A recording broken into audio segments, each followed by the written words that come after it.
The Hittites, an ancient Anatolian people, emerged as a powerful empire in the late Bronze Age, around the 17th to the 12th centuries BC. Centered at their ancient capital, Hattusa, their empire at its peak covered parts of modern Turkey, Syria, and Lebanon. Known for their advanced skills in metallurgy and military innovation, they were among the first to use iron and developed a chariot corps that significantly enhanced their warfare capabilities. They are also notable for their complex legal and administrative systems and the extensive use of cuneiform script, which they adapted from the Mesopotamians to create an official archive of clay tablets. And diplomatically, they were engaged in both conflict and cooperation with neighboring states, including, of course, Egypt, with whom they signed one of the earliest known peace treaties in history, following the Battle of Kadesh around 1274 BC, a treaty that still hangs in the United Nations offices today. It was a treaty with Pharaoh Ramesses II of Egypt, which ended years of hostilities and began a period of mutual cooperation, which included marital alliances. Of course, the Hittite Empire had to go into the pages of history like everyone else, and thus their decline in the 12th century is attributed to internal strife, compounded by invasions, and was part of the larger pattern of collapse observed in several Bronze Age civilizations.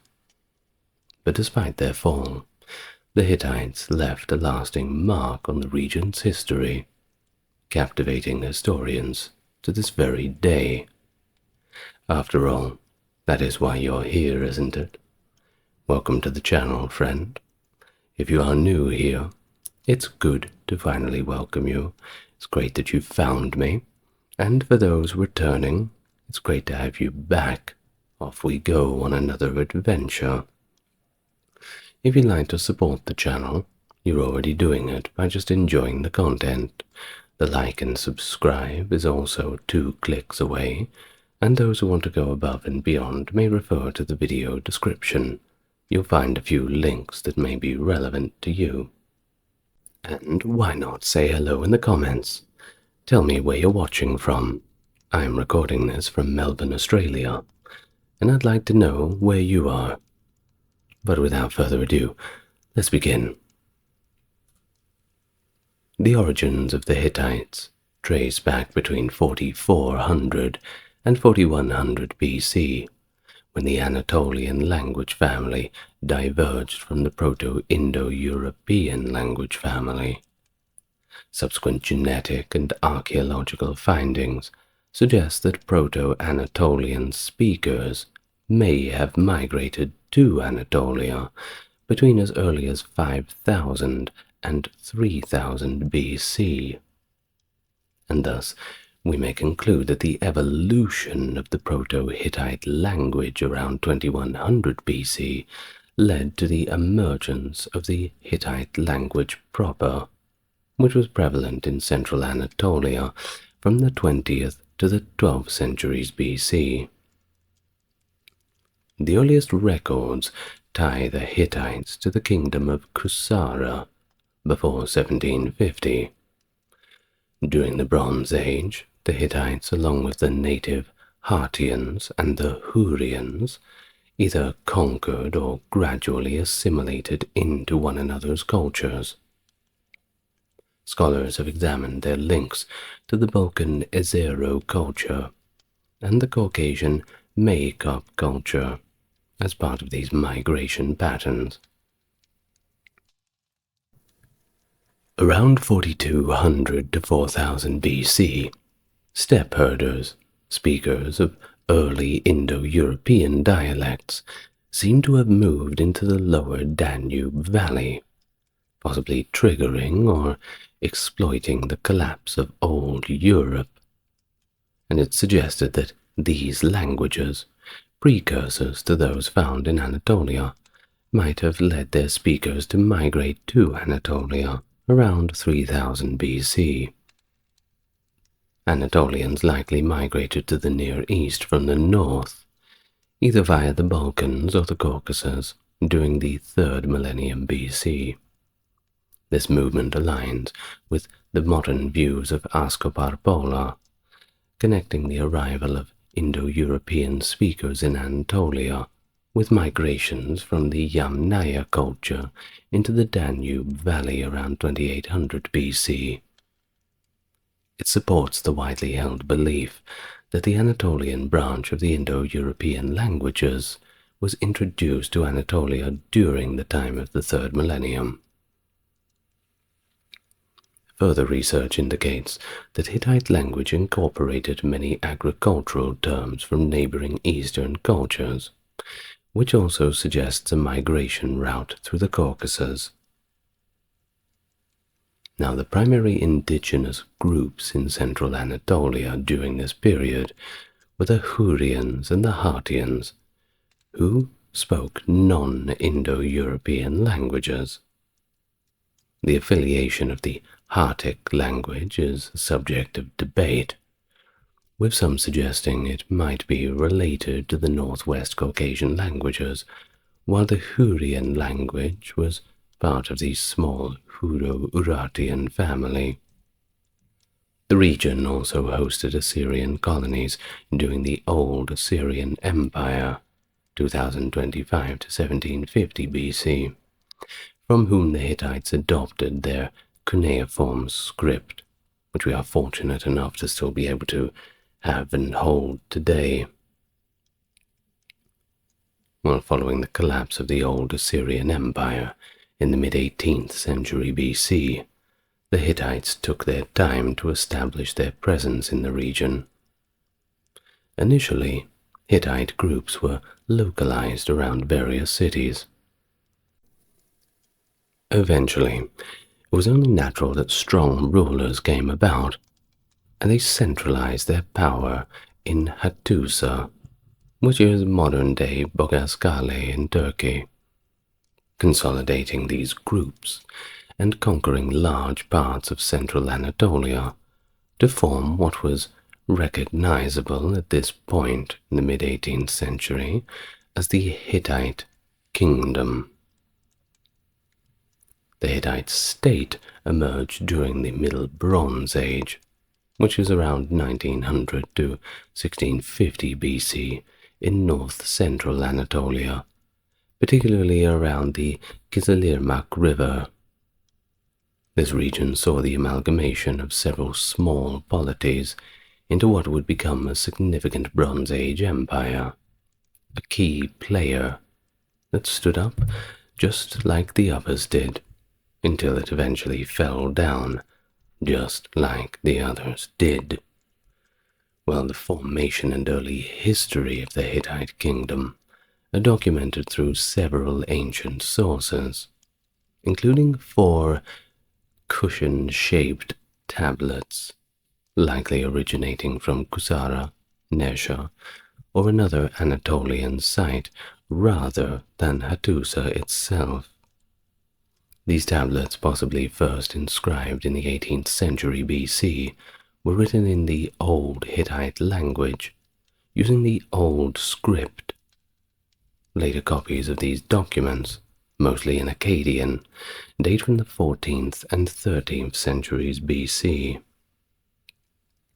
These early texts outline a rivalry between 2 branches of the royal family, a northern branch initially based in Zalpoa, later moving to Hattusa, and a southern branch in Kusara and the former Assyrian colony of Kadesh. The northern branch retained Hattian names, indicative of the region's indigenous language isolate, while the southern branch adopted Indo-European Hittite and Luwian names. Significant early conflicts included Zalpoa's attack on Kadesh under King Una in 1833 BC, during a time when Kadesh served as a vibrant merchant colony of the old Assyrian Empire. Thankfully, we know all about these events from the tablets that have been left. Turns out when you write on clay, it tends to last a long, long time.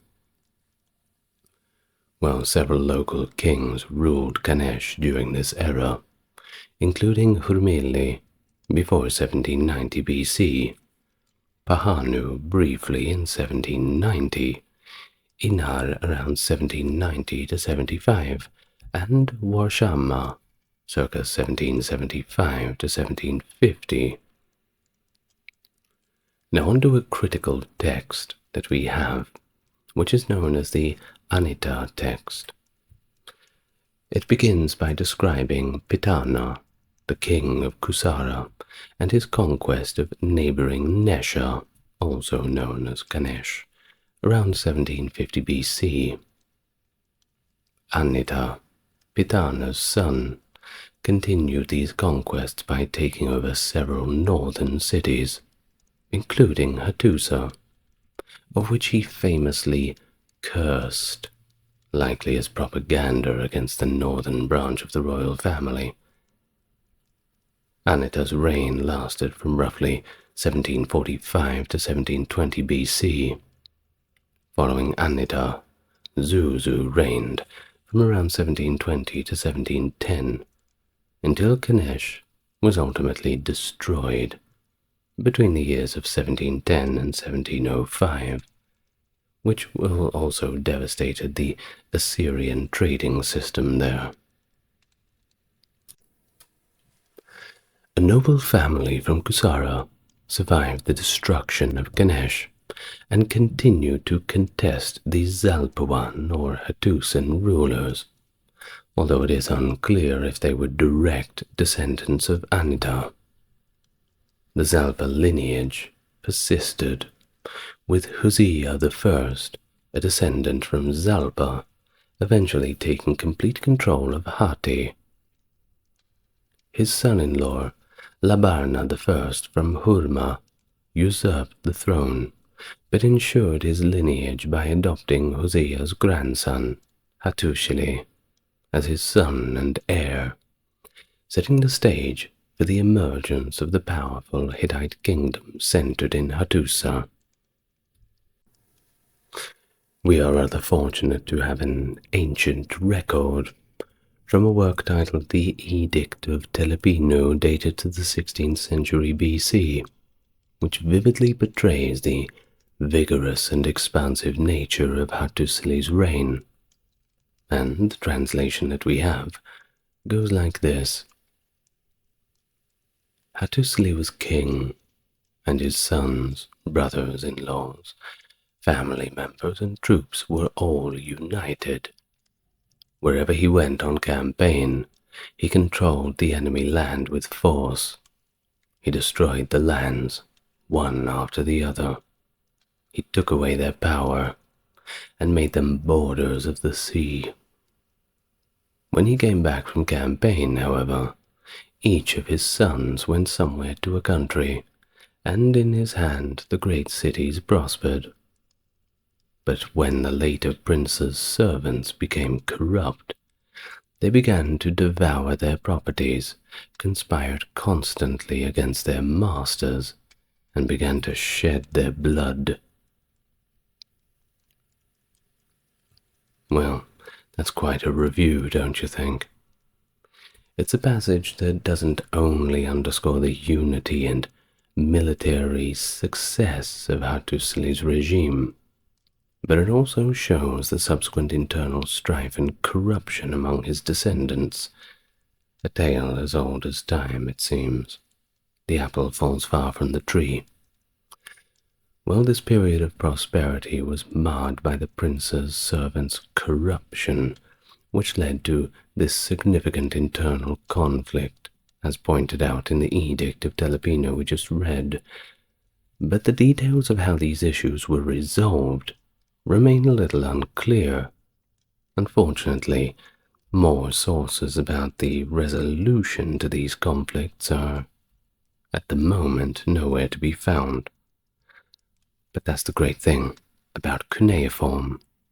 You never know where the next clay tablets are going to show up. I imagine there's so many more of them, just waiting underground somewhere, waiting to be discovered. One day. Well, as for Hattusa, at the end of his life, he named his grandson Mursili I as his successor, ensuring the continuation of his lineage and the dynastic rule of the Hittite Empire. Mursili, following in the footsteps of Hattusa, expanded the Hittite Empire significantly. Around 1595 BC, or around 1587, depending on whether you're following middle or low middle chronology, he launched a major campaign along the Euphrates River. This campaign was notable for its audacity, bypassing Assyria to sack Mari and even Babylon. That's right, that great old city. The raid resulted in the overthrow of the Amorite rulers of the old Babylonian Empire, marking a high point in Hittite military prowess.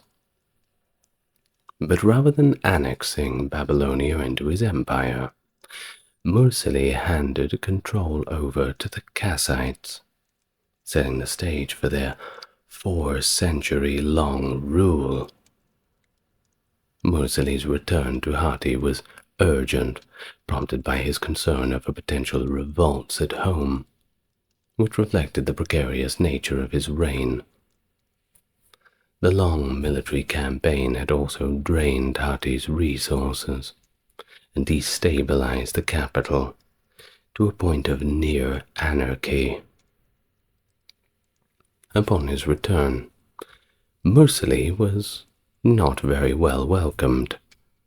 In fact, they immediately killed him, assassinated, before he could even take a look to see who was doing the revolting. It was either during his journey back, or pretty much as soon as he walked into the city. In fact, as with betrayal in all these great stories is a running theme, his assassin was his own brother-in-law, Antili I, who then took the opportunity to jump into his shoes and ascended the throne, which is more than a bit cheeky if you ask me. Once again, a prevailing theme. Well, Antili himself survived multiple assassination attempts as he was not too popular, but his family was less fortunate. His wife, Harapsili, and her son were murdered. It was a period that marked the beginning of a violent sequence of murders within the royal family, culminating in further assassinations involving other royal family members, including Siddhanta I and his son Amunna.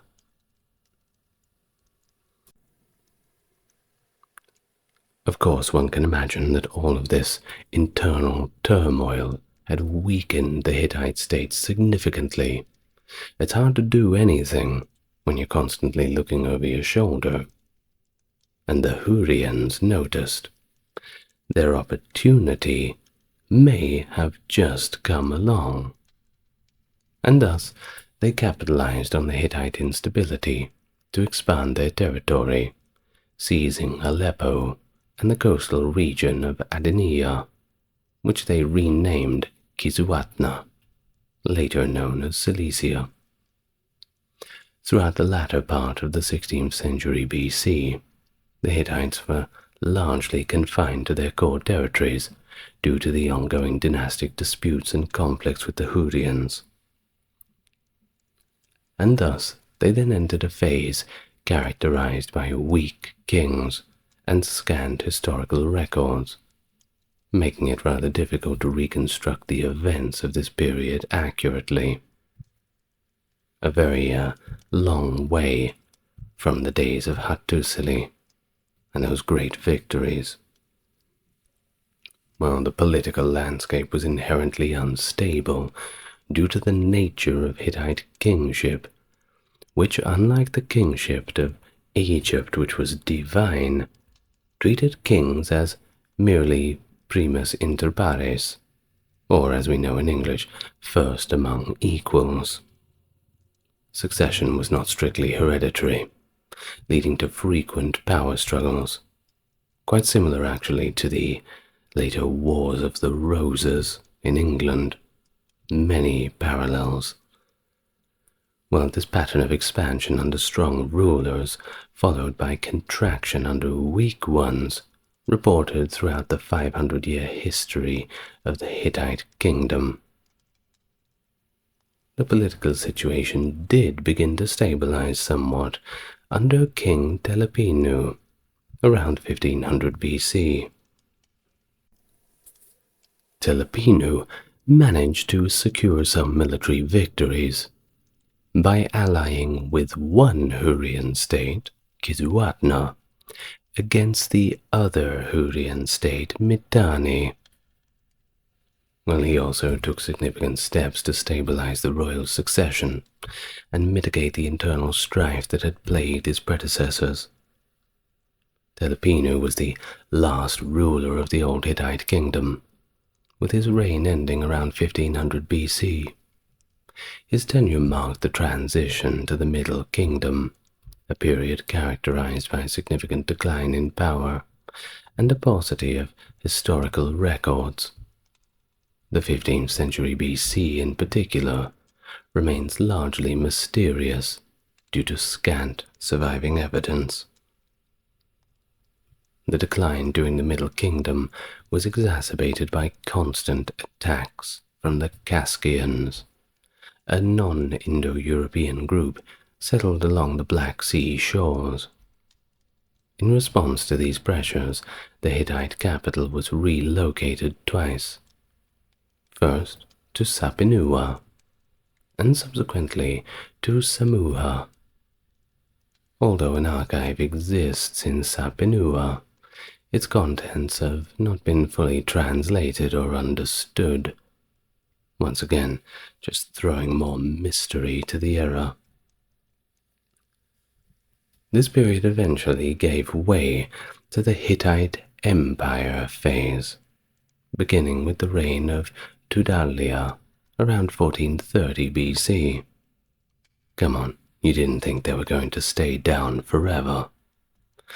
Well, the early Hittite rulers, including those of preceding periods, are credited with pioneering the practice of forming treaties and alliances, positioning the Hittites as early innovators in international politics and diplomacy. During this time, the Hittite religious pantheon also expanded significantly, incorporating numerous deities and ritual practices from the Hurrian culture, reflecting a broader trend of cultural assimilation and adaptation. With the reign of Tudalia I, who may not have been the first to bear that name, the Hittite kingdom emerged from obscurity and entered what is now known as the Hittite Empire period. This was an era marked by significant transformations, notably the strengthening of the monarchy.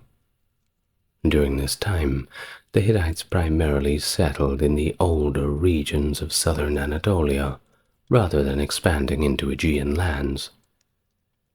It was a period that also saw the consolidation of power as kingship finally became hereditary, and the king was revered with a kind of superhuman aura, and often addressed as "my son" by the Hittite citizens, and that's S-U-N, not S-O-N, by the way. The monarchs of this era not only ruled as sovereigns, but also acted as high priests, annually touring the Hittite holy cities to lead festivals and oversee the maintenance of sanctuaries. These tours once again showed the religious role of the king, intertwining governance and religious duties which helped fortify the king's status within the empire. So, back to Tudalia. During his tenure around 1400 BC, he reinvigorated old alliances, particularly with Kisuatna. He successfully conquered the Hurrian states of Aleppo and Mitanni, and made significant gains to the west, at the expense of Arzawa, a Luwian state. After the reign of Tudalia, the Hittite kingdom entered another period of weakness, during which its enemies advanced all the way to the capital Hattusa, and rather unfortunately destroyed it. Yet, under the leadership of Suppiluliuma around 1350 BC, the kingdom not only recovered, but expanded, and significantly. Suppiluliuma reconquered Aleppo and imposed vassalage on Mitanni, which had already been weakened by the Assyrians. He also achieved victories over Carchemish, an Amorite city-state. Suppiluliuma cleverly installed his sons as rulers over this new territory, solidifying his control. During his reign, Babylonia was also under the allied Kassites, positioning Suppiluliuma as a dominant power alongside Assyria and Egypt. This influence was so significant that Egypt, seeking an alliance, proposed a marriage between one of Suppiluliuma's sons and the widow of Tutankhamun.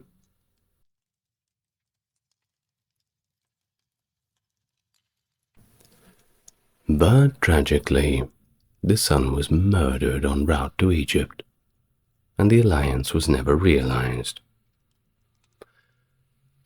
Well, around the same time, the Middle Assyrian Empire began to rise in power, with the ascension of Ashur-uballit I in 1365.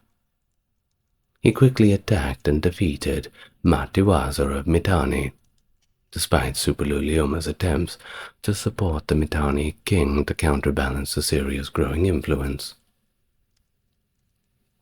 The Assyrians expanded their territory, seizing lands from the Mitanni and the Hurrians, and eventually encroaching on Hittite territories in eastern Asia Minor. Adad-nirari I, succeeding Ashur-uballit, further annexed territories including Carchemish and northeast Syria from the Hittites. During the reign of Suppiluliuma, the Hittite Empire was also struck by a devastating epidemic, reportedly of tularemia, which afflicted the kingdom for decades, and even claimed the lives of Suppiluliuma himself and his successor, Arnuwanda II. This disease significantly weakened the Hittites, affecting their military and political stability. Well, following Suppiluliuma, that eldest son, Arnuwanda, had a brief reign until his death, after which another son, Mursili II, took the throne around 1330 BC. Inheriting a strong eastern front, Mursili II could focus on the western threats. So, he addressed the challenges from Arzawa by deploying an early instance of biological warfare, sending infected rams to their lands. Mursili II also dealt with threats from Milawanda, also known as Miletus, which was influenced by Ahiawa, a term that recent scholarship has linked closely to Mycenaean Greece, or at least a significant part of it, suggesting an active Mycenaean involvement or even interference in that region of Anatolia. The prosperity of the Hittite Empire was heavily reliant on its control of critical trade routes and access to metal resources. A key strategic region was northern Syria, which connected the Cilician Gates with Mesopotamia. This area's defense became crucial as the Hittites faced Egyptian expansion under Pharaoh Ramesses II. One of the most significant confrontations between the Hittites and Egyptians was the Battle of Kadesh, which occurred around 1274 BC, during the 5th year of the reign of Ramesses II. Now, the battle's outcome remains unclear, but it appears to have been indecisive. While the Hittites initially had the upper hand, the arrival of Egyptian reinforcements prevented a total Hittite victory. The Egyptians managed to force the Hittites back into the fortress of Kadesh. However, despite this tactical advantage, the Egyptians could not fully capitalize on their position due to their own substantial losses, which made it impossible for them to lay a prolonged siege of the fortress. Thus the battle ended without a definitive victor, serving more as a testament to the resilience and military capabilities of both empires, rather than a conclusive engagement. If you want to learn more about it in detail, I have a video on Ramesses II, and also a video on the Battle of Kadesh. Feel free to go and have a look at them. Well after the Battle of Kadesh around 1274 BC, the geopolitical landscape saw both the Hittites and Egyptians decline in power, completely overshadowed by the rising might of Assyria. The Assyrian king Shalmaneser I capitalized on this regional instability, conquering the Hurrian and Mitanni kingdoms, which had previously been under some Hittite protection, and expanded Assyrian territory up to the head of the Euphrates.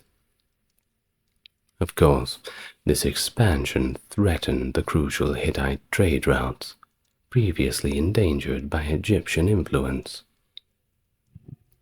During this turbulent period, Muwatalli's son, Urhi-Teshub, ascended the Hittite throne as Mursili III and reigned for 7 years. His reign ended following a civil conflict with his uncle Hattusa III, who succeeded him. Recognizing the growing threat from Assyria, Hattusa III sought to stabilize the region through diplomacy. He formed an alliance with Ramesses II of Egypt, who was also concerned about Assyrian ambitions. Old rivalries put to rest to face the greater foe, it seems. This alliance culminated in the Treaty of Kadesh around 1258 BC, which is notable for being one of the oldest surviving treaties. It established defined borders in southern Canaan and included the marriage of a Hittite princess to Ramesses, cementing their diplomatic ties. Hattusa III's successor, Tudalia IV, managed to maintain some resistance against Assyrian advances into Hittite territories, though he ultimately lost significant lands and suffered a major defeat by Tukulti-Ninurta I of Assyria in the Battle of Neriah. Tudalia IV also briefly extended Hittite influence to Cyprus, before it, too, fell to the Assyrian forces. Better luck next time. Now, onto the reign of Suppiluliuma II, the last Hittite king, which saw fleeting military successes, a little spark in the dark in those final days, including a naval victory, actually, which was fought off the coast of Cyprus. However, the Assyrians, under Ashur-resh-ishi I, continued to encroach on Hittite territories, eventually annexing large portions of their land and overpowering other regional players, like the Babylonian king Nebuchadnezzar I. Concurrently, the migration of the Sea Peoples exerted additional pressure on the Hittite Empire. This group moved through the Mediterranean, disrupting trade routes and conquering key regions like Cilicia and Cyprus, previously under Hittite control, and established the state of Philistia in Canaan. By around 1180 BC, multiple threats culminated in the destruction of Hattusa. The Hittite capital was burned down by a coalition of invading forces, including the Kaskians, Phrygians, and Bregers. It was an event that marked the end of the Hittite kingdom, contributing to this broader pattern of chaos seen across the eastern Mediterranean during the Late Bronze Age. Environmental factors, such as a prolonged drought, indicated by tree ring studies around this period, also played a role in the destabilization and eventual decline of the Hittite state. And so, by 1160 BC, significant shifts had transformed the political landscape of Asia Minor. During this period, Tiglath-Pileser I, the king of Assyria, was actively combating Mushki, identified with the Phrygians, who were advancing into southern Anatolia from the Anatolian highlands. Additionally, the Kaska people, long-standing adversaries of the Hittites from the northern regions between Hatti and the Black Sea, aligned with the Mushki. The Phrygians, having migrated from the Balkans, where they were known as the Bregers tribe, displaced the Macedonians and had overrun Cappadocia to the west. Following the collapse of the Hittite kingdom, a series of Syro-Hittite states emerged in Anatolia and northern Syria, which effectively continued the legacy of Hittite civilization. Notably, Carchemish and Melid were prominent among these states, with Carchemish's royal family believed to be a cadet branch of the central Hittite royal line. These Syro-Hittite states were progressively subdued by the expanding Neo-Assyrian Empire, eventually becoming vassal states under Shalmaneser III, who lived from 858 to 823 BC, and were fully integrated eventually into the empire during the reign of Sargon II, 722 to 705 BC. At the same time, a potent entity known as Tabal dominated much of southern Anatolia, referred to by the Greeks as Tibarenoi and by the Romans as Tibareni, and mentioned by Josephus and Thobeles. The people of Tabal possibly spoke Luwian, as suggested by inscriptions in Anatolian hieroglyphs found in the region. This state, like its neighbors, was eventually annexed also by the Neo-Assyrian Empire. This period also marked significant linguistic changes, with the advent of the alphabet overshadowing older writing systems like Luwian hieroglyphs and cuneiform. The alphabet was introduced into Anatolia through two conduits, from the Aegean region by the Birgers, who would also become known as the Phrygians, and the Phoenicians and adjacent groups in Syria. Ever wondered why we call it phonics and the phonetic alphabet? Well, there's your answer. No, we can't leave it there. Such a negative note. I think it's negative, at least, seeing the Hittites crushed into the dustpan of history. Let's talk about a few interesting aspects about their religious practices, because I think that's particularly fun to talk about. I always like the old religions and those old gods, with all their little eccentricities. They're exciting, I think they're pretty cool.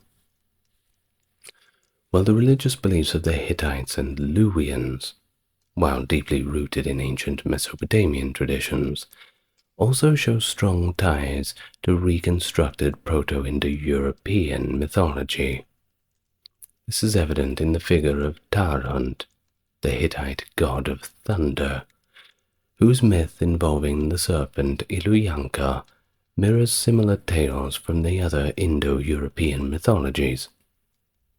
For instance, Tarhunt's struggle with Iluyanka is reminiscent of the Vedic god Indra's battle with the serpent Vritra, as well as Thor's encounters with Jormungandr in Norse mythology. Additionally, this motif parallels the daily battle between Re and Apophis in Egyptian mythology, highlighting a common theme of cosmic struggle across various ancient cultures. Copying the homework, but just changing it up a little bit, I think. Now, Hittite mythology also heavily incorporates elements from their neighbors, the Hurrians. The closeness of their mythologies has led them to being jointly categorized under Hittite Hurrian mythology in scholarly works, such as those published by the Oxford University Press. However, the primary sources on Hittite mythology are mostly artistic in nature, with textual records being scarce and mostly confined to the later periods of the Old Hittite Kingdom. These texts often take the form of cult inventories that provide insights into the integration of mythological figures and narratives into daily religious practices. The pantheon itself is a syncretism of Hattian, Hurrian, and Hittite elements, with additional influences from Mesopotamian and Canaanite through Hurrian intermediaries. The Hittites, you see, lacked a clearly defined creation myth in their recorded texts, leading scholars to speculate about the roles and relationships within their pantheon. It is believed that the Hattian mother goddess, potentially linked to the Neolithic great goddess of Catloiok, might have been considered a consort to the Anatolian storm god, thereby connecting Hittite religious narratives to those of other Indo-European traditions, such as those involving Thor, Indra, and Zeus. A synthesis of mythologies, a complex cultural interaction in ancient Anatolia. It shows the Hittites' role as both recipients and transmitters of religious ideas. And thus their religious practices were characterized by their responsive nature, rather than adherence to a regular ceremonial schedule. They conducted rituals primarily during challenging times, or significant events, closely intertwining myth with ritual by reenacting mythological stories during these ceremonies. These practices were largely focused on pit rituals, believed to foster a connection with the chthonic deities, gods of the underworld.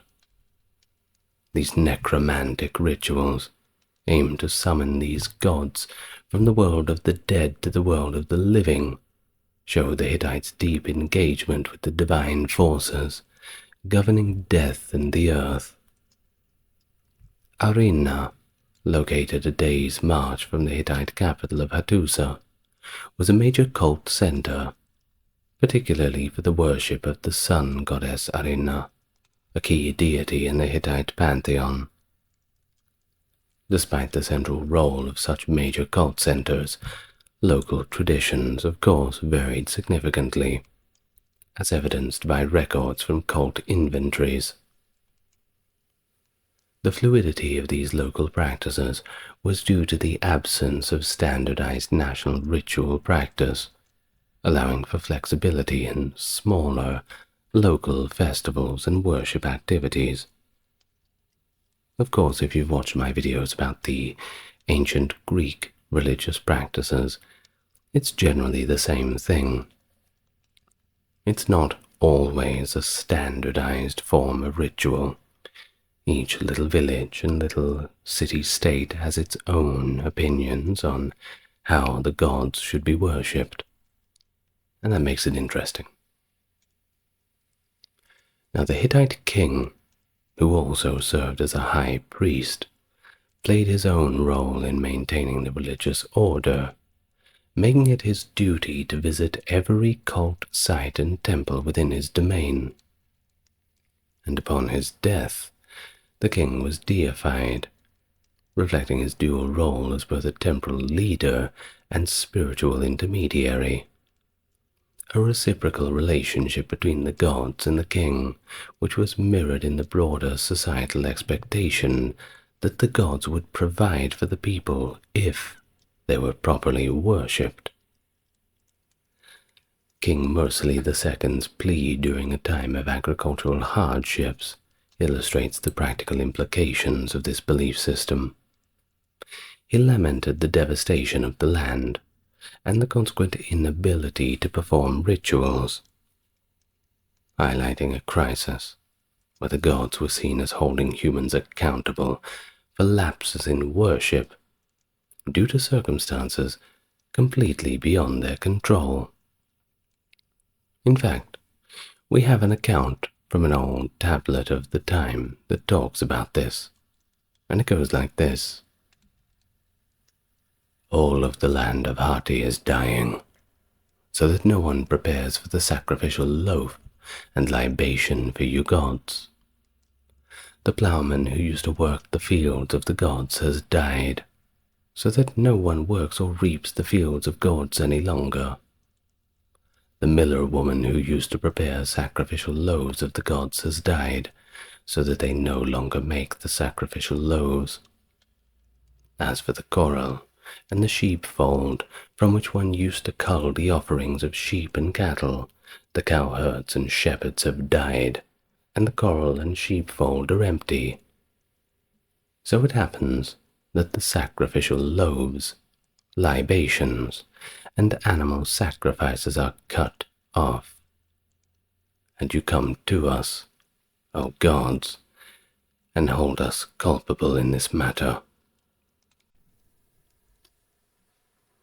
It's within this invocation that we find that it not only underscores the dependency of divine favor on successful harvests, but it also shows the informal yet crucial communication between the Hittites and their gods. You didn't have to do it the same as everybody else, but by God, you better be doing something.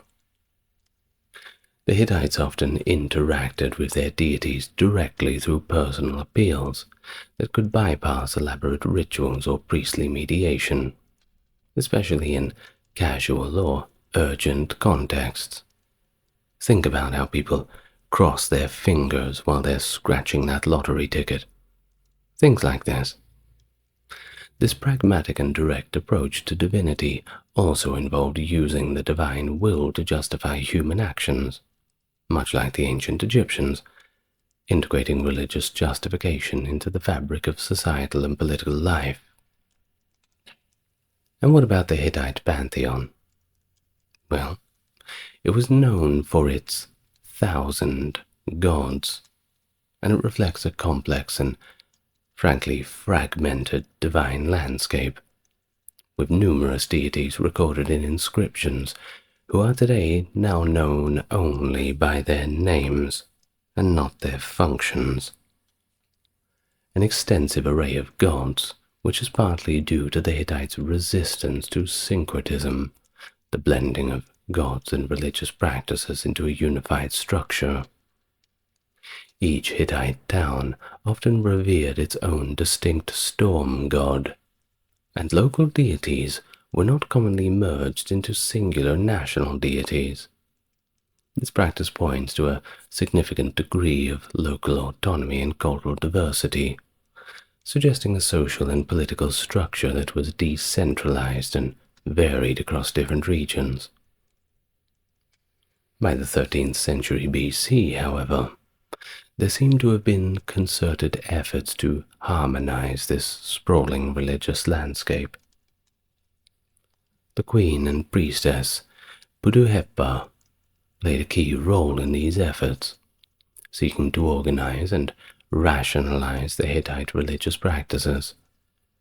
In one of her inscriptions, she illustrates the process of syncretism by aligning the sun goddess of Arena with Hebat, a deity associated with another region, indicating a shift towards creating a more unified religious identity. Hittite mythology often features a broad ensemble of gods and goddesses, with narratives that typically revolve around complex issues affecting the entire cosmos or community. These myths usually involve a collective effort to resolve crises. Unlike simple moral tales, these stories are dynamic and they're action-packed, drawing in multiple characters, each with a vested interest in the outcome. In Hittite mythology, the storm god of Nerik, worshipped in the Bronze Age cold center north of the Hittite capitals Hattusa and Supernova, is considered sacred and a son of Urusemu, the sun goddess of Arena.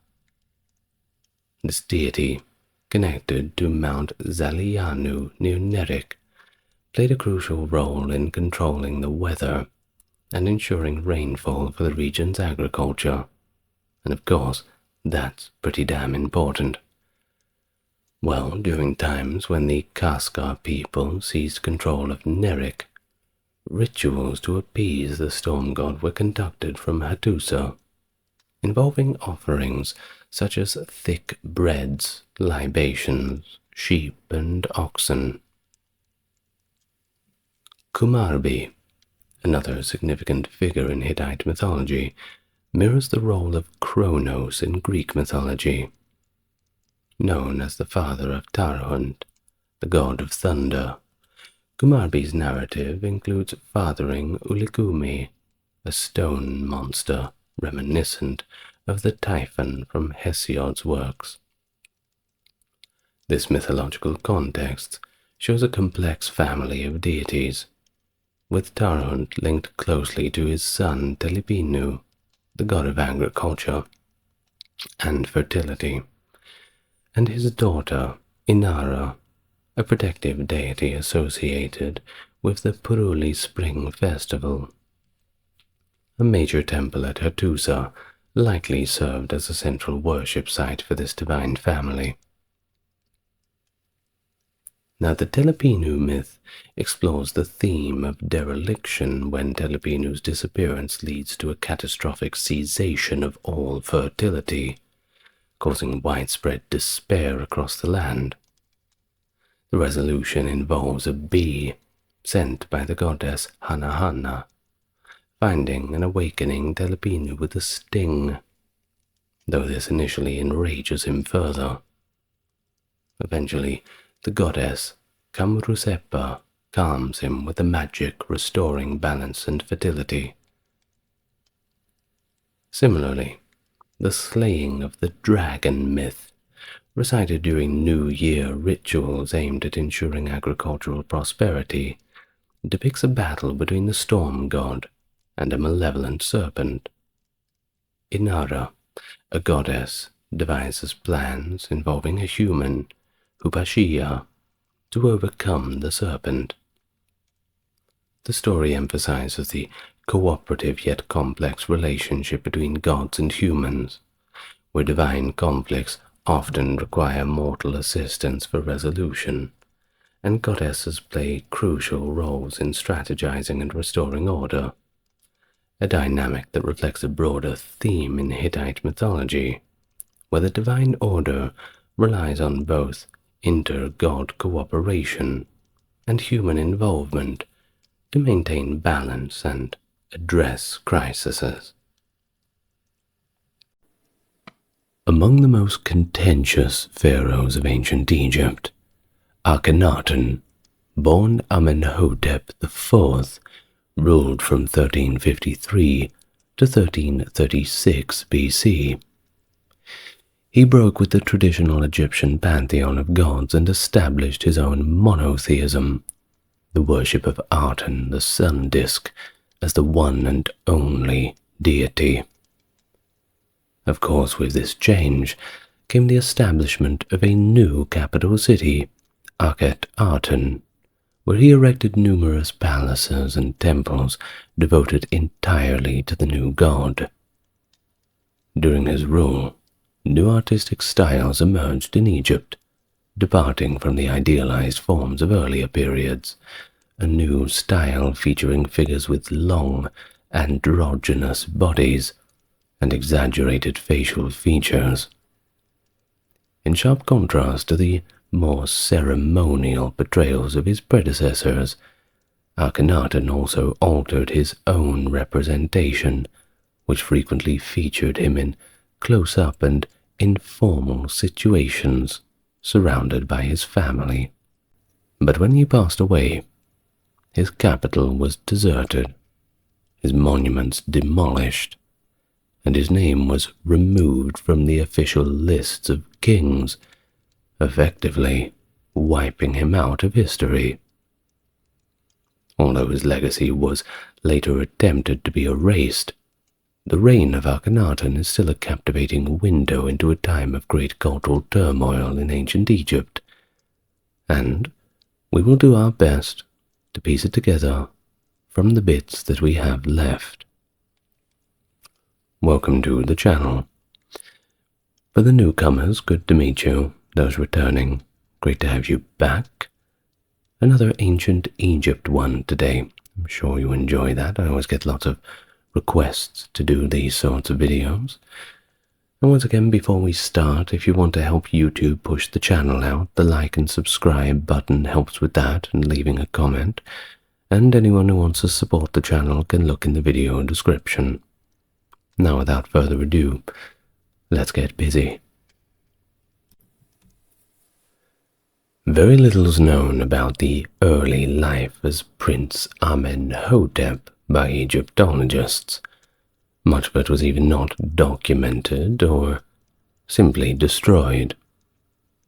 But based on the birth of Akhenaten's first daughter, who was likely born fairly early in his own reign, we can use a little bit of maths and a slight sprinkling of guesswork to estimate his birth to be before the 25th regnal year as his father, Amenhotep III, which was approximately 1363 to 1361 BC. Now, a solitary reference to his identity, labeled as the king's son Amenhotep, was discovered on a wine receipt, of all places, at Amenhotep III's Malkata Palace, leading certain historians to propose that Akhenaten was actually born there. While there are others who argue that he was born in Memphis, and that his upbringing was shaped by the nearby worship of the sun god Ra, which was prevalent in Heliopolis. Now, of course, Heliopolis, you might have caught that. We have Helio, sun, polis, city, city of the sun. Of course, it's for Ra, right? And then later on in his life, Aten being the sun disk. Well, perhaps it's all about childhood nostalgia. In fact, the cult of Ra was so prevalent and firmly established across Egypt that Akhenaten could have been solely influenced by this solar worship, regardless of whether he had a background in Heliopolis. Well, historians have attempted to ascertain the identity of Akhenaten's tutor during his formative years, which is a challenge in itself. Several names have been put forward, such as the scribe's Merie II, who was the royal tutor of Amenemhotep, and also Hekareshu. Paranepher is the sole individual whose service to the prince is confirmed, and we know this because it's carved in the rock of their tomb. So there you go. Well, Prince Amenhotep may have held the position of High Priest of Ptah in Memphis. Although no corroborating evidence has been discovered of this, it is suggested by one Egyptologist, Cyril Aldred. But we do know that Amenhotep's brother, Crown Prince Thutmose, previously held this position until his death. If Amenhotep assumed all of his brother's responsibilities in anticipation of his ascension to the throne, he could have potentially taken on the position of a high priest in place of his brother. Akhenaten's distinctive artistic preferences also may have been influenced by his association with Ptah, the deity revered by artisans, whose leading priests were occasionally known as the supreme authorities in craftsmanship. Now on to the debate regarding whether Amenhotep IV assumed the throne of Egypt immediately after the death of his father, Amenhotep III. Do remember, Amenhotep IV was Akhenaten's old name. Or if there was a period of joint rule, potentially lasting up to 12 years. Some vehemently oppose the idea of a lengthy co-regency between the two rulers, advocating for none at all, or at least one that lasts a maximum of 2 years. Well, in 2014, archaeologists discovered the names of both pharaohs engraved on the wall of Luxor tombs belonging to the vizier Amenhotep II. The Egyptian Ministry of Antiquities deemed this as conclusive evidence that Akhenaten and his father co-ruled for a minimum of 8 years, as determined by the tomb's dating. But nevertheless, other Egyptologists have raised doubts about this conclusion. They argue that the inscription merely indicates that construction on Amenhotep II's tomb began during Amenhotep III's rule, and was simply completed under Akhenaten's reign. Therefore, Amenhotep II likely intended to show his respect to both rulers, which is a pretty good idea, if you ask me. Well, Akhenaten did eventually ascend to the throne under the name of Amenhotep, most probably in 1353 or 1351, because do remember he didn't change his name till later on. The exact age of Amenhotep IV when he performed this action remains a little uncertain, but we do have estimates varying from 10 years old to 23 years old. It's probable that he was crowned in Thebes, and a little less probable that he was crowned in Memphis or Armant, but it may have happened. His initial reign adhered to the established customs and practices of the pharaohs. Business as usual, more or less. We don't know what he was thinking in the background. He did not promptly commence redirecting this adoration towards the Aten and creating distance between himself and other deities. His religious policies were not premeditated or part of a pre-existing plan, it seems, but rather developed slowly during his reign. Now, there is one Egyptologist, Donald B. Redford, that provides 3 pieces of evidence to substantiate this. Initially, extant inscriptions indicate that Amenhotep IV engaged in the act of venerating multiple deities. Pretty normal. We're talking the big ones: Atum, Anubis, Osiris, Hathor, the Eye of Ra, and all the dream team of the Egyptian pantheon. Also, the texts from this period do make mention of the gods, that is with an S on the end, and every god and every goddess, so certainly not a monotheistic practice. that the high priest of Amun remained actively involved during the 4th year of Amenhotep IV's reign. Furthermore, despite relocating his capital from Thebes to Akhenaten, which we'll get to later, the pharaoh initially paid tributes to Thebes in his royal title, referring to himself as Amenhotep, the divine ruler of Thebes. Acknowledging the significance of Thebes, he also referred to the city as Southern Heliopolis, the primary center of worship for the sun god Ra.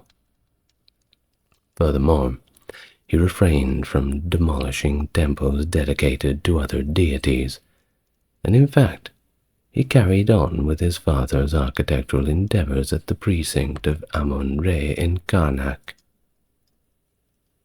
This individual adorned the walls of the precinct's 3rd pylon with depictions of his own act of worship towards Ra, represented in the customary manifestation of a man with the head of a falcon. Well, during the early years of Amenhotep IV's reign, artistic representations remained pretty much unchanged. The tombs constructed or finalized during the initial years of his reign, such as those belonging to Keruef, Parenefer, and Ramose, exhibit the pharaoh depicted in the conventional artistic manner. Amenhotep is depicted on the west wall of Ramose's tomb, seated on a throne, while Ramose is shown in front of the pharaoh. On the opposite side of the doorway, there is a depiction of Amenhotep IV and Nefertiti in the window. Oh, by the way, I should have mentioned that his wife was Nefertiti. Should have name-dropped that earlier. Oh well, we're here now. Well, the Aten, represented as a sun disk, is also shown in these artworks. Now, Amenhotep IV and Nefertiti are depicted seating on a throne in Parenefer's tomb, with a sun disk placed above the pharaoh and his queen. Despite maintaining the worship of other deities, Amenhotep's primary objective in his initial construction project was to establish new religious sites dedicated to Aten. He commissioned the building of temples or shrines dedicated to the Aten in various cities throughout the country, including Bubastis, Tel el-Borg, Memphis, Heliopolis, and many other cities. In addition, he commissioned the establishment of an expansive temple compound devoted to the Aten in Karnak, located in Thebes, to the northeast of the sections of the Karnak complex dedicated to Amun. The Per-Aten, also known as the Aten Temple Complex, was comprised of multiple temples with surviving names: the Gempaten, the Hit-Benben, Rud-Menu, Teni-Menu, and the Seken-Aten. He also arranged a Sed festival during his 2nd or 3rd regnal year. Now, what is a Sed festival? Well, there were ceremonial rituals performed to revitalize an aging pharaoh. They typically occurred for the first time around the 13th year of a pharaoh's rule, and then recurred approximately every 3 years. Egyptologists can only conjecture about the reasons behind Amenhotep IV's arrangement of a said festival, considering that he was probably still in his early 20s at the time, and really being that young, he shouldn't have needed much revitalizing. Well, several historians interpret this as proof of a joint rule between Amenhotep III and Amenhotep IV, suggesting that Amenhotep IV's said festival occurred at the same time as one of his father's festivities. Well, some theorize that he deliberately scheduled this festival 3 years after his father's passing, in order to assert that his rule was effectively an extension of his father's reign. The belief is also held that the festival was conducted to pay tribute to the Aten, the deity on whose behalf the pharaoh governed Egypt. Alternatively, it is believed that the said festival honored both the pharaoh and the god simultaneously. Two birds, one stone, as Amenhotep III was considered to have merged with the Aten after his demise. Additionally, the ceremony may have served to symbolically imbue Amenhotep IV with vigor prior to his significant undertaking, i.e. the establishment of the Aten cult and the creation of the new capital, Akhenaten, which by the way means the Aten gleams or the Aten shines. Now, irrespective of the purpose of the celebration, Egyptologists assert that Amenhotep IV only presented offerings to the Aten, rather than the customary practice of making offerings to multiple gods and goddesses. It was all about the new kid in town. Well, there are two extant copies as well of a letter addressed to the pharaoh by Epi, the high steward of Memphis, and they're among the last documents that mention Akhenaten as Amenhotep IV. The discovered letters, located in Gurob, convey to the pharaoh that the royal estates in Memphis are in a state of good organization, and that the temple of Ptah is prosperous and doing quite well. These letters are specifically dated to the 5th year of the pharaoh's reign, on the 19th day of the 3rd month of the growing season, and approximately 1 month later, on the 13th day of the 4th month of the growing season, it is observed that one of the boundary stelae at Akhenaten already bore the name Akhenaten, indicating that the pharaoh had altered his name between the time of these two inscriptions.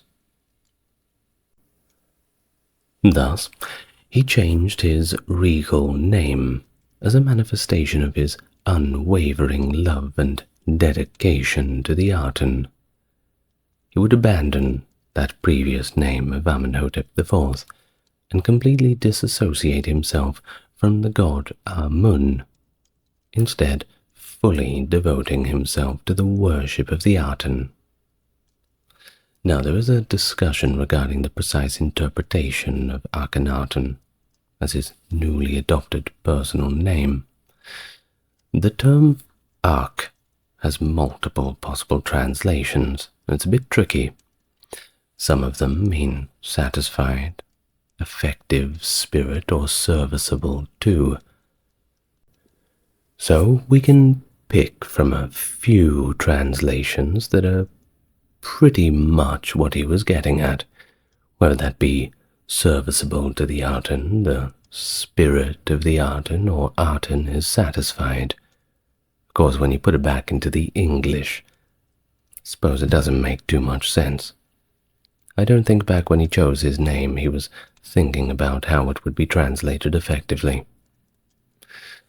Well, simultaneously with his modification of his royal title, he issued a decree on the 13th day of the 4th month of the agricultural season, ordering the construction of a new capital city called Akhenaten, which translates to the horizon of the Aten, or the Aten gleams. These days they don't call it that, though. They call it Amarna. Well, the most documented events in Akhenaten's life, according to Egyptologists, are relatable to the establishment of this city. Numerous boundary stelae were discovered around the city, serving as markers to define its limits. The pharaoh selected a location that was equidistant from Thebes, the contemporary capital, and Memphis, situated on the eastern bank of the Nile. Now this site was characterized by a wadi and a natural depression in the adjacent cliffs, which created a silhouette that resembled the horizon hieroglyph. Furthermore, the site had formerly been devoid of human habitation. Based on the inscriptions found on a boundary stela, the site was deemed suitable for the establishment of Aten city because it did not belong to any deity, ruler, or any group that could assert ownership to it. The reasons behind Akhenaten's decision to establish a new capital and abandon Thebes remain a little uncertain. The boundary stela that provided information about the establishment of Akhenaten are in a somewhat damaged state, particularly in the section that probably explained the reasons behind the pharaoh's decision to relocate, and that's a horrible tragedy, of course. The fragments that do survive assert that the events that transpired with Akhenaten were a little more severe than any of the previously reported during his reign, surpassing even the accounts heard by other monarchs. Now these fragments also imply the existence of derogatory remarks made against the Aten.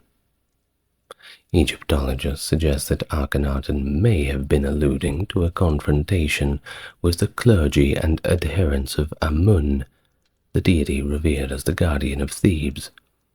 And of course, those who were worshipping Amun and pretty much had an entire career around it were not too happy with the shake-up in the pantheon's leadership, that's to be sure. While the magnificent temples of Amun, including Karnak, were situated exclusively in Thebes. During the earlier period of the 18th dynasty, particularly under the reigns of Hatshepsut and Thutmose III, the priests in Thebes gained significant influence. This was made possible by the pharaohs generously dedicating a substantial portion of Egypt's increasing wealth to the worship of Amun. Consequently, it's been suggested that Akhenaten's decision to establish a new capital may have simply been an attempt to distance himself from the powerful priests of Amun and the deity himself. Well, Akhenaten itself was a meticulously designed urban settlement, featuring the imposing Great Temple of the Aten and a few other smaller temples surrounded by opulent royal dwellings, an administrative hub for record-keeping, and all of the various governmental edifices, all situated within the very heart of the city. Akhenaten commissioned the construction of certain buildings, including the Aten temples, as stated in the boundary stela that established the city. The whole point of the city was to worship Aten. Well, it was rapidly constructed too, using novel construction techniques that employed significantly smaller building blocks compared to those used by previous pharaohs. The talatats, which were ancient Egyptian building blocks, had dimensions of about 1/2 by 1/2 by 1 cubits, which is approximately 27 by 27 by 54 centimeters. Due to their smaller weight and standardized size, they were more efficient to use in construction compared to heavier blocks of different sizes. By the 8th regnal year, Akhenaten had reached a level of development that allowed it to be inhabited by the royal family themselves. But Akhenaten and his family were only accompanied by their most devoted followers to the new city. Not everybody was keen to pack up and leave to live in the middle of the desert. Well, during the period from year 5 to year 8, construction activities in Thebes also started to decline. The construction of the Theban Aten temples was also halted, and the workers who were involved in building the tombs in the Valley of the Kings were moved to the workers' village at Akhenaten. Nevertheless, construction activities persisted in other regions of Egypt, as prominent religious hubs like Heliopolis and Memphis also witnessed the erection of temples dedicated to Aten. The Amarna letters have yielded significant evidence regarding Akhenaten's reign and his approach to foreign policy too. We have a cache that consists of 382 diplomatic texts, as well as literary and educational materials that were found between 1887 and 1979. The great thing about having a lot of these Near Eastern artifacts is many of them are carved on clay tablets. It makes it very handy to preserve them. It is referred to as the Amarna letters, named after the Akhenaten city's capital Akhenaten, which is now known as Amarna. The diplomatic correspondence consists of clay tablet messages exchanged among Amenhotep III, Akhenaten, and Tutankhamun. These messages cover a wide range of topics, including communication between Egyptian military outposts, discussions with rulers of vassal states, and interactions with foreign rulers. We're talking the big Bronze Age states: Babylonia, Assyria, Canaan, Arzawa, Mitanni, and even the Hittites up in Anatolia. Which, well, I guess the Hittites are my favorite. I like talking about the Hittites. Go watch my video on the Hittites. You'll enjoy it. Well, the Amarna letters depict the geopolitics of the Eastern Mediterranean that Akhenaten inherited from his predecessors. During the 2 centuries before Akhenaten became ruler, after the Hyksos were forced out of Lower Egypt at the end of the Second Intermediate Period, the kingdom's power and military strength grew significantly. Thutmose III, who reigned about a century before Akhenaten, significantly enhanced Egypt's influence through various military expeditions in Nubia and Syria. Egypt's territorial expansion resulted in a clash with the Mitanni, but this conflict ultimately concluded with the 2 nations forming an alliance. But gradually, the influence of Egypt began to diminish.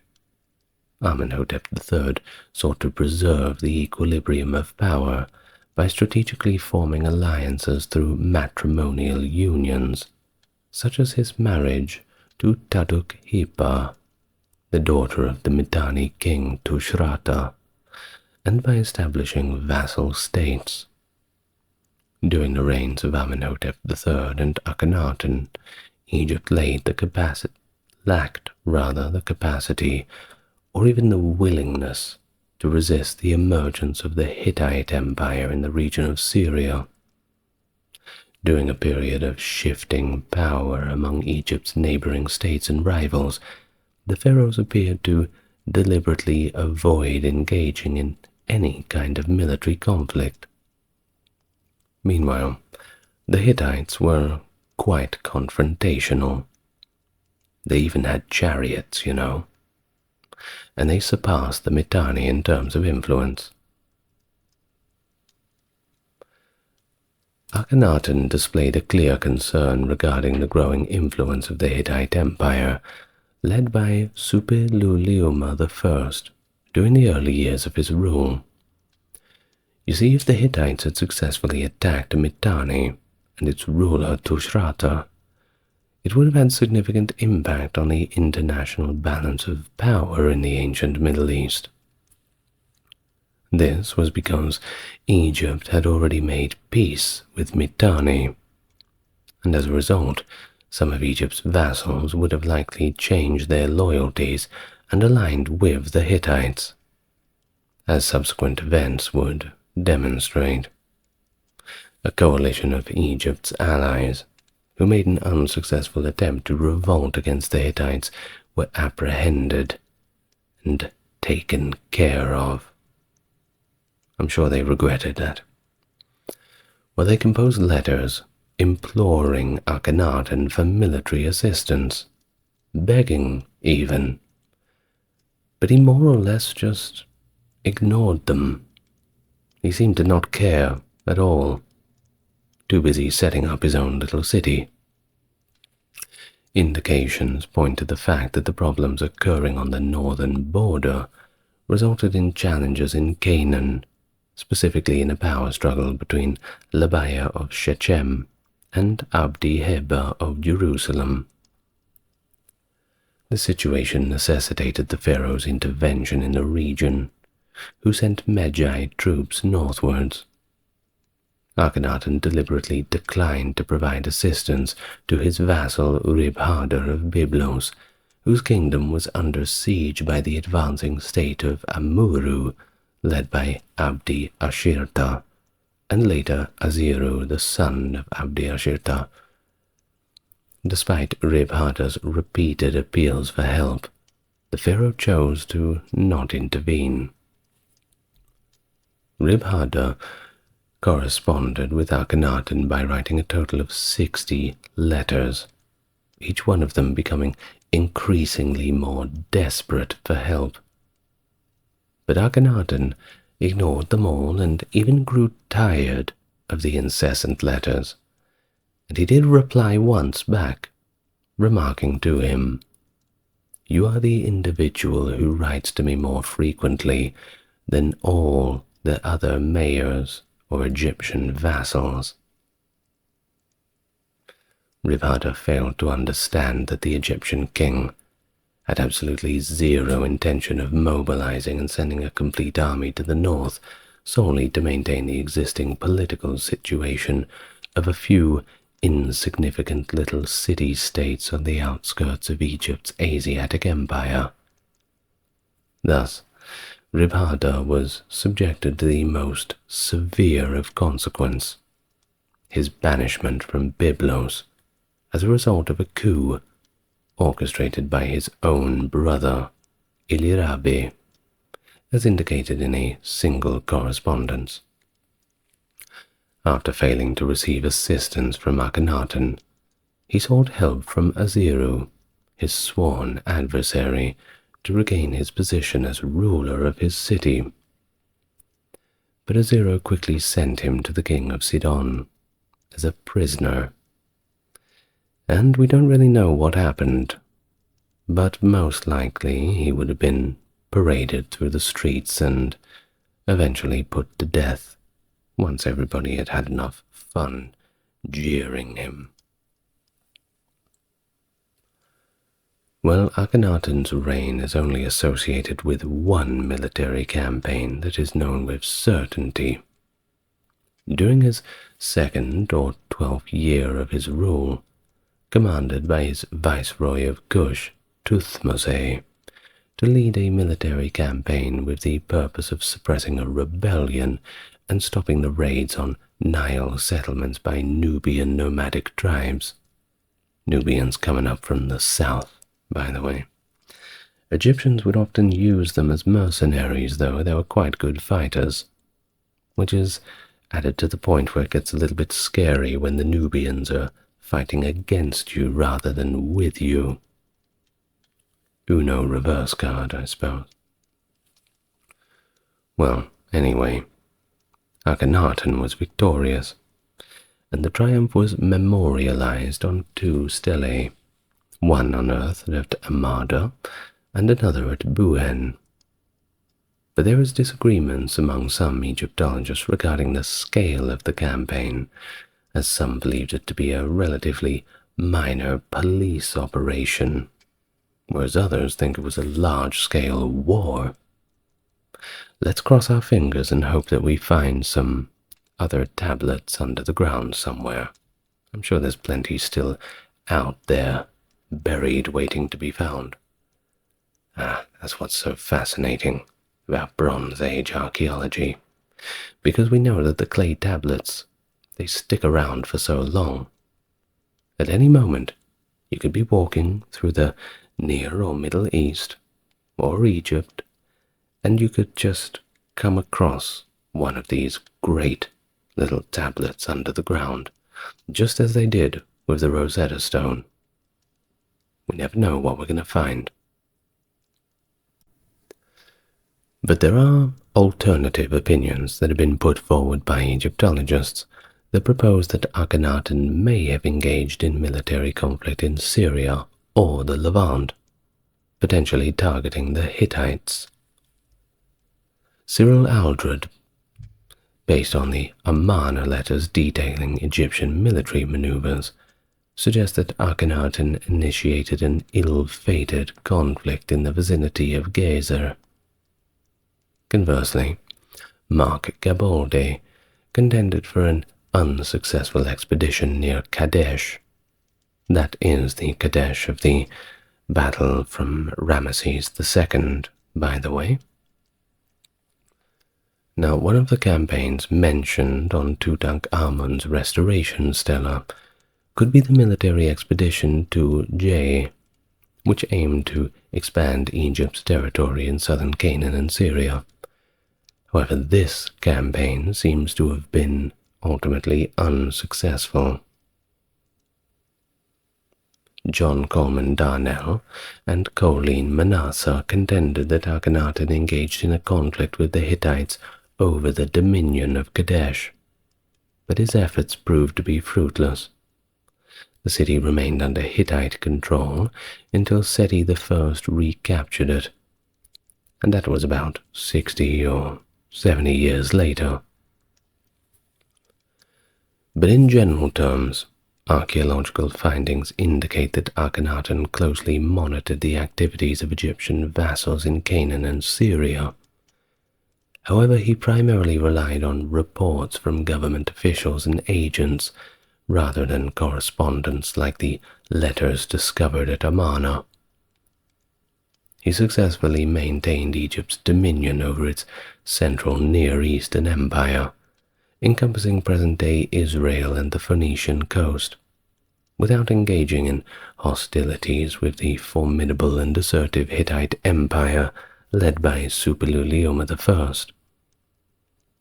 The Hittites had surpassed the Mitanni as the dominant force in the northern area of the region.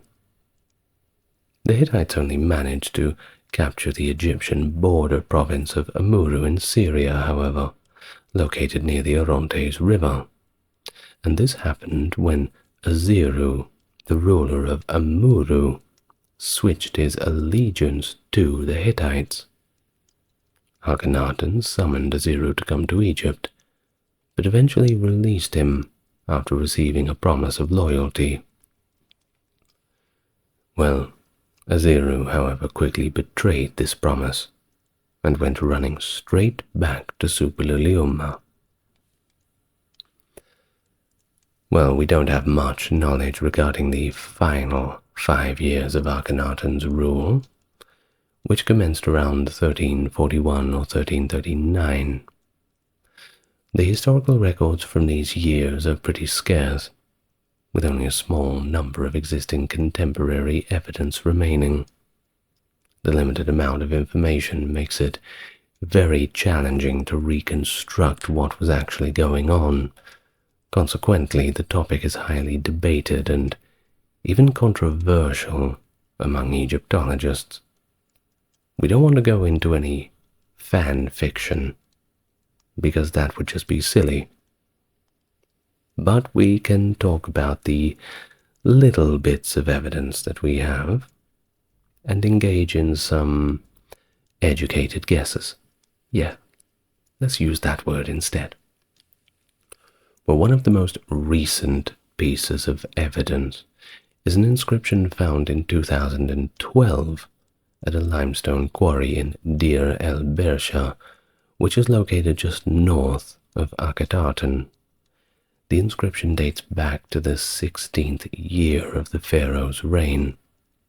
The text pertains to a construction endeavor in Amarna, and it confirms that Akhenaten and Nefertiti were still a reigning couple, merely 1 year prior to Akhenaten's demise. The inscription is dated to the 16th year, 3rd month of Akhet, and the 15th day of the reign of Akhenaten. Prior to 2012 unearthing of the inscription, most of the recent documented events with a specific date in Akhenaten's reign was ceremonial gathering in the 12th year of his rule. During this event, the pharaoh and his royal family were presented with gifts and offerings from allied nations and subordinate states at Akhenaten. The inscriptions display acknowledgments from Nubia, the land of Punt, Syria, the kingdom of Hattusa, and the islands in the Mediterranean Sea and Libya. This year 12 celebration is regarded as a pinnacle of Akhenaten's rule, and historians have gained knowledge about the presence of the royal family, consisting of Akhenaten, Nefertiti, and their 6 daughters, at the royal reception through the reliefs found in the tomb of the courtier Merye II.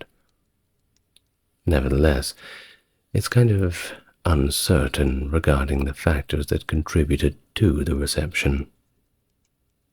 Possible events include the commemoration of the union between the future pharaoh Ai and Te, the observance of Akhenaten's 12-year reign, the summoning of King Aziru of Amuru to Egypt, a triumphant military conquest at Sumur in the Levant, a successfully military expedition in Nubia,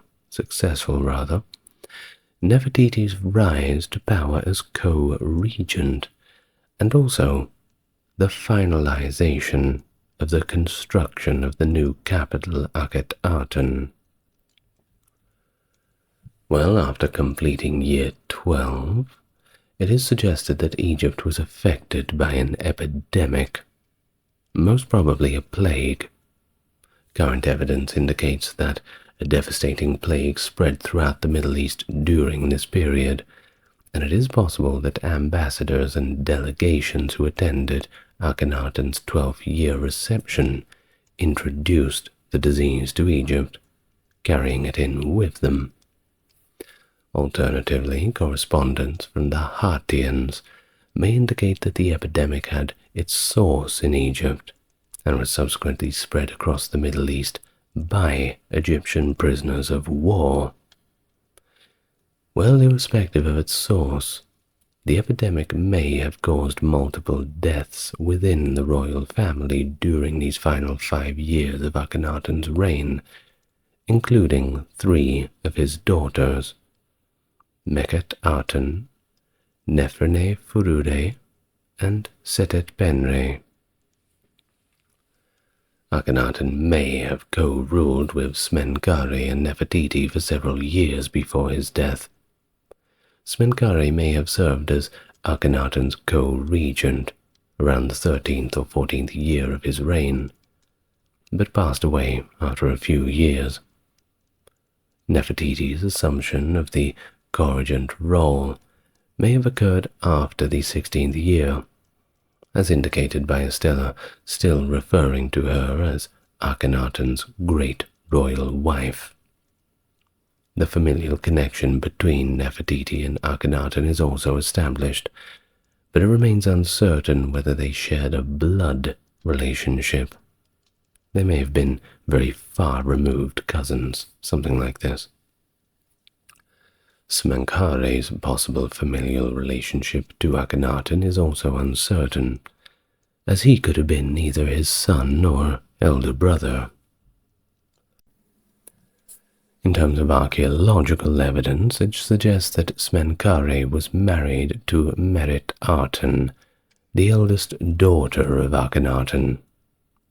And we also have the Corrigency stela found in a tomb at Akhenaten, which may depict Nefertiti as Akhenaten's corregent. Akhenaten's reign lasted for 17 years, and he was first interred in a tomb located in the royal wadi to the east of Akhenaten.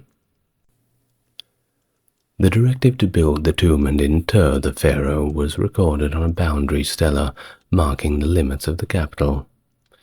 It stated that a tomb shall be constructed for Akhenaten in the eastern mountain. It requested that the burial take place within the millions of jubilees that were ordained for him by his father Aten. And after the burial, Akhenaten's sarcophagus was damaged and abandoned at the Akhenaten necropolis. But don't worry, it was later restored in the 20th century, and it's currently housed in the Egyptian Museum in Cairo, at least as of 2019. Although Akhenaten's sarcophagus was left behind, his mummy was taken out of the royal tombs after Tutankhamun left Akhenaten and went back to Thebes. It is probable that it was relocated to the tomb KV-55 in the Valley of the Kings near Thebes. But of course, it was violated later on, most probably in the Ramesside era. Well, following the death of Akhenaten, the Aten cult pretty much fell apart completely, leading Tutankhaten to change his name to Tutankhamun and completely desert Akhenaten, along with everybody else. His successors attempted to expunge him and his family from the historical archives. Under Horemheb, the final pharaoh of the 18th dynasty, Egyptians destroyed temples dedicated to the Aten and repurposed building materials for the new construction projects, including those for the newly reinstated deity Amun. That's right, he's back. Seti I, the successor of Horemheb, restored monuments dedicated to Amun and re-engraved the god's name on inscriptions. He removed Akhenaten, Semenkare, Nefer-Nehuaten, and Tutankhamun from official pharaoh lists to create the illusion that Amenhotep III was directly followed by Horemheb. And during the reign of the Ramessids, Akhenaten was systematically dismantled, and its building materials were repurposed, including in the Hermopolis construction projects. Unfavorable sentiments towards Akhenaten were demonstrated through inscriptions in the tomb of the scribe Mose, where Akhenaten's rule is described as the time of the enemy of Akhenaten. Well, according to Egyptologists, the reign of Akhenaten and the Amarna period initiated a gradual deterioration in the authority of the Egyptian government and the status of the pharaoh in Egyptian society and religious aspects. Akhenaten's religious reforms undermined those traditional connections that ordinary Egyptians had with their deities and the pharaoh, as well as the function of the pharaoh in mediating between the people and the gods. Prior to the period of Amarna, the pharaoh held the role of being the earthly representative of the gods. They were considered the offspring of the deity Ra and embodied the god Horus. The pharaoh fulfilled their divine duties by performing rituals, making offerings, and ensuring the upkeep of the temples dedicated to the gods. In addition, despite the pharaoh's supervision of all religious activities, Egyptians had the opportunity to connect with their gods through customary public holidays, festivals, and processions. As a result, There appeared to be a strong bond between individuals and the gods, particularly the patron deity of their specific town and cities. Akhenaten, however, prohibited the veneration of deities other than the Aten, including during religious celebrations. In addition, he proclaimed himself as the exclusive authority to worship the Aten, and mandated that all religious reverence previously shown to the other deities should actually be redirected towards him. Well, following his death during the 19th and 20th dynasties, which spanned approximately 270 years, the dynamic between the people, the pharaoh, and the gods just didn't get back to the previous state and belief from before the time when Akhenaten kind of screwed everything up for everybody, if I may use those non-academic terms. Although the worship of all deities went back to how it was before, the connection between the gods and their followers became more immediate and intimate, bypassing the involvement of the pharaoh. Instead of relying on the pharaoh as an intermediary, a kind of middleman, Egyptians began to hold the belief that they could simply talk directly to the gods, and that the gods intervened directly within their lives, safeguarding the righteous and penalizing the wrongdoers. The deities assumed the role of their own envoys on earth, supplanting the pharaoh. What about Amun? Well, he regained his position as the supreme ruler among all of the deities. The king, however, ceased to be considered as such, as now God himself has assumed the role of king no more. Once Amun was acknowledged as the legitimate ruler, the political authority of the earthly leaders could be significantly diminished. As a result, the Amun priesthood's influence and authority steadily increased until the 21st dynasty, around 1077 BC. And when they were at that point, the high priests of Amun essentially became rulers, albeit de facto ones, over their own little regions of Egypt.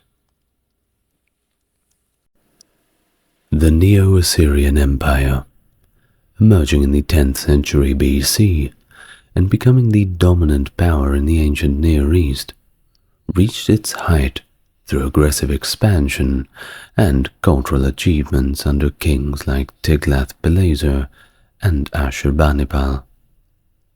It boasted unprecedented territorial gains, administrative sophistication, and left us with notable contributions to art and science, most notably the Library of Ashurbanipal. However, by late 7th century BC, a combination of internal discord, economic challenges, and external pressures from emerging powers like the Babylonians and the Medes spelled its decline. So, if you want to learn all about the Neo-Assyrian Empire, you're in the right place. Welcome to the channel. If you are new here, it's good to meet you. And for those who are returning viewers, it's great to see you again. As always, if you want to support the channel, the links to Patreon are in the description and comments. Otherwise, if you really want to help me out, like and subscribe. That helps YouTube push me out to a broader audience. Thank you in advance. Now, without further ado, let's begin. Make yourself comfortable, will you? Imperialism and the aspiration to establish a universal empire were fundamental aspects of ancient Near Eastern royal ideology long before the emergence of the Neo-Assyrian Empire. In the early dynastic period, Around 2900 to 2350 BC, Sumerian rulers engaged in conflicts to create small hegemonic empires and gain dominance over neighboring city-states. Over time, these conflicts evolved into a broader ambition for universal rule, fueled by the belief that Mesopotamia represented the entire known world. One of the earliest world conquerors, as they were called, was Lugal-Zaggisi, the king of Uruk, who conquered Lower Mesopotamia in the 24th century BC. The Akkadian Empire, founded around 2334 BC by Sargon of Akkad, is considered the first great Mesopotamian empire. Following the Akkadian Empire, various imperial estates emerged and declined in Mesopotamia and the Near East. Although most early empires and kingdoms controlled core territories, the desire for universal rule persisted in the royal ideologies of Mesopotamian kings for centuries, inspired by the memory of that great lost Akkadian Empire. Grand titles, such as King of the Universe or King of the Four Corners of the World, exemplified this ambition, evident also in the rulers of Assyria. The Middle Assyrian Empire, rising in the 14th century BC, transformed from a city-state centered around Assur into one of the dominant powers of the Middle East, Near East rather. Under rulers like Adad-nirari I and Tukulti-Ninurta I, Assyria reached its zenith, subjugating Babylonia and extending its influence. However, the empire later experienced decline, despite brief revivals under kings like Tiglath-Pileser I. The decline was reversed in the reign of Ashur-dan II, marking a resurgence in Assyrian power through campaigns in the northeast and northwest.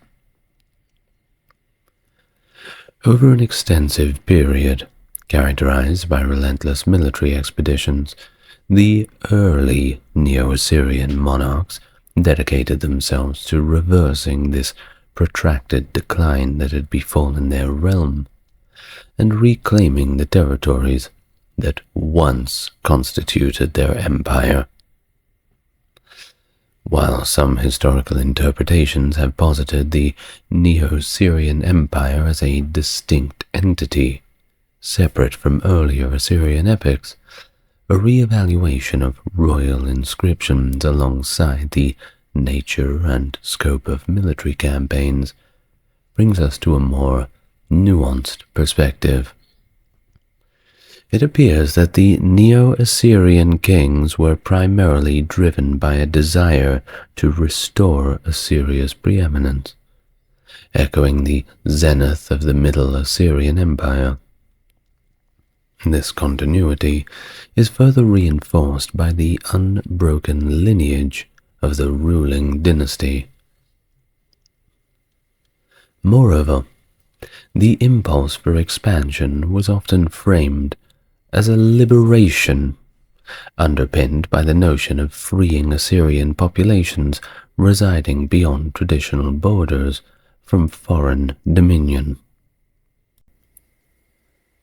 Material evidence gleaned from reconquered sites during the waning years of the Middle Assyrian Empire corroborates the enduring influence of Assyrian culture and territories, even beyond its immediate control. Initially, the efforts in the early stages of the Neo-Assyrian rulers were concentrated on consolidating authority within the region stretching up to the Kabul River in the western reaches. The conquest of Katmahu by Ashur-dan II which was subsequently incorporated as a vassal kingdom, shows the resource constraints faced by the nascent empire, necessitating a virtual restart of the imperial reconquest initiative. Building upon that foundation laid by Ashur-dan II, Adad-nirari and Tukulti-Ninurta II pursued an aggressive agenda of territorial expansion. Adad-nirari II's strategic campaigns targeted territories southeast of the Little Zab River, which had hitherto been under Babylonian hegemony.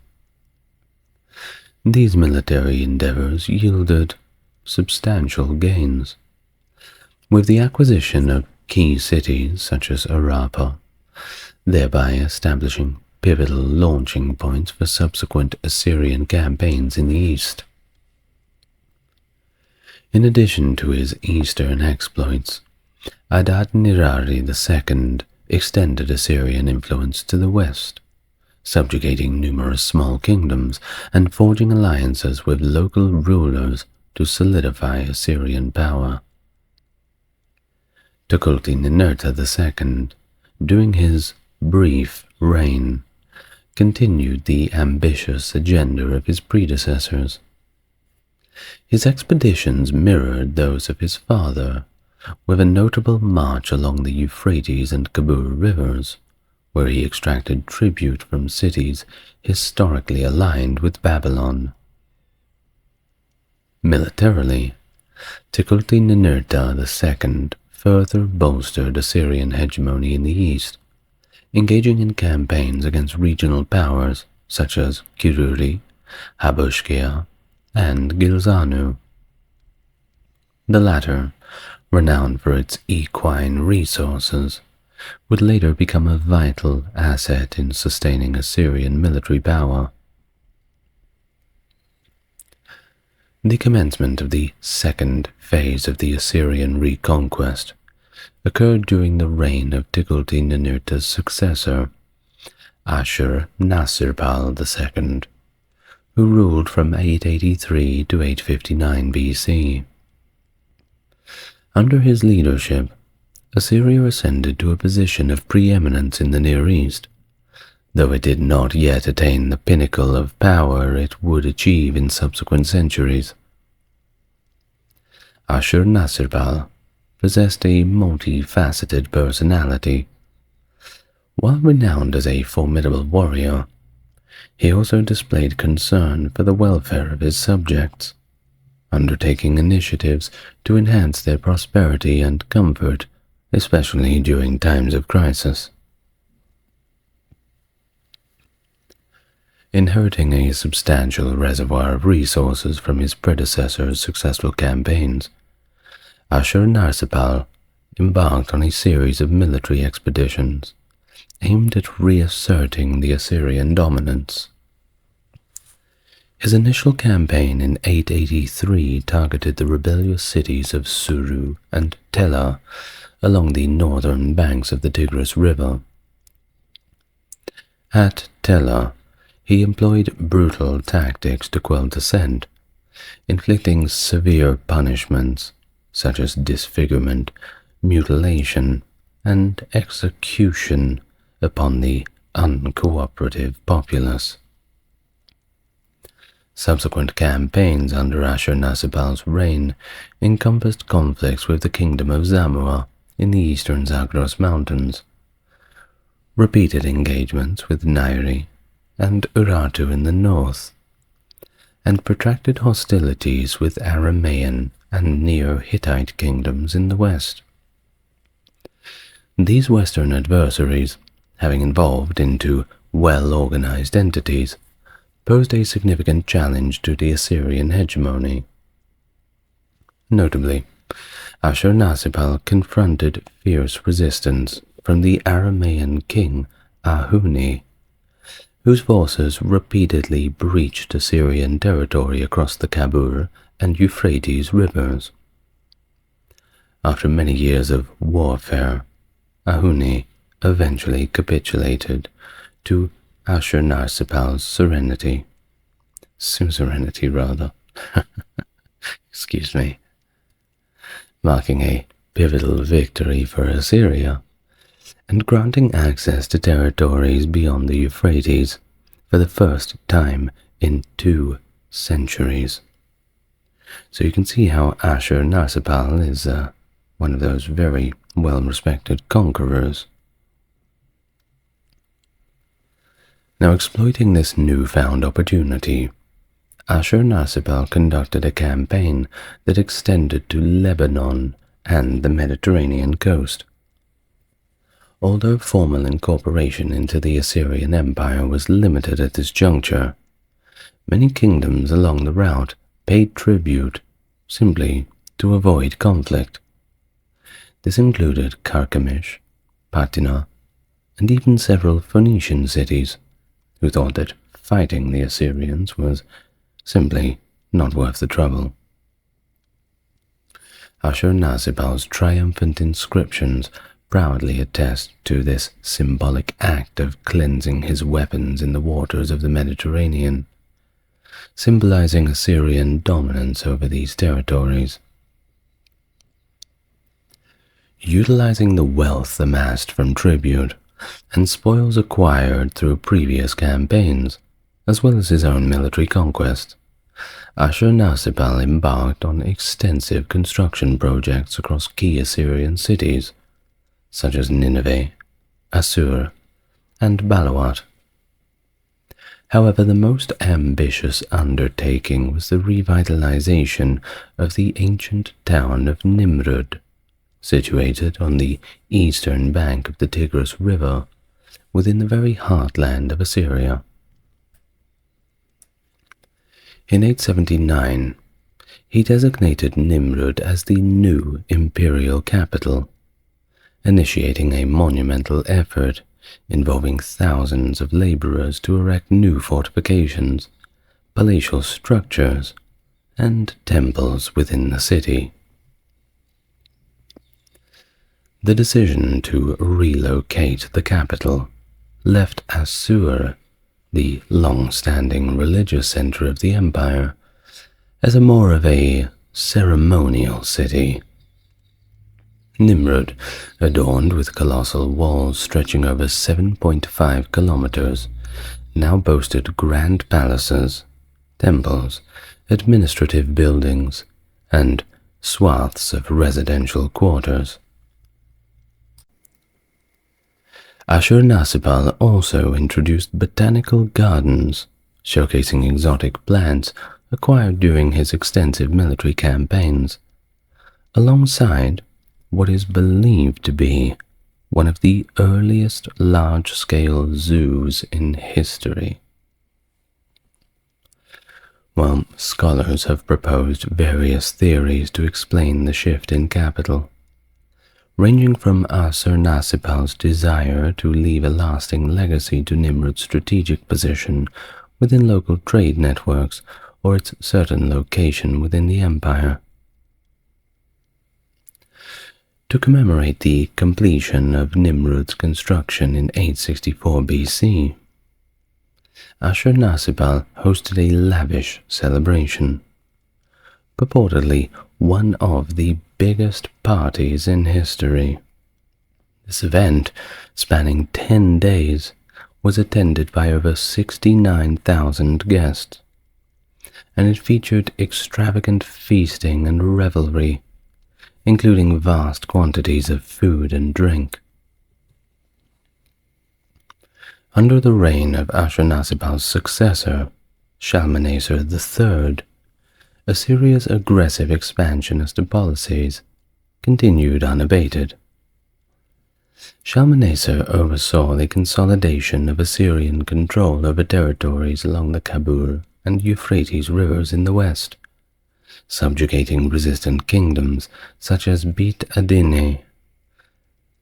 The defeat of Ahuni, remember him, led to the establishment of Kar Salmanu, Ashared, as a new administrative center, which further strengthened Assyrian authority in that region. Despite formidable adversaries, such as Urartu in the north, whose kings emulated Assyrian autocracy and military prowess. Shalmaneser expanded Assyrian influence through bold military campaigns, often against the wishes of his advisors.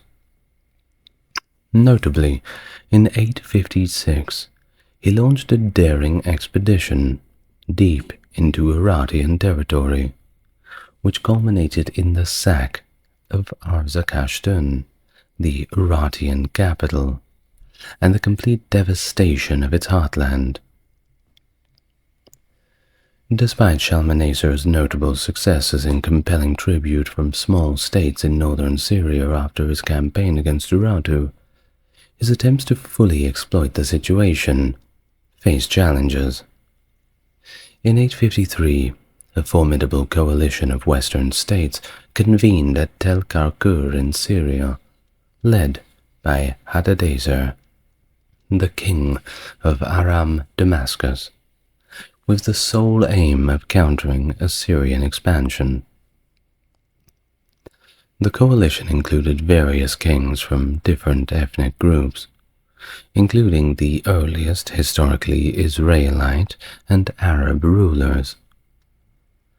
Shalmaneser confronted the coalition in the same year, purportedly receiving a significant victory at the Battle of Karkar, according to Assyrian records at least. Either way, the battle's outcome remains a little ambiguous, with no substantial political or territorial gains secured. Following the engagement at Karkar, Shalmaneser shifted his focus to the south.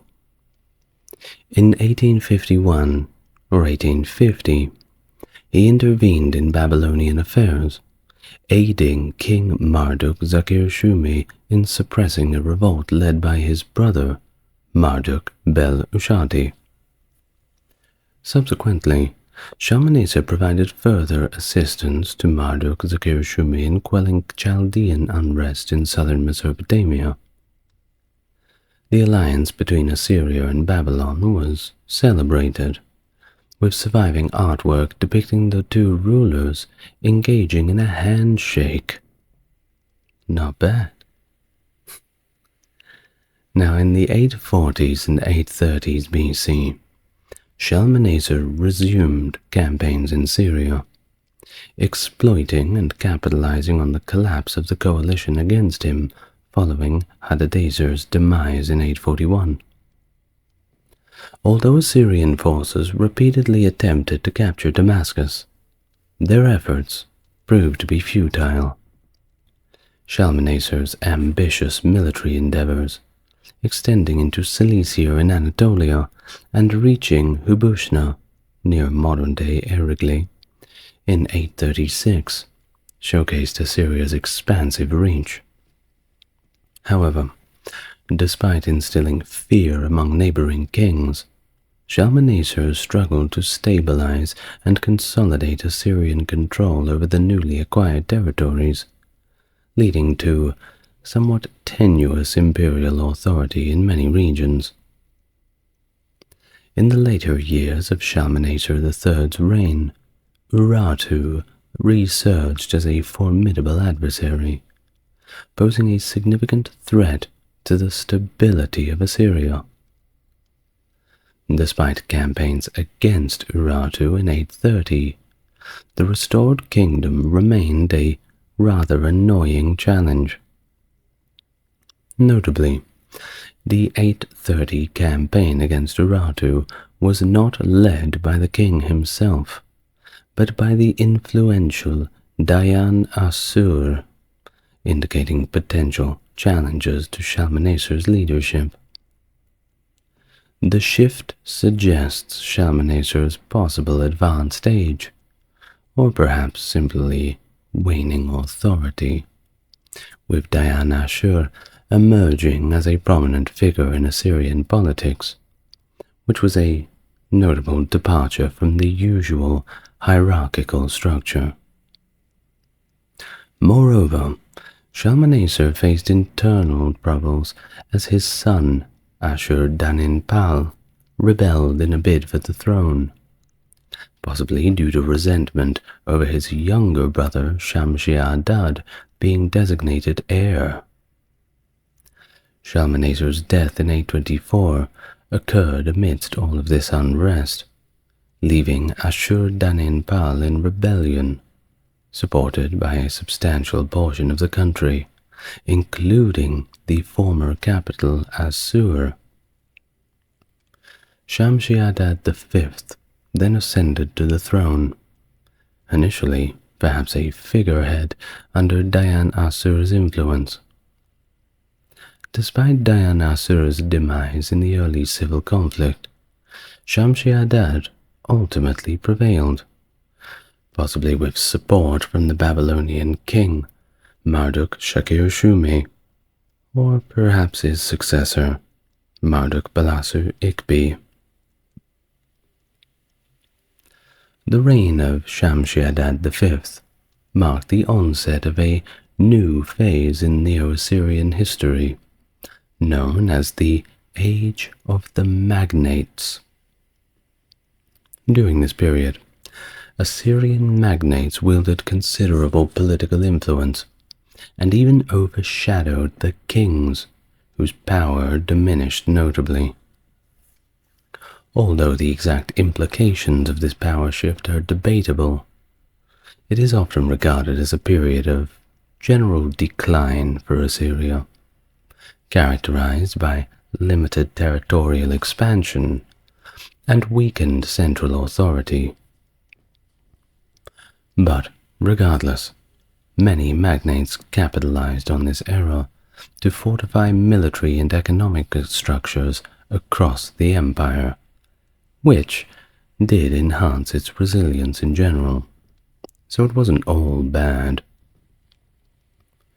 Shamshi-Adad's early campaigns focused primarily on Urartian fortresses in western Iran, but with limited success. Several campaigns were led by officials rather than the king himself, suggesting challenges in consolidating authority. Despite initial setbacks, Shamshi-Adad's fortunes shifted from 815 BC onwards, as he redirected efforts towards Babylonia. In 813, he defeated Marduk-Balassu-Ikbi, capturing him and annexing northern Babylonian territories. However, Assyria's weakened state hindered full exploitation of these victories, leaving southern Mesopotamia unsettled and the Babylonian throne vacant for several years. Upon the death of Shamshi-Adad V in 811 BC, his son Adad-Ninari III ascended to the throne, though he was likely very young at the time. During the early years of his reign, real political power was probably held by the Turtanu, Nergal-Ila'i, and Adad-Ninari's mother, Shamuramat, one of the most influential women in Assyrian history. Shamuramat's remarkable authority extended to military campaigns, as she participated in a campaign against Kumu in Syria, a very rare feat for ancient Assyrian women, so credit for that. And together with her son, she's credited for expanding Assyrian territory, a task that was typically reserved for kings alone. While following Shamuramat's death, Adad-Nirari's authority remained limited, with figures like the eunuch Nergal-Eresh exerting significant influence. Despite his constrained authority, Adad-Ninari III's reign witnessed some military successes, with Assyrian armies conducting numerous campaigns in western Iran. Although the western territories had gained autonomy, Adad-Nirari managed to defeat Aram Damascus in 790. Additionally, he launched the first Assyrian campaign against the Aramaic tribes along the Assyro-Babylonian border around 787. During his reign, Adad-nirari appointed Shamshi-Ilu as the new Tertanu, a position that would see him as one of the most influential political figures in Assyria for approximately 40 years. After Adad-nirari's death in 783, his sons ruled successively, that being Shalmaneser IV, Ashur-dan III, and Ashur-nirari V. This period marked a decline in Assyrian royal power, evident in the scarcity of royal inscriptions from their reigns. Under Shalmaneser IV, Shamshi-Ilu's influence grew to the extent that he ceased crediting the king in his inscriptions. That's one way to assert your autonomy. Assyrian military efforts, mainly directed against Urartu, intensified during this period. Shamshi-Ilu achieved a notable victory against Argishti I of Urartu in 774. However, he failed to decisively defeat Urartu.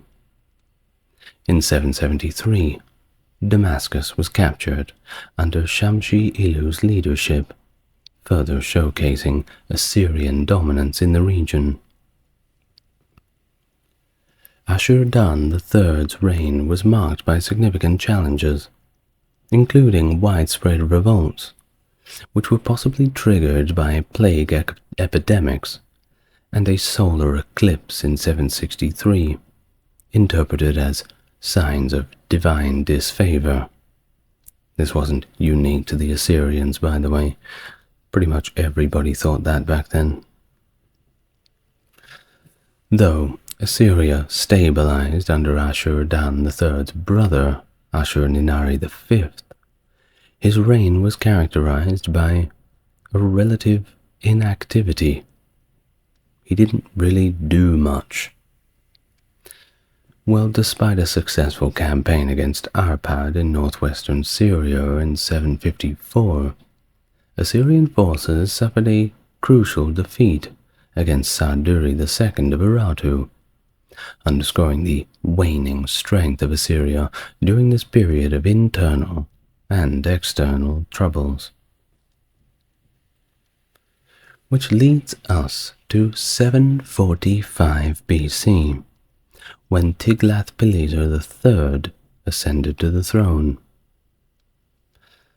Things were about to change up a little bit.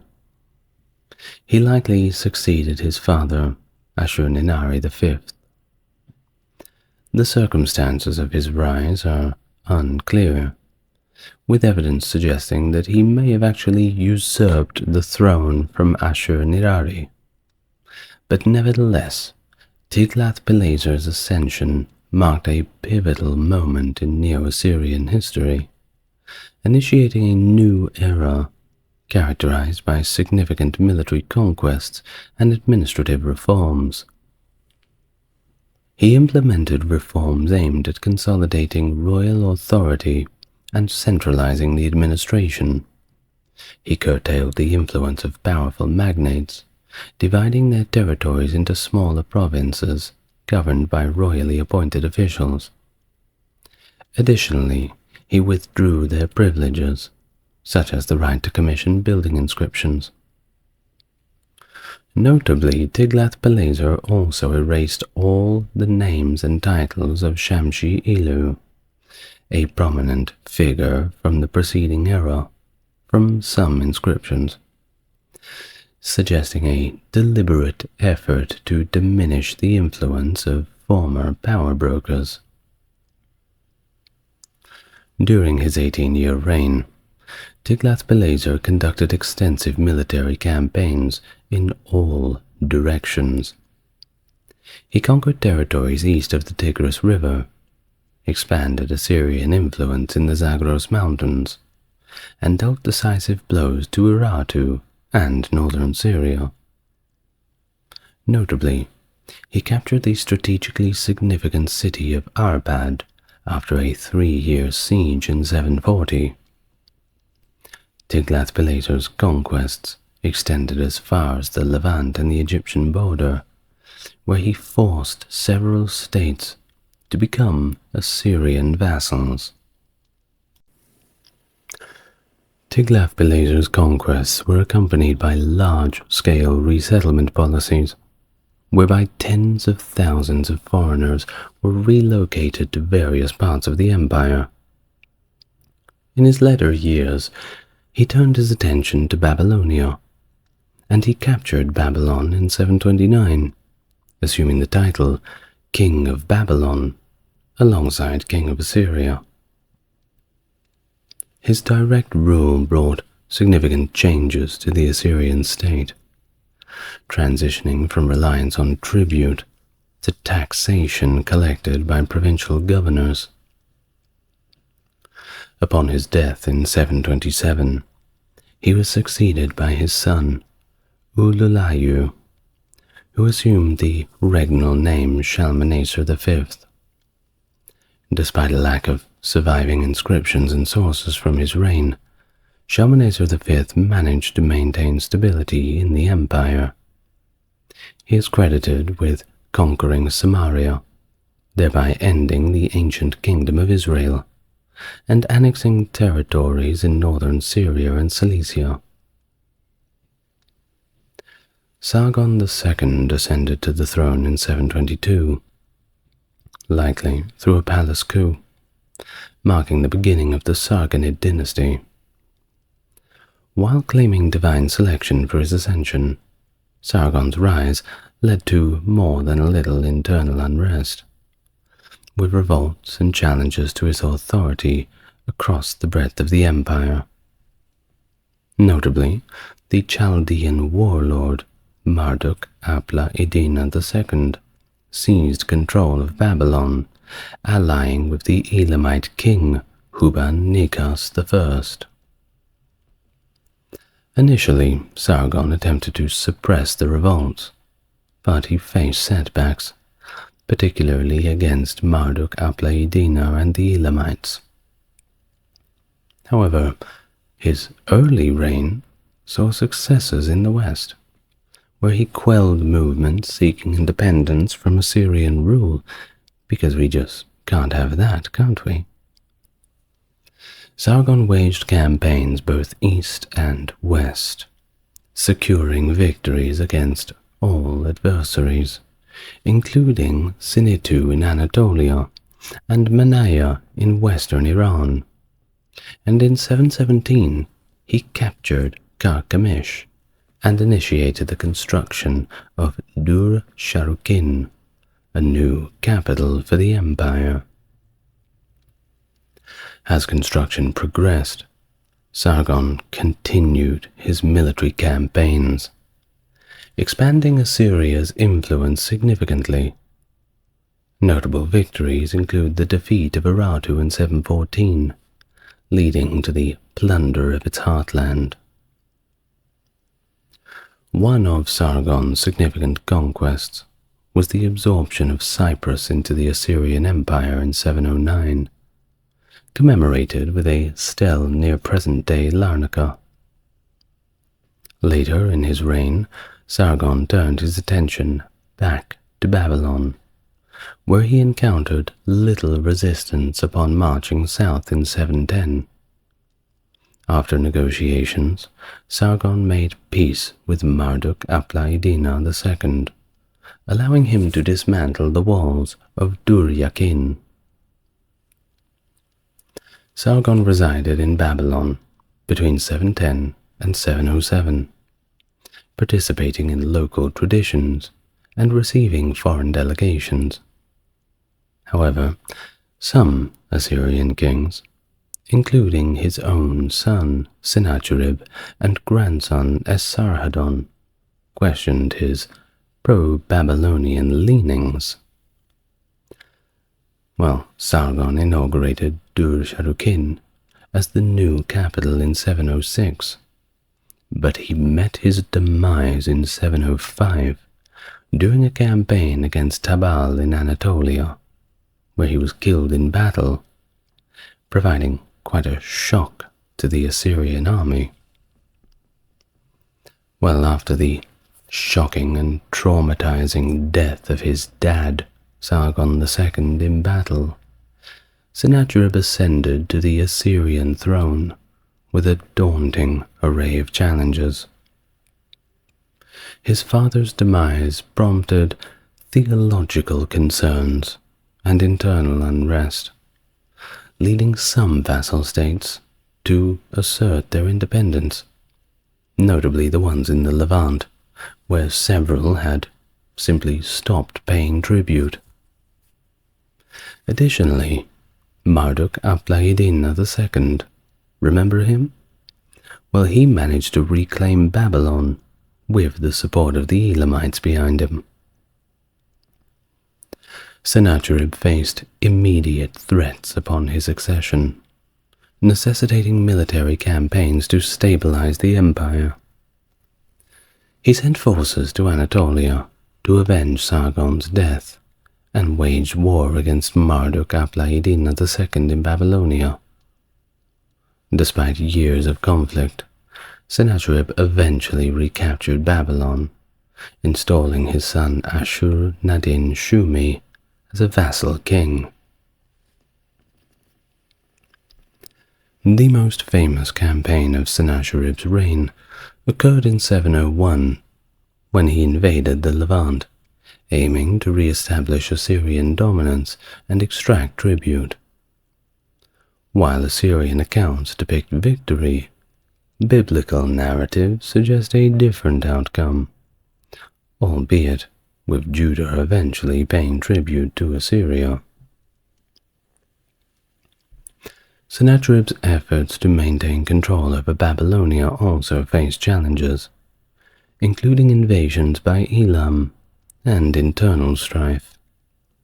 Despite capturing Babylon in 689, resistance continued, culminating in the destruction of the city and suppression of its political identity. Towards the end of Sennacherib's reign, succession disputes also emerged. His eldest son, Arda-Malusu, vied for the throne against Esarhaddon, leading to a regicidal plot.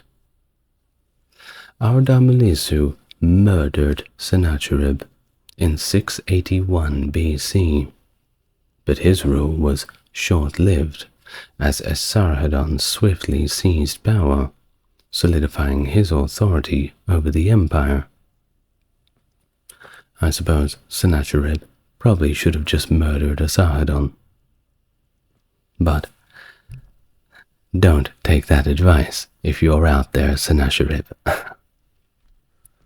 Now, Esarhaddon's reign was characterized by a very delicate balance of power between the northern and southern regions of the empire. He undertook the ambitious task of rebuilding Babylon, while ensuring the preservation of the Assyrian temples and cults, of course. However, his personal struggles, including deep distrust of his officials and his own family, I wonder why, and also his frequent bouts of illness and depression, certainly made his rule a little bit difficult. Despite all the personal challenges, he led numerous successful military campaigns, expanding the empire's borders further than any previous ruler did. He conquered territories in Anatolia, Phoenicia, and the Arabian Peninsula. He even had a significant victory in Egypt in 671, and that brought the empire to its greatest extent ever. But he faced those internal threats, with several conspiracies emerging against his rule. People wanted him out, and they were willing to do anything to get him out of there. The challenges stemmed partly from the perception of his illness as a sign of divine disfavor, like God was striking him down. Yet, Asarhadon effectively countered these threats through surveillance and punitive measures, and managed to maintain his authority. In a bid to secure the succession, Asarhadon designated his sons, Ashurbanipal and Shamash-shum-ukin, as heirs to the Assyrian and Babylonian thrones respectively. He enforced oaths of allegiance across the empire to ensure a smooth transition of power. Upon his death in 669 BC, Ashurbanipal ascended to the Assyrian throne, followed by Shamash-shum-ukin as the king of Babylon, marking the culmination of Asarhadon's efforts to stabilize the empire's leadership. Ashurbanipal's reign marked the culmination of Assyrian military expansion and imperial power in the Near East. He led successful campaigns in Egypt, defeating pharaohs Taharka and Tandamani, and he even captured Thebes, amassing significant wealth for Assyria. In Babylonia, he faced challenges from his brother Shamash-shum-ukin, culminating in a devastating revolt in 652, which led to the destruction of Babylon and the death of Shamash-shum-ukin. The conflict with Elam also marred Ashurbanipal's rule. Despite defeating the Elamite king Teoman in 653, Elam remained a persistent adversary. They were not going away. Well, Ashurbanipal's decision not to annex Elam, leaving it vulnerable to Persian incursions, foreshadowed a few future conflicts in the region. While Ashurbanipal's inscriptions portrayed Assyria as an unassailable hegemon, internal fissures had begun to emerge. Loss of control over Egypt and failure to subdue Arab tribes significantly weakened the Assyrian authority. Furthermore, the brutal treatment of Babylon fueled anti-Assyrian sentiment in Mesopotamia. Ashurbanipal's reign witnessed the rise of the eunuchs to power as well, highlighting a growing disconnect between the king and traditional elites. Despite his military successes, these internal challenges contributed to the gradual decline of Assyrian power, foreshadowing the empire's eventual collapse after Ashurbanipal's death. The reigns of Ashur-etil-ilani and Sin-sharishkun marked a tumultuous period in Assyrian history. Did I say remains? I meant the reigns. Well, either way, the reigns of these two were certainly characterized by a lot of external threats and internal troubles, particularly from Babylon. Now, Ashur-etil-ilani's rule was overshadowed by the influence of the chief eunuch, Sin-shumu-lishir, suggesting a lack of assertiveness on the part of the king. His reign was relatively inactive, and there was actually no recorded military campaigns, and a smaller palace at Nimrud compared to his predecessors was his main residence. After just 4 years, Ashur-etil-ilani's death in 627 paved the way for his brother Sin-sharishkun to ascend the throne. And ascend he did, facing immediate challenges to his rule, including a rebellion led by Sin-shumu-lishir. Despite successfully quelling the rebellion, he struggled to maintain control, especially in Babylonia. The death of the long-reigning Babylonian vassal king Kandalanu further destabilized the region, leading to the emergence of Nabopolassar as a prominent figure advocating for Babylonian independence. Nabopolassar's rise marked a turning point in the struggle for Babylonia's sovereignty. Despite initial setbacks, including the recapture of Sippar and Uruk by Sinsharishkun's forces, Nabopolassar's determination and the opportunity presented by the internal turmoil within Assyria allowed him to consolidate his power. The rebellion of a usurper in the empire's western territories further weakened Sinsharishkun, enabling Nabopolassar to finally take control of Babylon in 620. Of course, the loss of Babylonia dealt a significant blow to the Assyrian authority. Yet, initially, there was little indication of the long-term consequences. Assyrian rulers had previously quelled Babylonian uprisings, and the loss was perceived as just another one of those little setbacks. However, this time was different.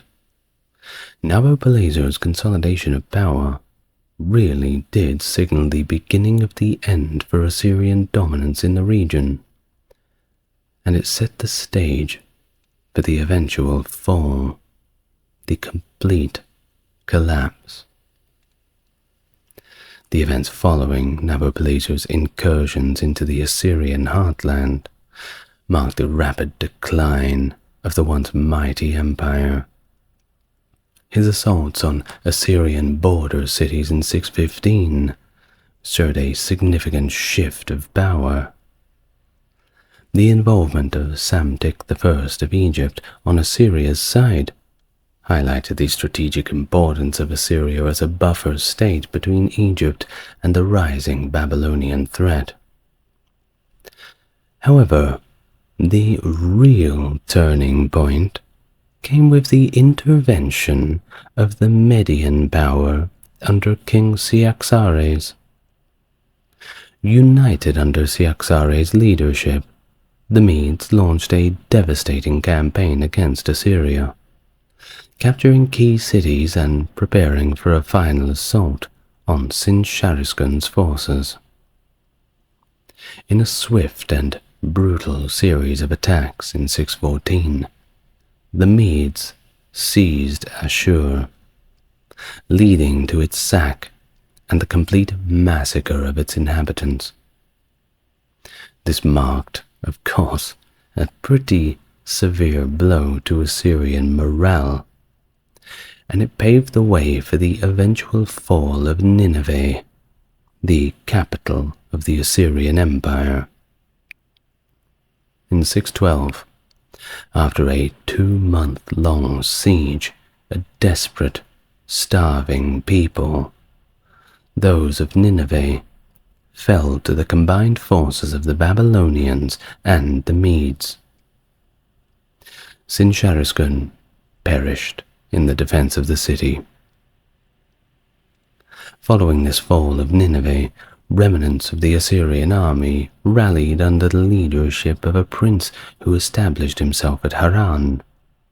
However, despite efforts to revive Assyrian rule, Haran also fell to the Babylonian Median forces in 610.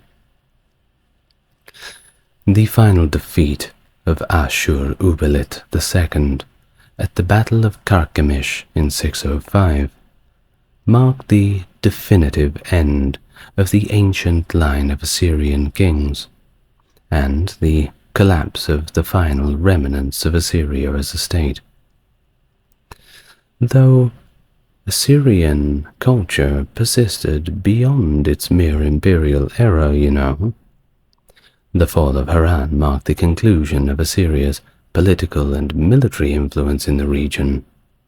But if you look pretty hard, you can still find traces of it around.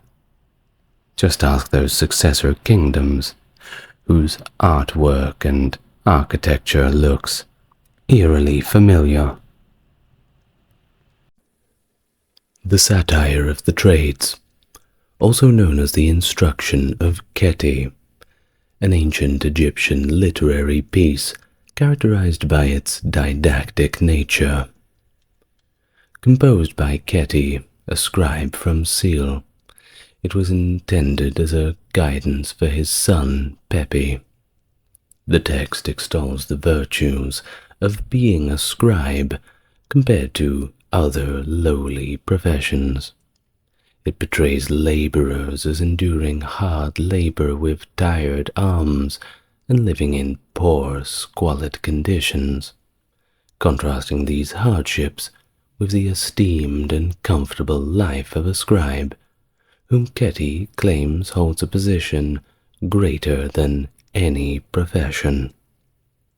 Thus, it is a rather interesting insight into life in ancient Egypt, a look into the lot of the common man, albeit through the eyes of an elitist profession.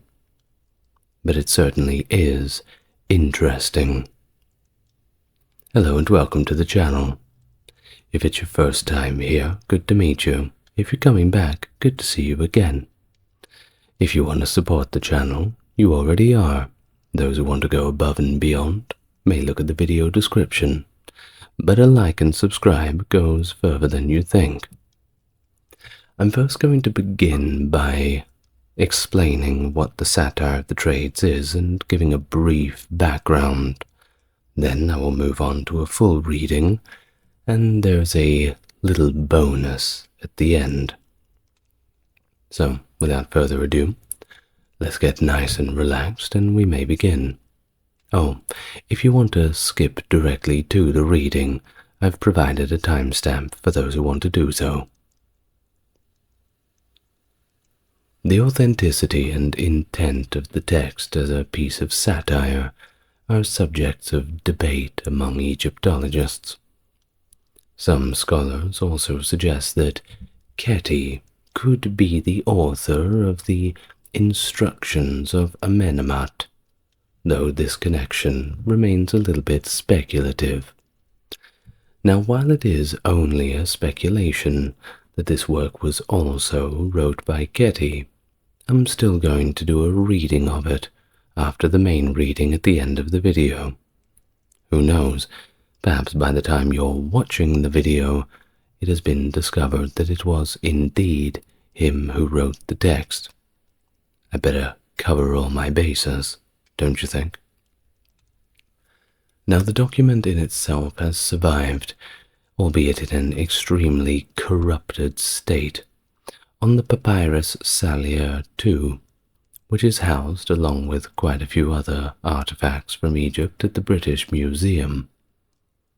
Additional fragments of the text exist across various institutions, including the British Museum, the Louvre, the Morgan Library and Museum, and a few others. The teachings from the Satire of the Trades are also referenced in the deuterocanonical books of Sirach, highlighting its historical significance and influence. And it's not just preserved in a few places. It's preserved across a variety of mediums, and this includes papyri, writing boards, and ostraca. You see, it was kind of a teaching tool. Think of it as a practice writing for the ancient Egyptian scribal schools. The frequent copying of this text by students has resulted in numerous surviving copies. However, many of these are riddled with errors due to the inexperienced hands of the scribes. After all, it was mainly a practice document. The most widely recognized and current translation of the document is by Wolfgang Helck, which has become the standard reference for this text and the one that I will be reading later on in the video. The name Satire of the Trades was bestowed upon the document by renowned Egyptologist Gaston Maspero. So what exactly is it in general? Well, our scribe Ketty vividly paints the picture of the arduous lives of common laborers through a lengthy monologue, and I suppose you can pick up a tone of arrogance within it. You'll see what I mean. It's mainly there to urge Pepi to embrace the profession of a scribe as a superior alternative. And it definitely has the tone of a father trying to sell the idea of carrying on the trade to his son. Not so much by extolling the virtues of actually being a scribe, but just by telling him how terrible it would be to do other things out in that burning Egyptian sun. Ketty begins by sharing his observations of the harsh realities faced by laborers, including involuntary labor seizures and brutal beatings. Yes, unfortunately, not a over-exaggeration, presenting the life of a scribe as a kind of refuge from such hardships. Thus, the bulk of the satire is dedicated to describing, often hyperbolically, the severe toil and undesirable conditions of various other professions.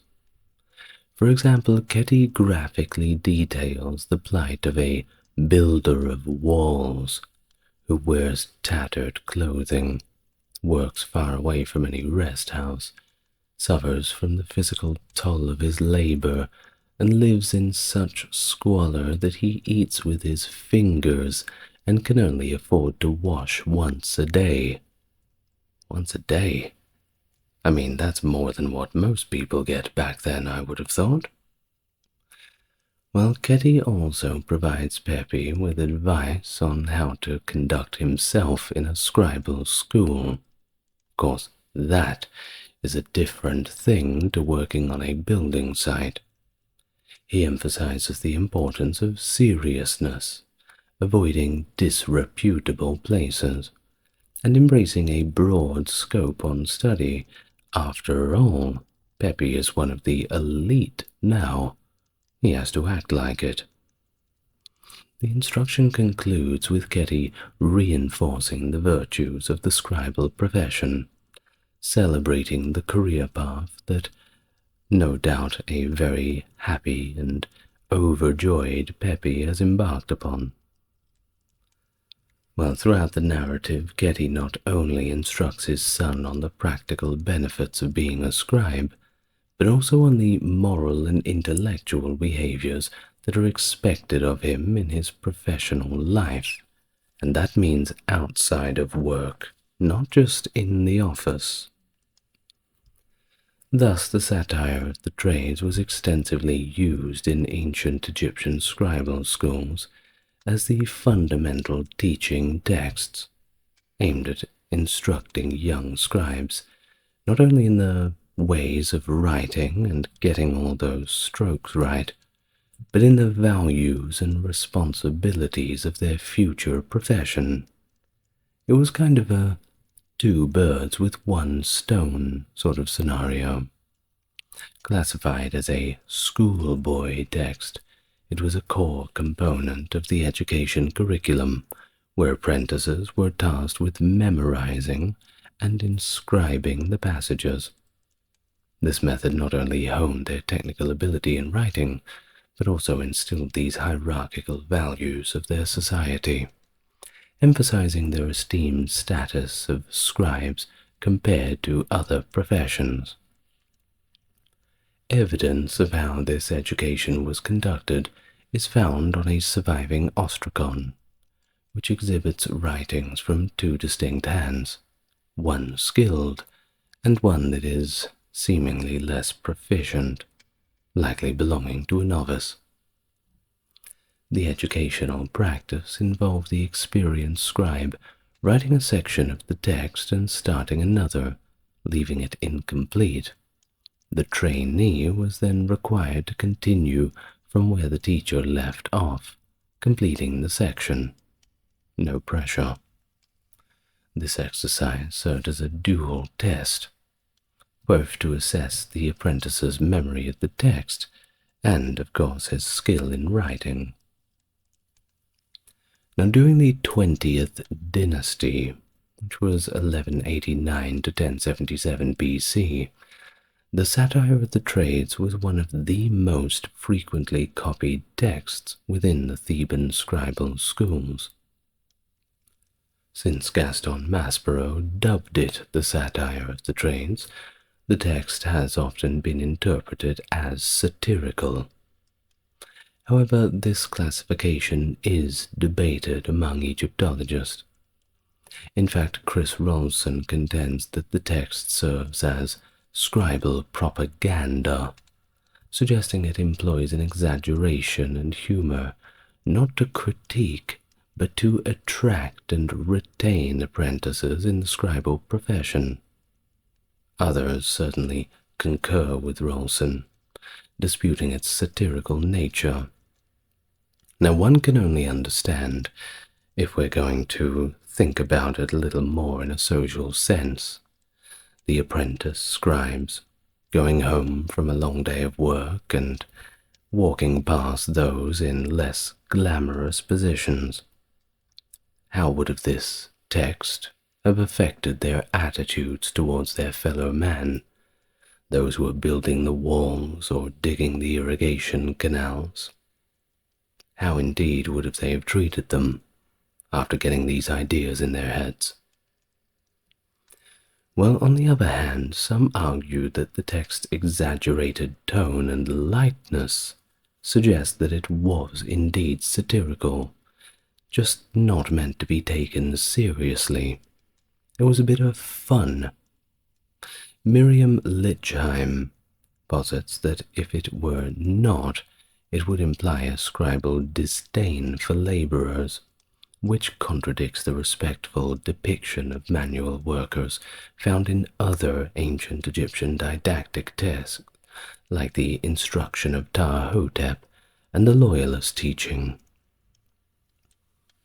There is also others who add to the discourse by suggesting that while the text contains elements typical of satire, it doesn't fully fit within the tradition of the satire, hinting at a more complex literary purpose beyond mere comedic or critical intent. Now, without any further ado, let's read the actual text, as here I should probably set the timestamp.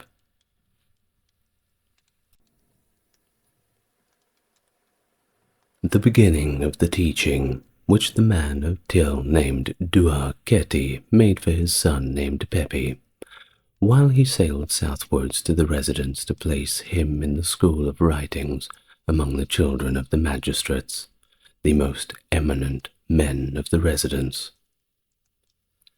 Thereupon he spoke to him, "Since I have seen those who have been beaten, it is to writings that you must set your mind. See for yourself, it saves one from work. Behold, there is nothing that surpasses writings. They are like a boat upon the water. Read then at the end of the book of Kemyet, and you will find this statement in it, saying, As for a scribe in any office in the residence, he will not suffer want in it. When he fulfills the bidding of another, he does not come forth satisfied. I do not see an office to be compared with it, to which this maxim could relate. I shall make you love books more than your mother, and I shall place their excellence before you. It is indeed greater than any office. There is nothing like it on earth. When he began to become sturdy, but was still a child, He was greeted respectfully.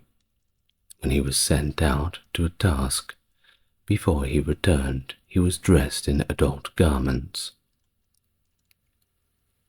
I do not see a stone worker on an important errand, or a goldsmith in a place which he has been sent, but I have seen a coppersmith at his work at the mouth of his furnace.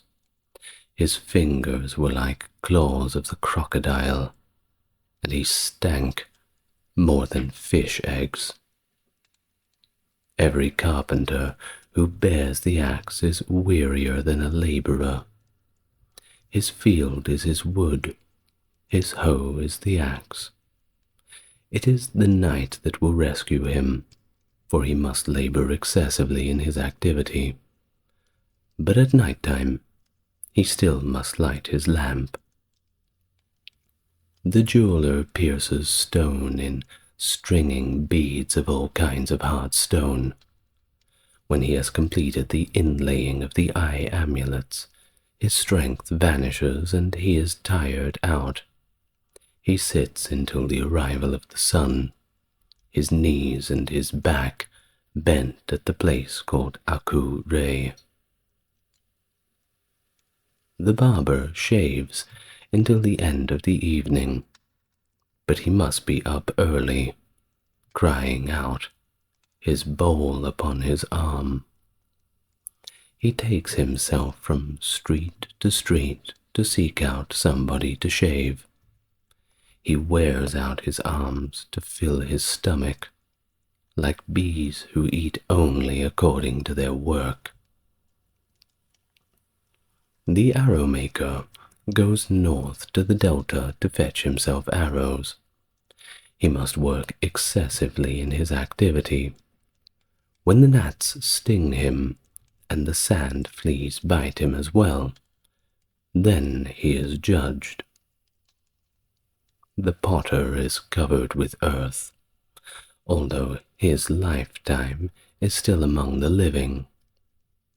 He burrows in the field more than swine to bake his cooking vessels, his clothes being stiff with mud.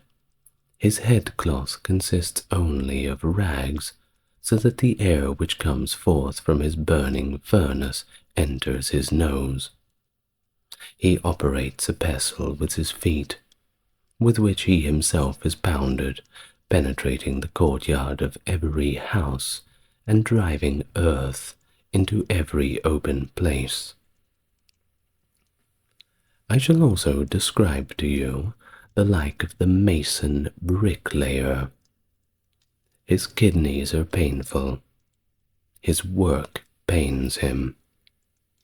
When he must be outside in the wind, he lays bricks without a loincloth. His belt is a cord for his back, a string for his buttock. His strength has vanished through fatigue and stiffness, needing all his excrement. He eats bread with his fingers, although he washes himself but once a day. It is miserable for the carpenter when he planes the roof beam. It is the roof of a chamber 10 by 6 cubits. A month goes by in laying the beams and spreading the matting. All the work is accomplished. But as for the food which should be given to his household while he is away, there is no one who provides for his children. The vintner hauls his shoulder yoke, each of his shoulders burdened with age. A swelling is on his neck, and it festers. He spends the morning in watering leeks, and the evening with corianders, after he has spent the midday in the palm grove. So it happens that he sinks down at last and dies, though his deliveries more than one of any other profession. The field hand cries out forever. His voice is louder than the ravens.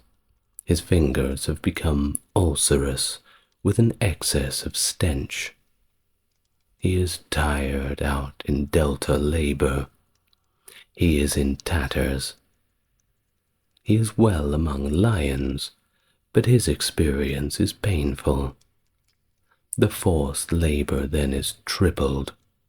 If he comes back from the marches there, he reaches his house worn out, for the forced labor has ruined him. The weaver inside the weaving house is more wretched than a woman. His eyes are drawn up against his belly. He cannot breathe the air. If he wastes a single day without weaving, he is beaten with 50 whiplashes. He has to give food to the doorkeeper to allow him to come out to the daylight. The weapon maker, completely worn out, goes into the desert. Greater than his own pay is what he has to spend for his she-ass to work afterwards. Great is also what he has to give the field hand to set him on the right road to the flint source. When he reaches his house in the evening, the journey has ruined him. The courier goes abroad after handing over his property to his children, being fearful of lions and the Asiatics. He only knows himself again when he is back in Egypt. He reaches his household by evening, but the journey has ruined him. But his house by then is only a garment and a paved road. There is no happy homecoming. The furnace tender, his fingers are foul, the smell thereof is of corpses. His eyes are inflamed because of the heaviness of the smoke. He cannot get rid of his dirt, although he spends the day cutting reeds. Clothes are an abomination to him. The sandal maker is utterly wretched, carrying his tubs forever. His stores are provided with carcasses, and what he bites is hides. And the washerman launders at the river bank in the vicinity of the crocodile. I shall go away, father, from the flowing water, said his son and daughter, to a more satisfactory profession, one more distinguished than any other profession. His food is mixed with filth, and there is no part of him which is clean. He cleans the clothes of a woman in menstruation. He weeps when he spends all day with a beating stick and a stone there, and says to him, "Dirty laundry, come to me." The brim overflows. The fowler is utterly afflicted while searching out for the denizens of the sky. If the flock passes above him, then he says, "Would that I might have nets." But God will not let this come to pass for him, for he is opposed to his activity. I mentioned to you also the fisherman. He is more miserable than any of the other professions. One who is at work in the river infested with crocodiles. When the totaling of his account is subtracted for him, then he will lament. One did not tell him that a crocodile was standing there, and fear has now blinded him. When he comes to the flowing water, so he falls through the might of God. See, there is no office free from supervisors, except for the scribes. He is the supervisor. But if you understand these writings, then it will be better for you than the professions which I have set before you. Behold, the official and the dependent pertaining to him. The tenant farmer of a man cannot say to him, "Do not keep watching me." What I have done in journeying southward to the residence is what I have done through love of you. A day at school is advantageous to you. Its work of mountains is forever, while the workman I have caused you to know hurry, and I cause the recalcitrant to hasten. I will also tell you another matter to teach you what you should know at the station of your debating. Do not come close to where there is a dispute. If a man reproves you, and you do not know how to oppose his anger, make your reply cautiously in the presence of listeners.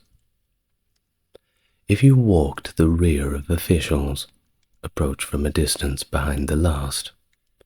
If you enter while the master of the house is at home, and his hands are extended to another in front of you, sit with your hand to your mouth. Do not ask for anything in his presence, but do as he says to you. Beware of approaching the table.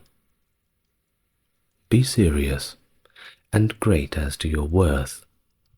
Do not speak secret matters, for he who hides his innermost thoughts is one who makes a shield for himself.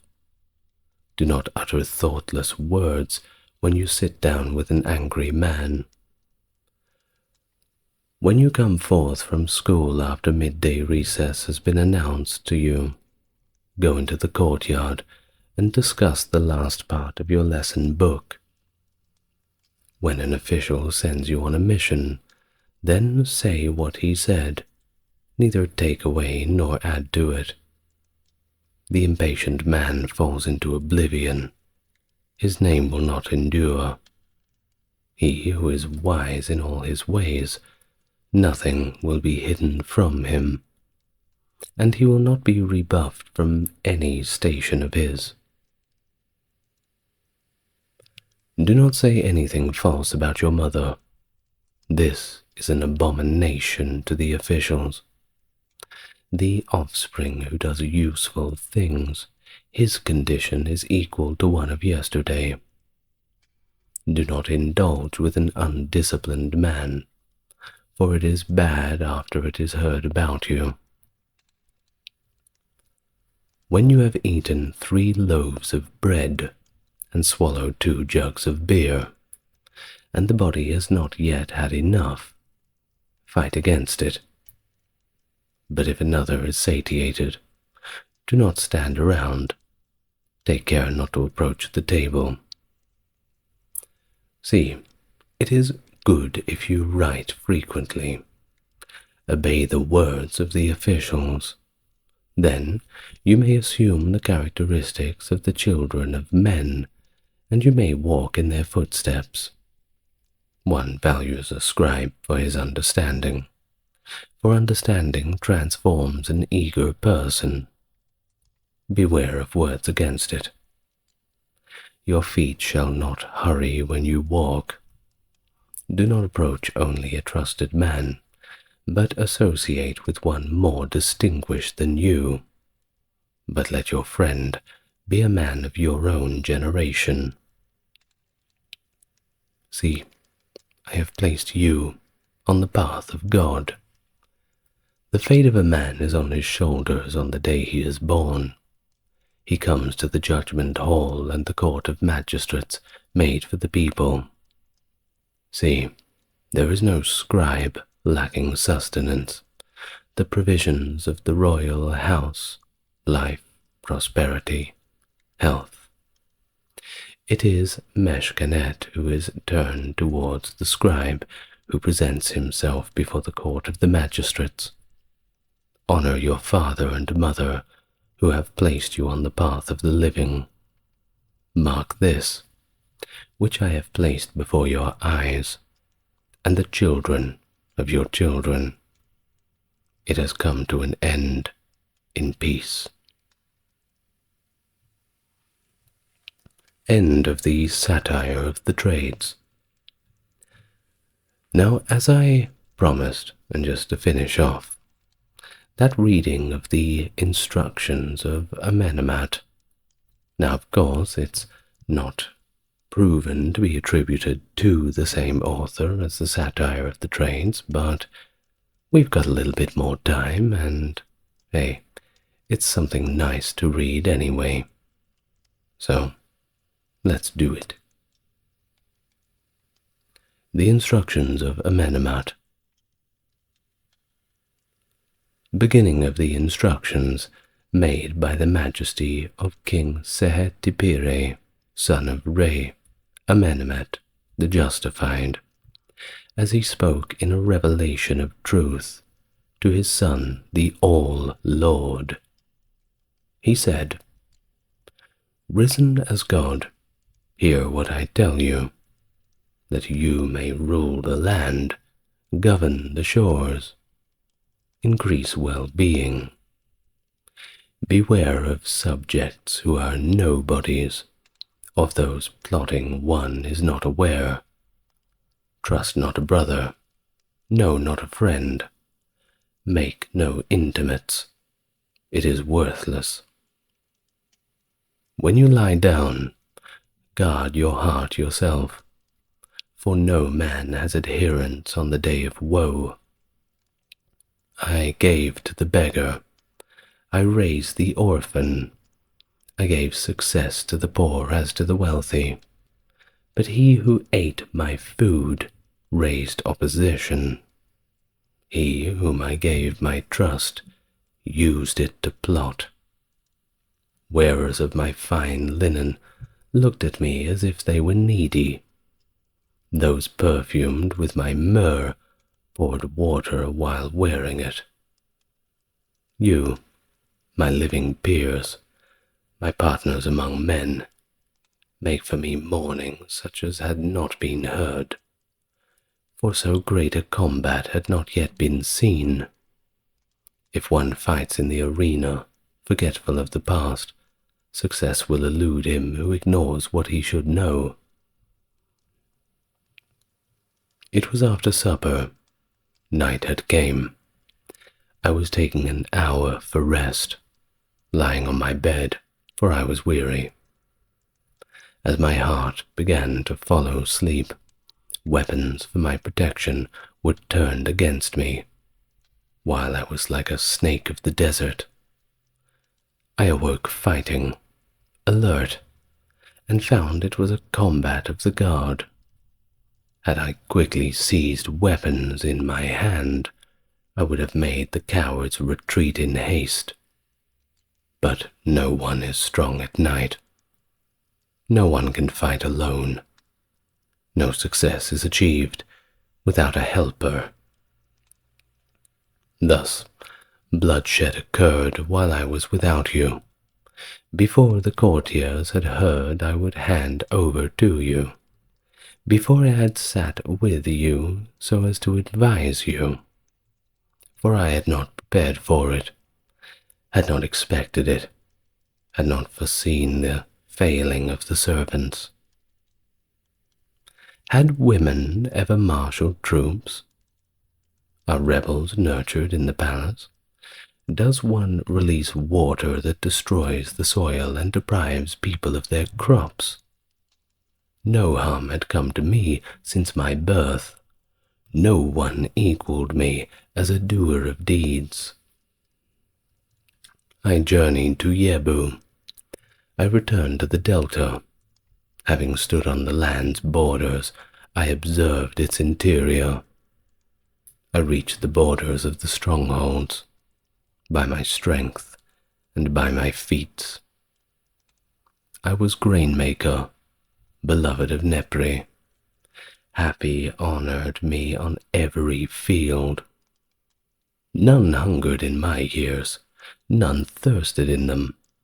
One sat because I acted and spoke of me. I had assigned everything to its place. I subdued lions. I captured crocodiles. I released those of Wawat. I captured the Magi. I made the Asiatics do the dog walk. I built myself a house decked with gold, a ceiling of lapis lazuli, walls of silver, floors of acacia wood, doors of copper, bolts of bronze, made for eternity, prepared for all time. I know, because I am its lord. Behold, much hatred is in the streets. The wise say yes, the fool says no. For no one knows it without your presence, says Osiris, my son. As my feet depart, you are in my heart. My eyes behold you, child of a happy hour, before the people as they hail you. I have made the past and arranged the future. I gave you the contents of my heart. You wear the white crown of a god's son. The seal is in its place, assigned to you by me. Jubilation is in the bark of Re. Kingship is again what it was in the past. Raise your monuments, establish your strongholds. Fight. Mesopotamia, located between the Tigris and Euphrates River, in what is now modern-day Iraq, a home to a rich tapestry of cultures. No doubt you've heard of the Sumerians, Akkadians, Babylonians, and the Assyrians, and of course, the home to a fascinating pantheon of deities. Now, in this episode, we are going to have a look into the 10 principal deities, spending a good amount of time, probably 4 to 5 minutes on each one, just to briefly explain their roles, attributes, and significance within Mesopotamian mythology and daily life. Of course, due to time constraints, we're not going to be going through every detail and eccentricity. This is more to just give you a bit of an introduction on who the deities are within the pantheon. So, with that in mind, as usual, we're going to start with our stretches. You would like to put your right hand out, put it onto the mouse, and click twice on the like and subscribe button, and our pre-video exercise is complete. Very good. Now, with all of the begging out of the way, let's begin. And what a better place to begin than our first god, or deity rather, Anu, also known as An, is being the sky god, the supreme deity. And of course, we start at the very pinnacle of the Mesopotamian pantheon with Anu. Of course, Anu was the god of the sky, so the name itself means heaven in Sumerian. Not the kind of heaven that you're thinking of in a Judeo-Christian sense. Heaven more just like the sky above us, the realm of the gods. Kind of like how the Chinese describe it.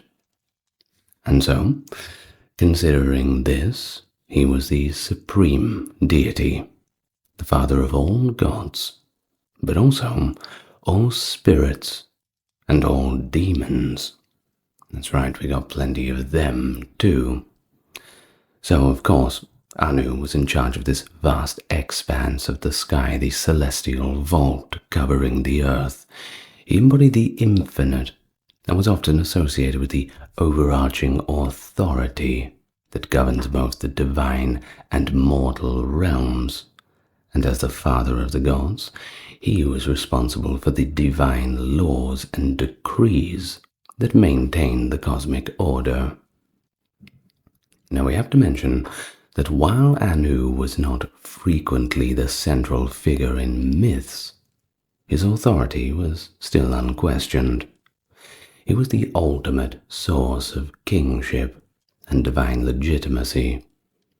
Mesopotamian kings often claimed to be chosen by Anu himself, or to have received their right to rule directly from him.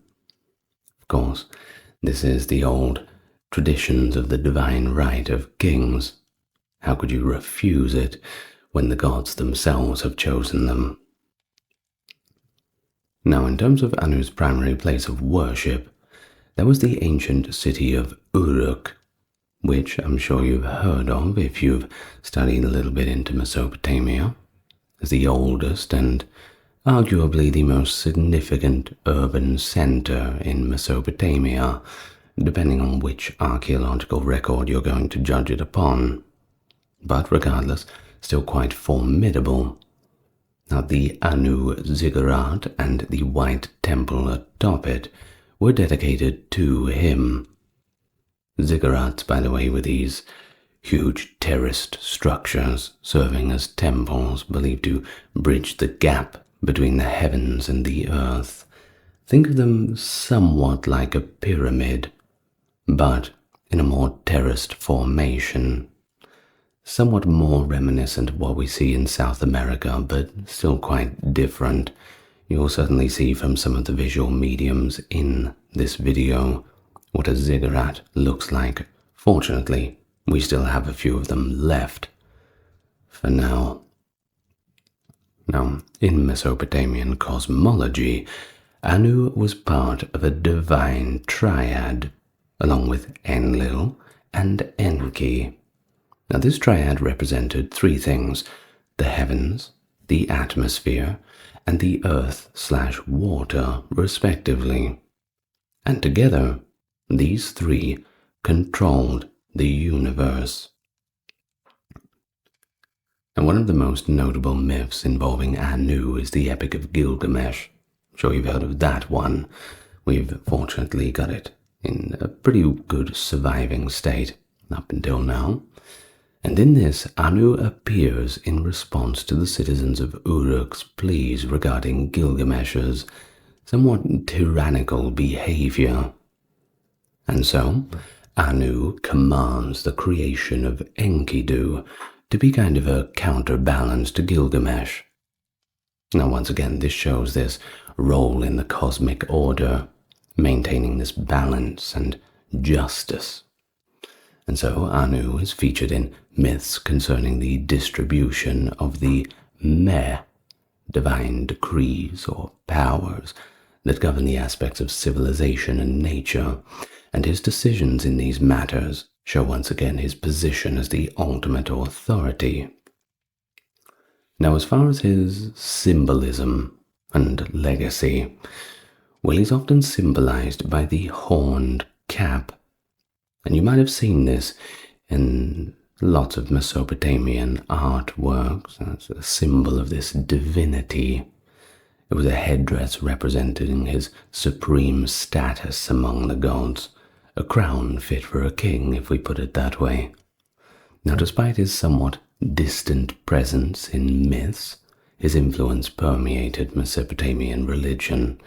Everywhere leads back to Anu.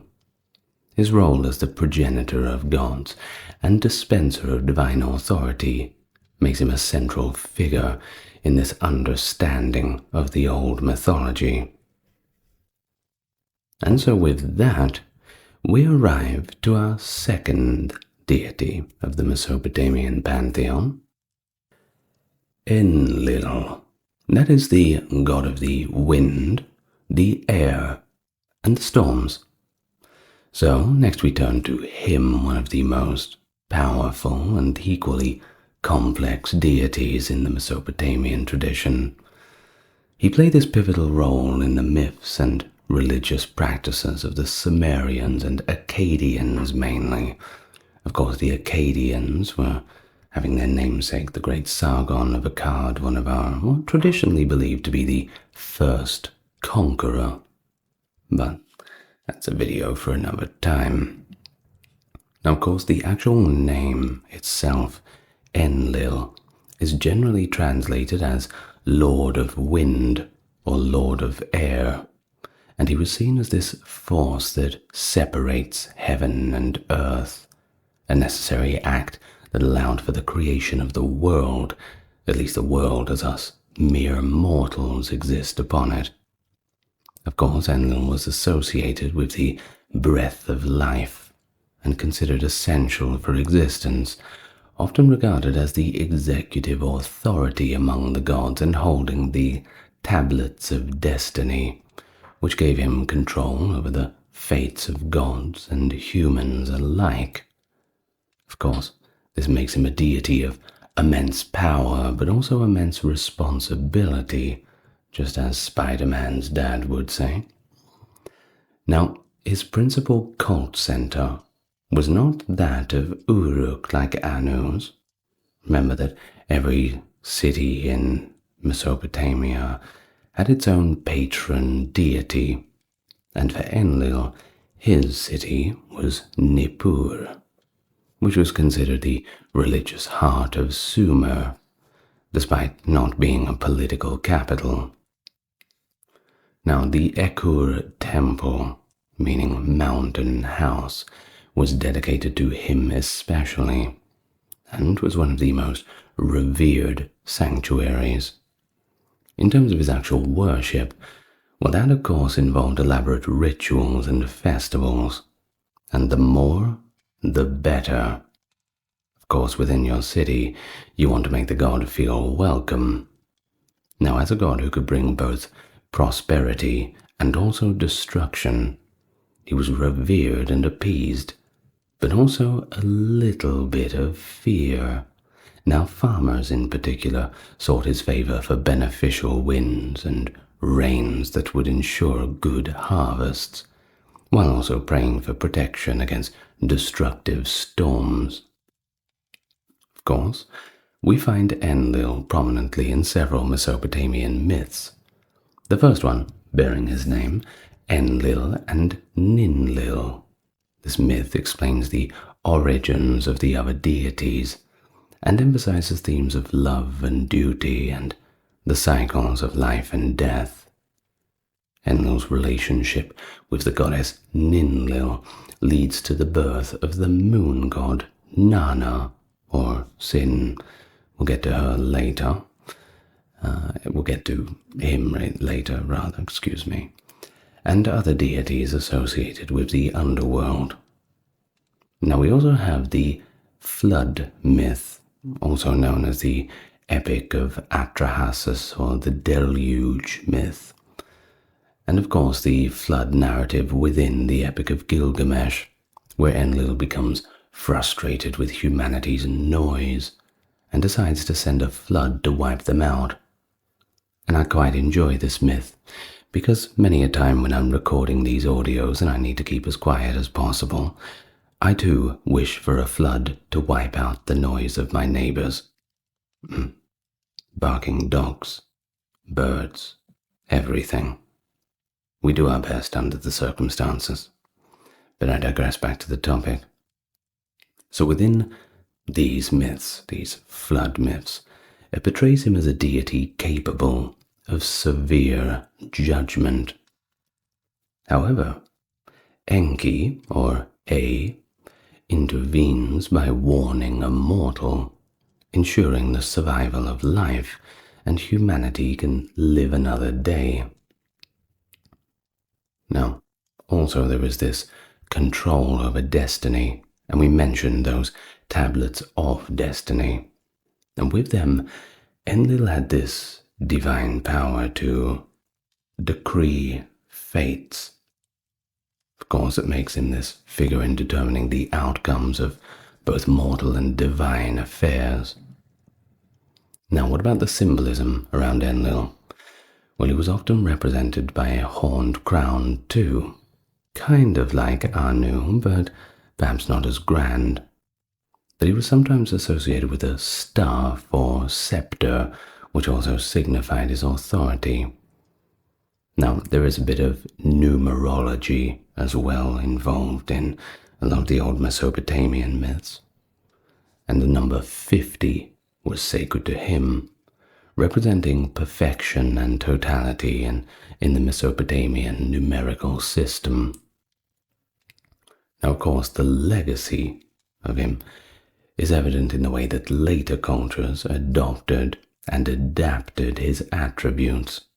His character embodies this unpredictable and awe-inspiring nature of the gods, reflecting the Mesopotamians' respect and fear of the natural phenomena.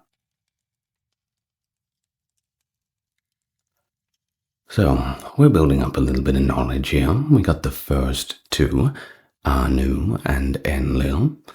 Of course, we've already mentioned the name Enki, and that is our next deity. He's also known to the Akkadians as A, that is spelled E-A. Now, Enki is one of the most enduring and benevolent gods in the pantheon, associated with water, wisdom, magic, and creation.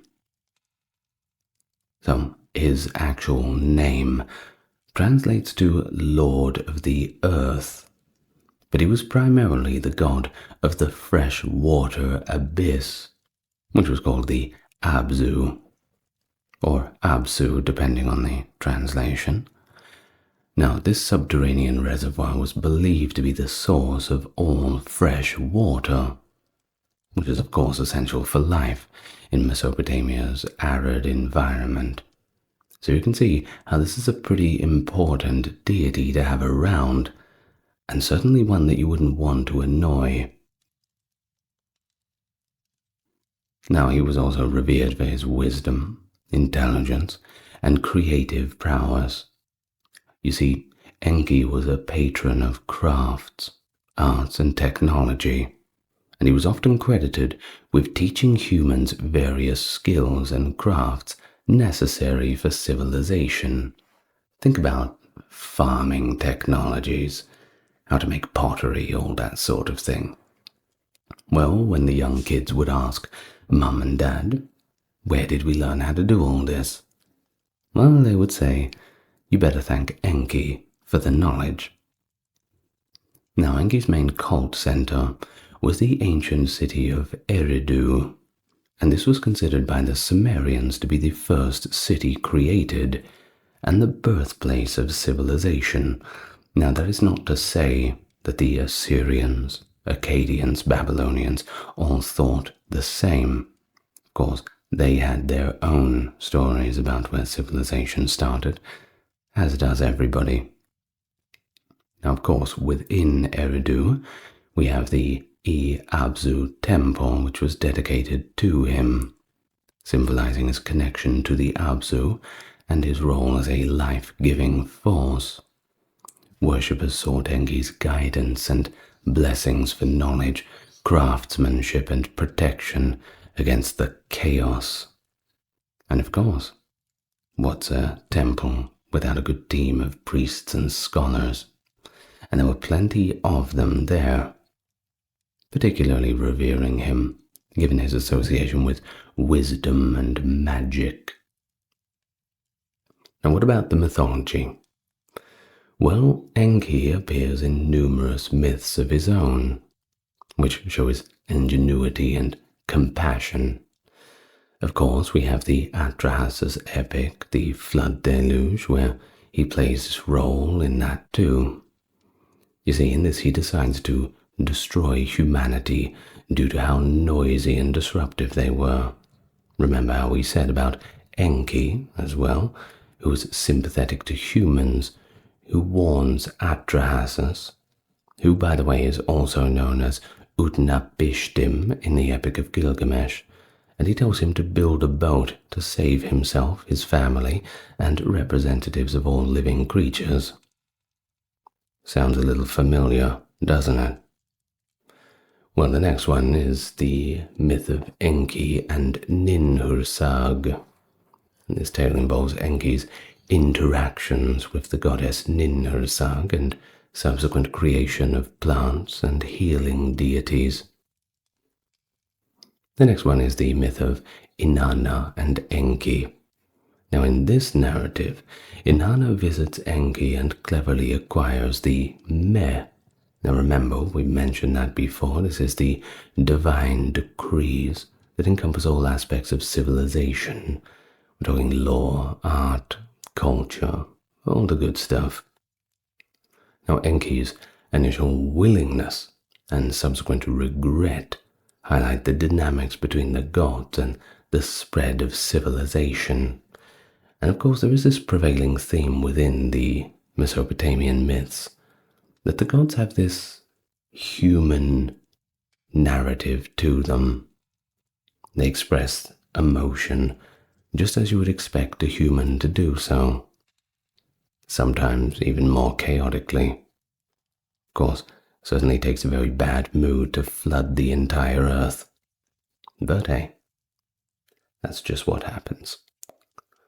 Now, Enki, speaking of water, is often depicted with streams of it flowing over his shoulders, and this symbolizes the rivers.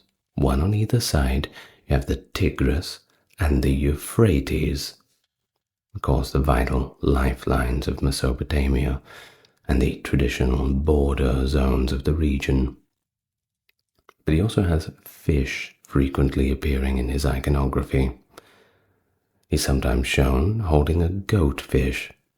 This is a creature that combines the aspect of land and sea animals, symbolizing his dominion over both realms. Of course, his legacy, in terms of his myth and worship, lies in his representation of wisdom and kindness. He embodies the idea that knowledge and creativity are actually divine gifts, and they should be used for the betterment of humanity.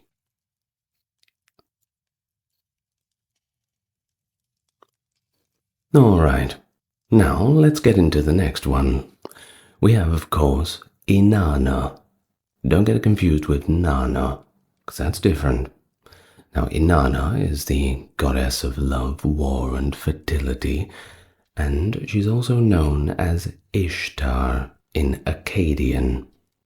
She's one of the most prominent and multifaceted deities in Mesopotamian tradition.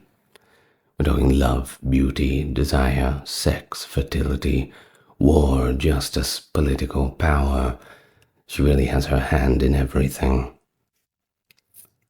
So, her character is rich with these contradictions and dualities, chopping and changing depending on feelings and whims. She's both the goddess of love and sexuality, promoting procreation and passion, but also the goddess of war and conflict, aggression and strategic power, giving life and taking it away. She was often associated too with the planet Venus, known for its visibility as both the morning and evening star, symbolizing a connection to both the beginning and end. Now, Uruk and Zabalam were her primary cult centers.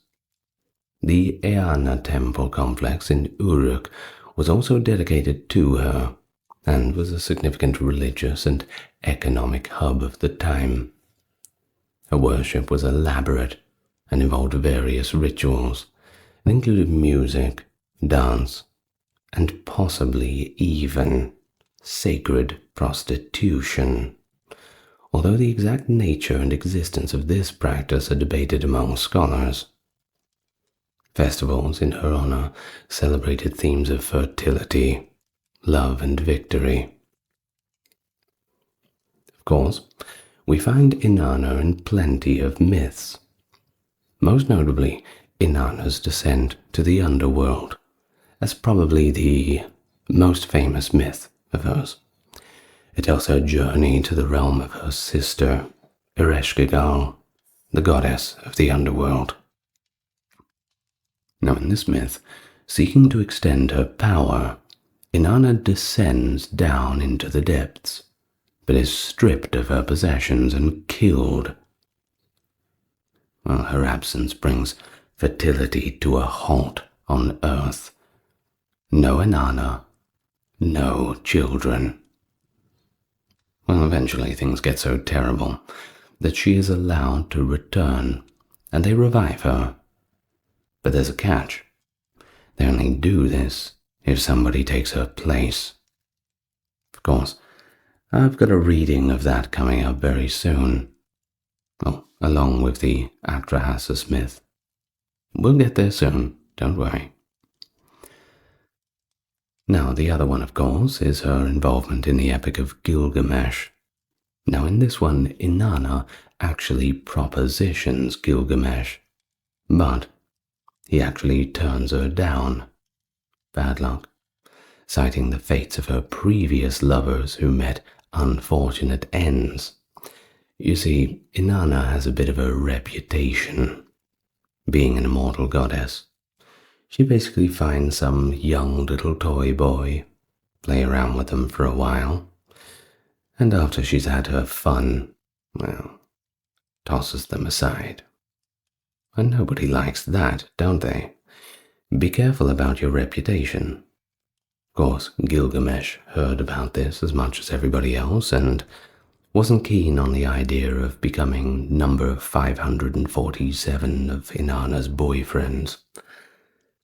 Well, Inanna was not too pleased with this. Does not take rejection very well. So she sends the Bull of Heaven to basically punish him, try and maul him, leading to further conflicts and highlighting her volatile nature. Now, there's also another fragmentary myth called Inanna and the Hulupu tree. This myth involves Inanna nurturing a sacred tree that, after time, becomes infested with these strange creatures. Now, she calls upon Gilgamesh for help, and he obliges, and they actually do remove them. Now, shows her connection to growth and the challenges of fostering life. Now, in terms of her symbolism, she's often depicted as a beautiful woman, of course, sometimes winged with a headdress featuring horns and stars, and she's associated with lions, symbolizing courage and strength, but also doves for the love and feminine aspect. She has her own emblem too, an 8-pointed star, or perhaps a rosette, symbolizing her association with Venus, that is the planet Venus, not the goddess, and her all-encompassing nature. And so, she has a pretty profound legacy, and an equally profound role. It is this complexity of human emotions and experiences, both nurturing and destructive forces, that make up her character, and it challenges these simplistic categorizations, reflecting the Mesopotamian understanding of the divine as not just being this infallible, all-knowing being, but a kind of all-encompassing one, covering all facets of existence.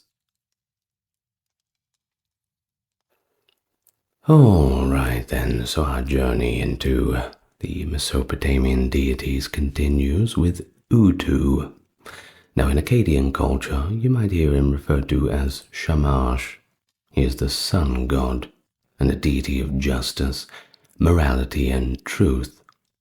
His role as the bringer of light extends beyond the physical to the metaphorical illumination of justice. He was believed to ride across the sky in his sun chariot, which, well, think about Greek myths, Egyptian myths. Yeah, kind of familiar. Well, he brings daylight to the world, and, while doing it, observes all human activities. Nothing escapes the sight of Utu. Now, his omnipresence made him the perfect arbiter of justice, you see, as he saw everything, and therefore he could know it all. So he was associated with law, fairness, and the protection of the righteous. He was often called upon to witness oaths, and was believed to punish those who committed injustices. Now, the main temples of Utu were located in Sipar and Larsa. The Babar temple, meaning White House, was also a significant center of worship.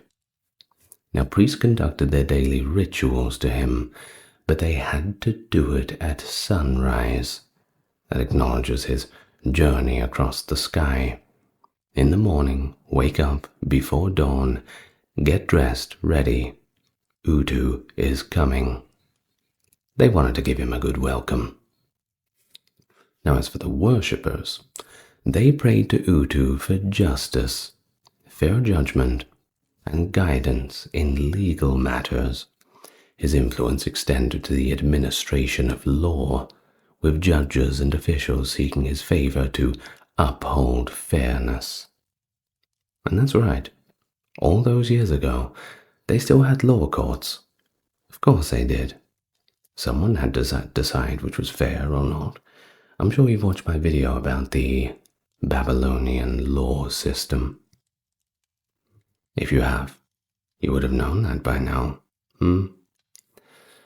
Now, Utu appears in several myths that emphasize his role as a just and benevolent deity. Of course, he appears in the Epic of Gilgamesh, where Utu aids Gilgamesh and Enkidu in their quest to defeat the demon Humbaba in the cedar forest. He provides them with favorable conditions, just kind of giving them a bit of a push in the right direction. It demonstrates his support for their heroic endeavors.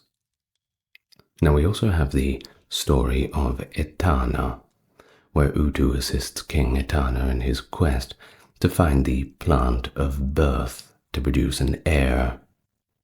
Now this story also shows his role in promoting life and the continuation of just dynasties. Now on a more secular note, of course, we have that famous Babylonian Code of Hammurabi, which depicts King Hammurabi receiving the laws from Shamash, which of course is the other name of Utu, just in the Akkadian tradition. Now this iconography reinforces the idea that justice is ordained divinely, and the kings are merely the enforcers of the will of the gods. Now, how is he depicted? Well, if you see him, you'll probably see him with rays of light emanating from his shoulders, symbolizing the sunlight piercing through that darkness at the dawn.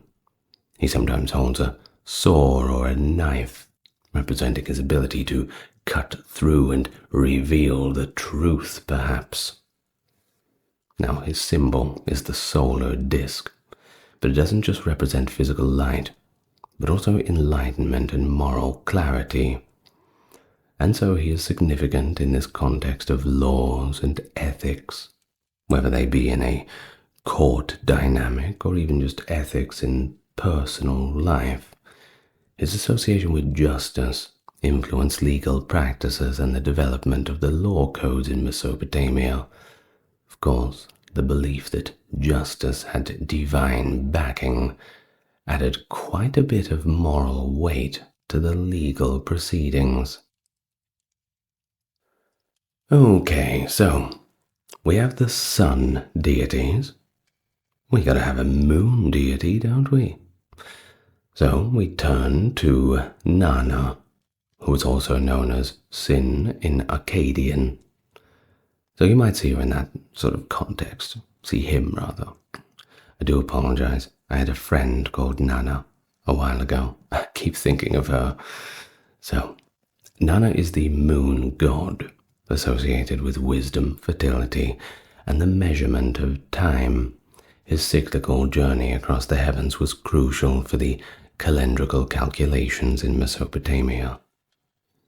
Now, of course, the actual translation that we have of the name Nana actually means illuminator, or illumination, depending on which translation you go with. Of course, shows his role in bringing just a little bit of light to the darkness. He was believed to traverse the night sky in a chariot or perhaps a boat, marking the passage of time through the lunar phases. Now, as a deity of wisdom, Nana was thought to possess deep knowledge, perhaps due to his ability to observe the world from his celestial vantage point during the quietness of the night. Certainly gives you a lot of time to think, doesn't it? Now, we go to the city of Ur if we want to find the primary center of Nana's worship, which was, of course, one of the most important urban centers in Mesopotamia. And you will find in Ur the Great Ziggurat, which was dedicated to him and served as a focal point for all the religious activities. Lunar observations were, of course, integral to the Mesopotamian calendar, influencing agriculture, festivals, and religious rituals. And so the priests of Nana were skilled astronomers who tracked these lunar cycles to determine auspicious times for various activities. Now, Nana appears in myths, too, that highlight his familial connections and influence, the first being the journey of Nana to Nippur, where he travels to Nippur to present gifts to Enlil. Story shows these themes of respect, duty, and the maintenance of divine relationships. There's also another one that shows him as the father of the goddess Inanna and the sun god Utu, linking him to other major deities and emphasizing how interconnected the pantheon is. But of course, his association with fertility is there too. You see, as the moon influences tides and natural rhythms, Nana was linked to fertility and the growth of crops. The waxing and waning was symbolic of life's cycles. He's often depicted as a wise old man with a flowing beard, sometimes seated on a throne with a crescent moon symbol nearby. Of course, the crescent moon became that enduring symbol that was associated with him. His role in timekeeping had a lasting impact on astronomy too, and the development of calendars. Now, as we move on, we arrive to our next deity. And we arrive to the Mother Goddess and the Lady of the Mountains. We arrive to Ninhursag, who is also known as Ninmah or Ki. She embodies the nurturing aspects of the earth, is associated with fertility, childbirth, and sustenance of life. Of course, that name, Ninhursag, literally translates to Lady of the Sacred Mountain, of course reflecting her connection to the mountains as sources of life-giving streams, and as symbols of stability and permanence. We have the saying, as unshakable as the mountains. Now, she is revered as the mother of gods and humans, often involved in creation myths where she shapes beings from clay. She represents the earth's ability to produce and sustain life, making her, of course, a central figure in agricultural societies. And so she was worshipped throughout Mesopotamia. But she had significant temples in cities like Kesh and Adab. Her shrines were places where people sought blessings for fertility, safe childbirth, and the health of land and livestock herds. Offerings to Ninhursag included agricultural produce and figurines representing mothers and children. Her worship emphasized the cyclical nature of life and the interconnectedness, of all things. If I can connect my words properly. Maybe I should start praying to Ninhursag for that. Now, of course, we go back to a few myths, one being in the creation of humanity, where Ninhursag is often depicted as a midwife or mother figure in the creation of humans. As we said, she molds the people from clay, and then she breathes life into them, symbolizing the earth as a source of human existence. Of course, we also have the tale of Enki and Ninhursag, where in the story Enki consumes forbidden plants, leading to ailments in various parts of his body.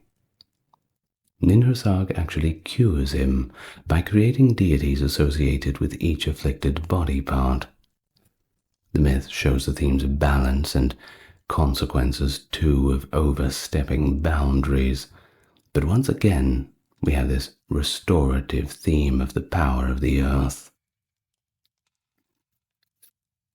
Now, she's often depicted as a seated woman with a horned headdress, sometimes holding a staff, or accompanied by lions at her flanks.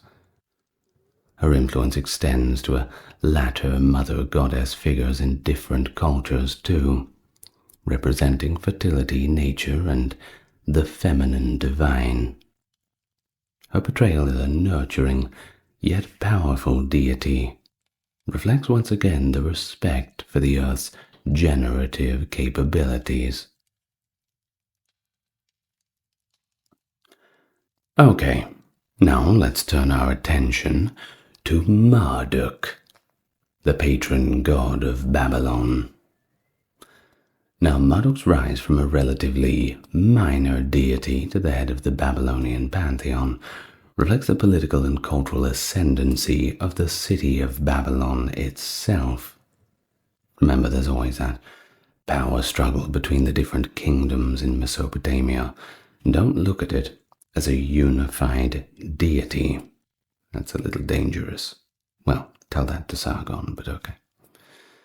Now, he was associated, Marduk that is, with creation, water, vegetation, judgment, and magic, and he was often depicted with a triangular or forked spade, his symbolic weapon. As Babylon grew in power, Marduk absorbed the attributes of other gods, consolidating various aspects of divinity into his persona. And little by little, as Babylon became more powerful, so did he, and the whole process elevated him into a position of supreme authority. Now, his main temple was the Esagila in Babylon, a grand complex that included the towering Etemenanki ziggurat, which some scholars believed to be in the inspiration for the biblical story of the Tower of Babel. Could be. Now, the Akitu festival, the Babylonian New Year celebration, was central to Marduk's worship, and during this festival, rituals reenacted Marduk's victory over chaos, reaffirming the king's divine mandate and the city's central place within the cosmos. Of course, Marduk's prominence is most notably captured in the Enuma Elish, the Babylonian creation epic.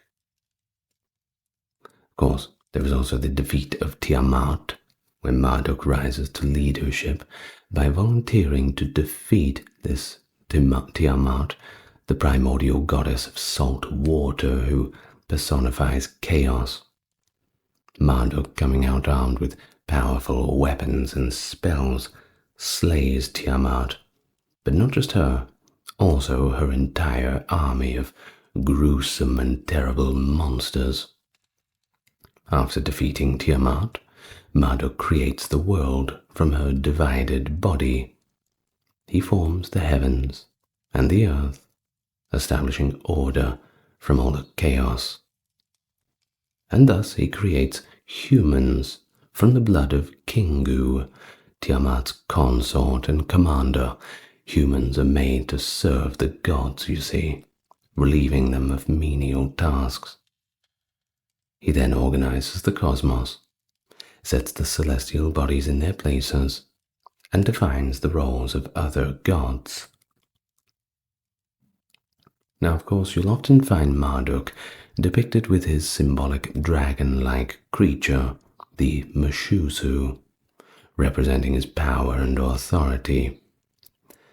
Now, the Meshusu has features kind of like a lion, serpent, and a bird all wrapped into one, the integration of many different forces, and Marduk's consolidation of divine attributes mirrored Babylon's political unification of Mesopotamia. You see, the mythology around him kinda aims to justify Babylon's dominance and the king's rule as divinely sanctioned. So he's kind of just a spiritual stand-in for the physical deity, well, manifestation, which is Babylon. A little complicated, but hey, that's why we're here, to take it nice and slow. Okay, so next we have Ashur, who is the chief god of the Assyrians and the embodiment of empire. Now his importance grew alongside Assyria's expansion, and he became the personification of the state and its imperial ambition, kind of like a symbol, we're coming to get you. Now Ashur is associated with war, kingship, and empire, and unlike the other gods with rich mythologies, Ashur's creation was closely tied to the Assyrian nation's identity and the divine justification for its conquest. He was often depicted as a winged disc with horns, sometimes with a figure drawing a bow, symbolizing his role as a warrior god.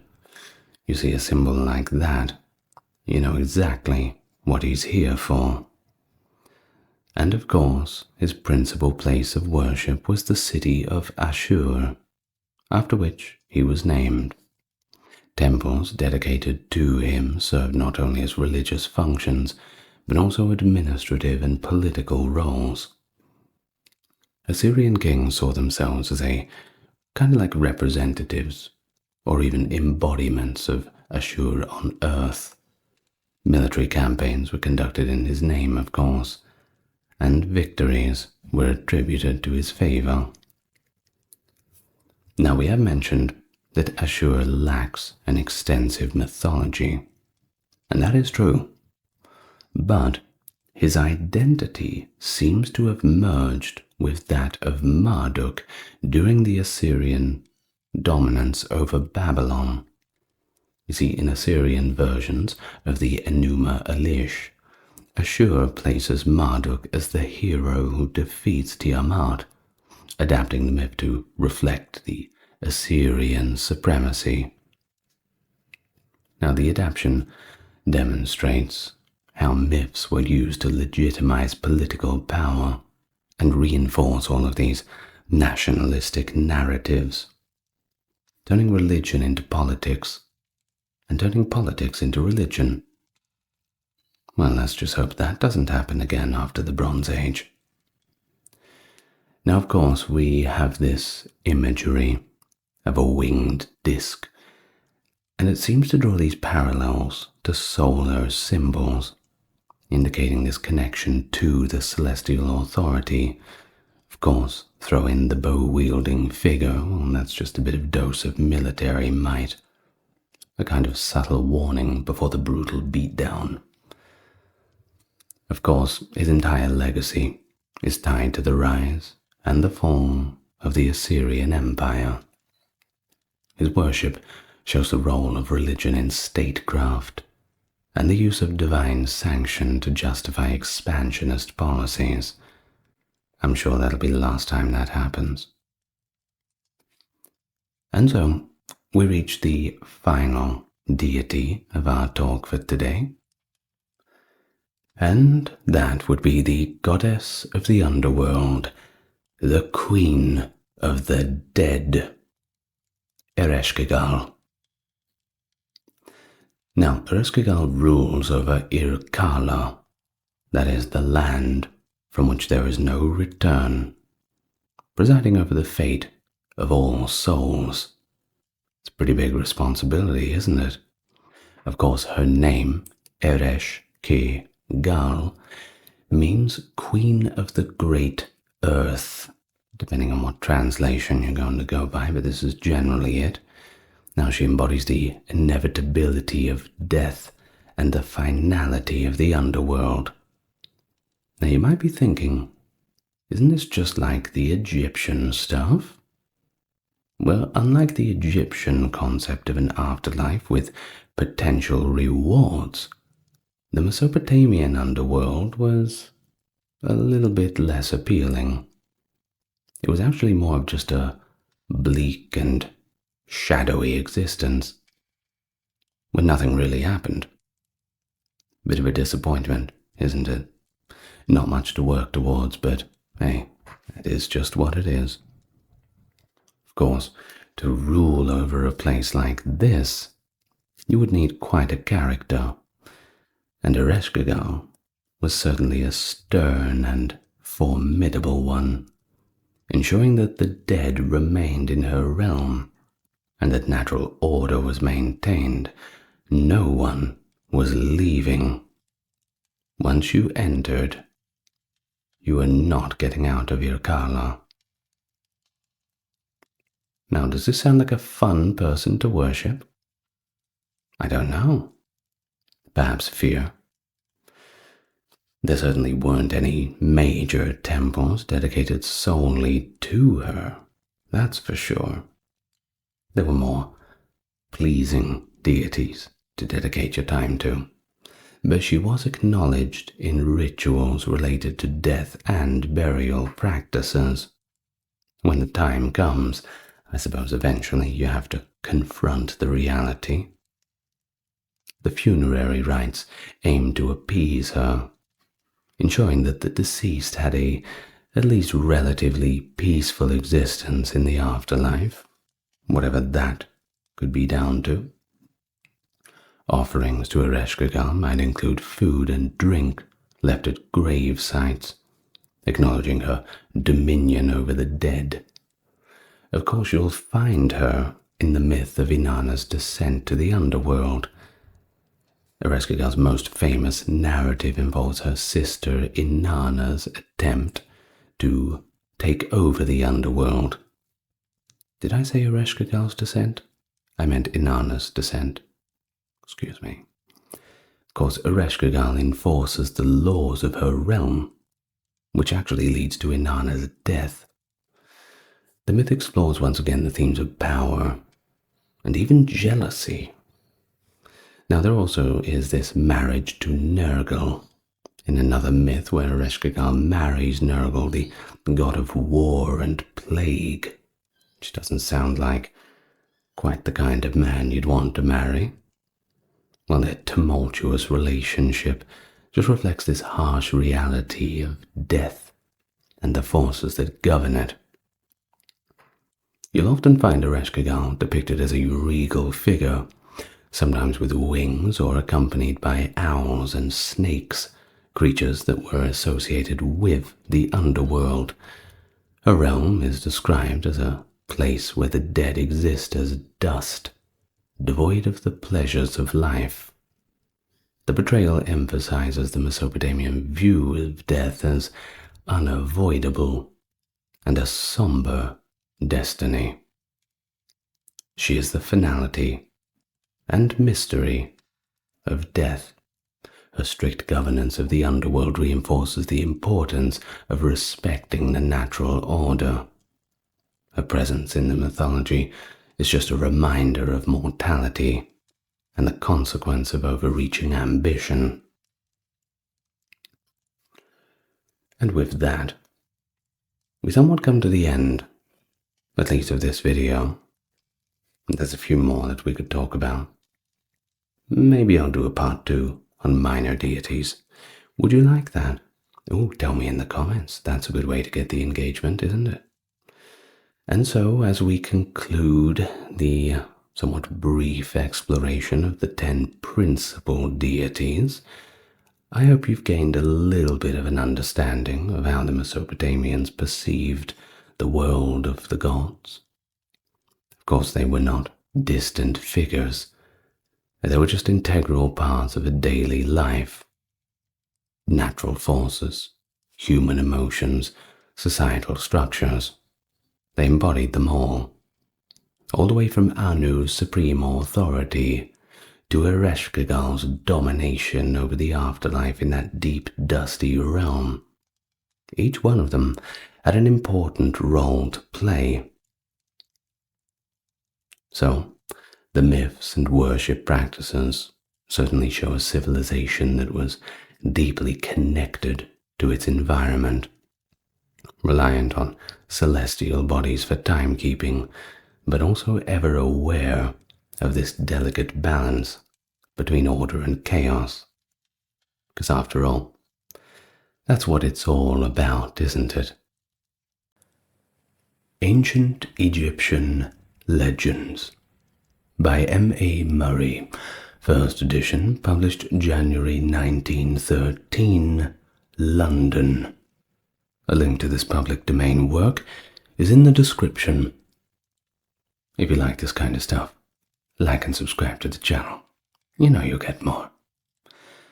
Let's begin with the first tale. The Princess and the Demon. It was in the reign of King Ramesses, son of the sun, beloved of Amun, king of the gods. A mighty warrior was Ramesses in the day of the battle to Mentu, god of war. Very valorous was he, like the son of the sky goddess. Now, his majesty was in Naharena, where the great river Euphrates rolls down to the sea, and he received the tribute of vassal princes, for he was the conqueror of the 9 archer tribes, and none could stand before his face when he came forth equipped with all his weapons of war. The princes prostrated themselves before him, bowing their foreheads to the ground, breathing the earth which his feet had trodden. Great and splendid was their tribute, gold and precious stones of all colors, blue lapis lazuli and green turquoise, sacred to Hathor, goddess of love and joy.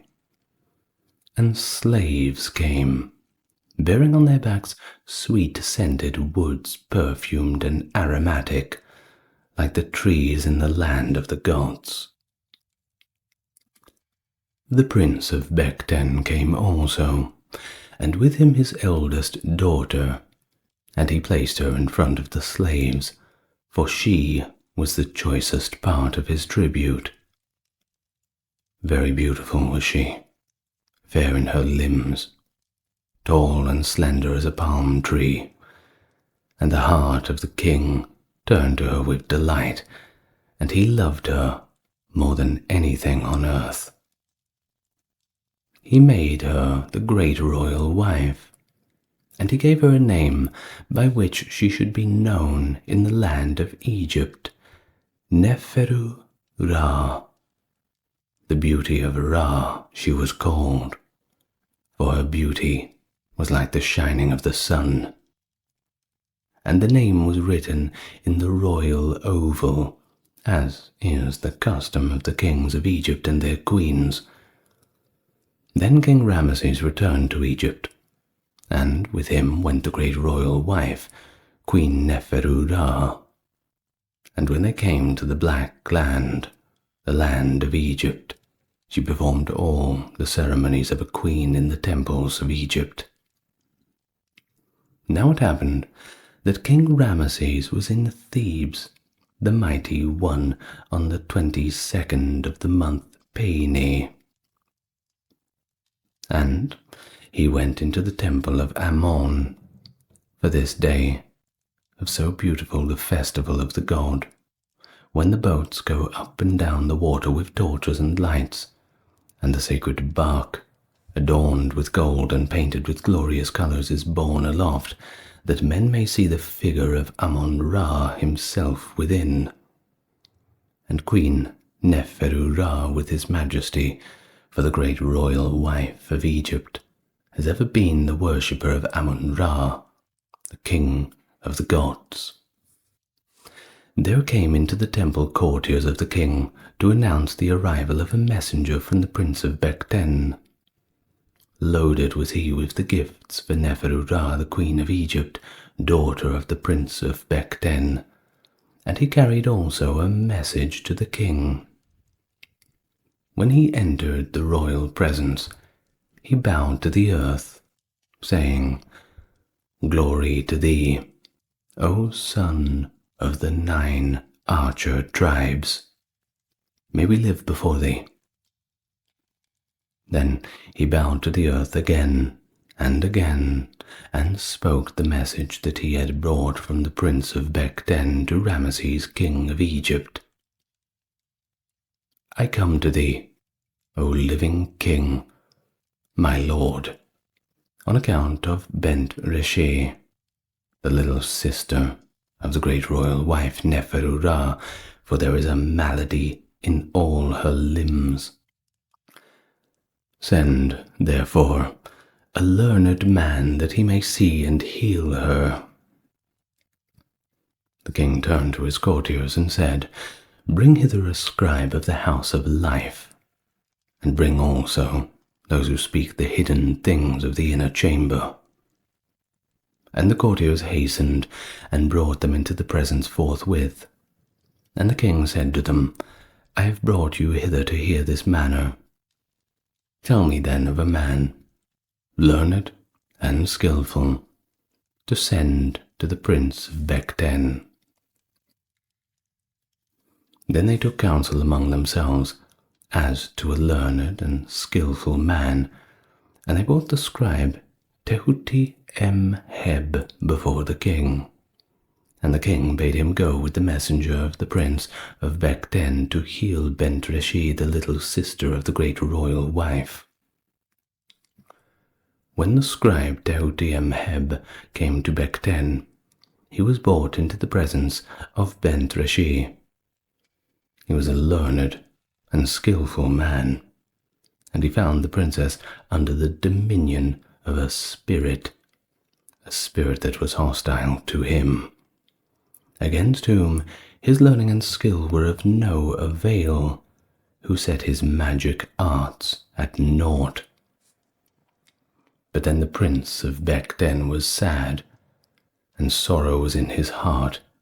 But Tehuti-em-Heb the scribe counselled him to send again to Egypt to implore the help of Khonsu, the expeller of demons, to cast out the evil spirit from Bent Reshi, the little sister of the great royal wife. Now, so great was the distance from Bekten to Egypt, that from the time that Tehuti-em-Heb and the scribe departed out to Thebes till the second message came to King Ramesses was 3 years. And throughout that time, the evil spirit dwelt in the body of Bent Reshi, and would not be cast out.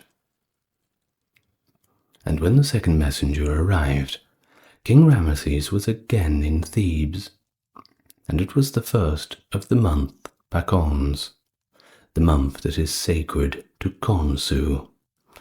He entered the temple, and with him came his courtiers, and the messenger of the prince Bekten. In the temple were 2 statues of Khonsu. Very marvelous figures were these, very sacred, very holy. The one was called Khonsu in Thebes, Neferhotep, and the other Khonsu, the expeller of demons. Now Khonsu is the god of the moon, the son of Amun-Ra and of Mut, lady of Ashru, and men represent him with the curled lock of youth, for he is ever young and ever beautiful. Then the king stood before the great statue of Khonsu in Thebes, Neferhotep, and said, "O my good lord, I come again into thy presence on account of the daughter of the prince of Bekten." Then the priests lifted the statue of Khonsu in Thebes, Neferhotep, and placed it in front of Khonsu, the expeller of demons. And the king spoke again before Khonsu in Thebes, Neferhotep, and said, My good lord, turn thy face to Khonsu, the expeller of demons. Grant that he may go to Bekten.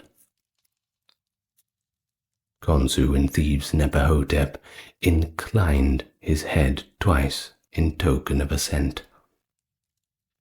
Very marvelous was the figure of Khonsu in Thebes Neferhotep. And yet again King Ramesses spoke. Let thy protection be with him. Grant that I may send the majesty of Khonsu to Bekten to save Bent Reshi, the little sister of the great royal wife. Khonsu in Thebes Neferhotep inclined his head twice in token of assent. Very marvelous was the figure of Khonsu in Thebes Neferhotep, and he gave his magical protection 4 times to Khonsu, the expeller of demons. Then King Barnases gave command, and Khonsu, the expeller of demons, was placed in the great boat, and around the great boat were 5 small boats, with chariots and horses, numerous and splendid on the right hand and on the left. The retinue of Khonsu, expeller of demons, was the retinue of a king.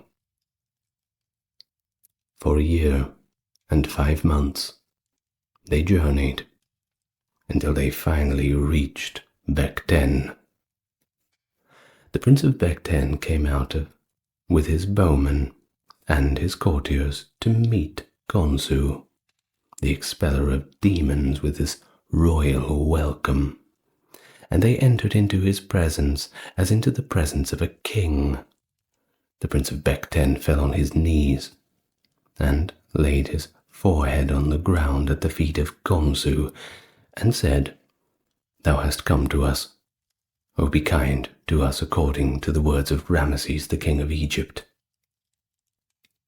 They brought Khonsu to the chamber of Bent Reshi, the little sister of the great royal wife, and he made a magical protection over her.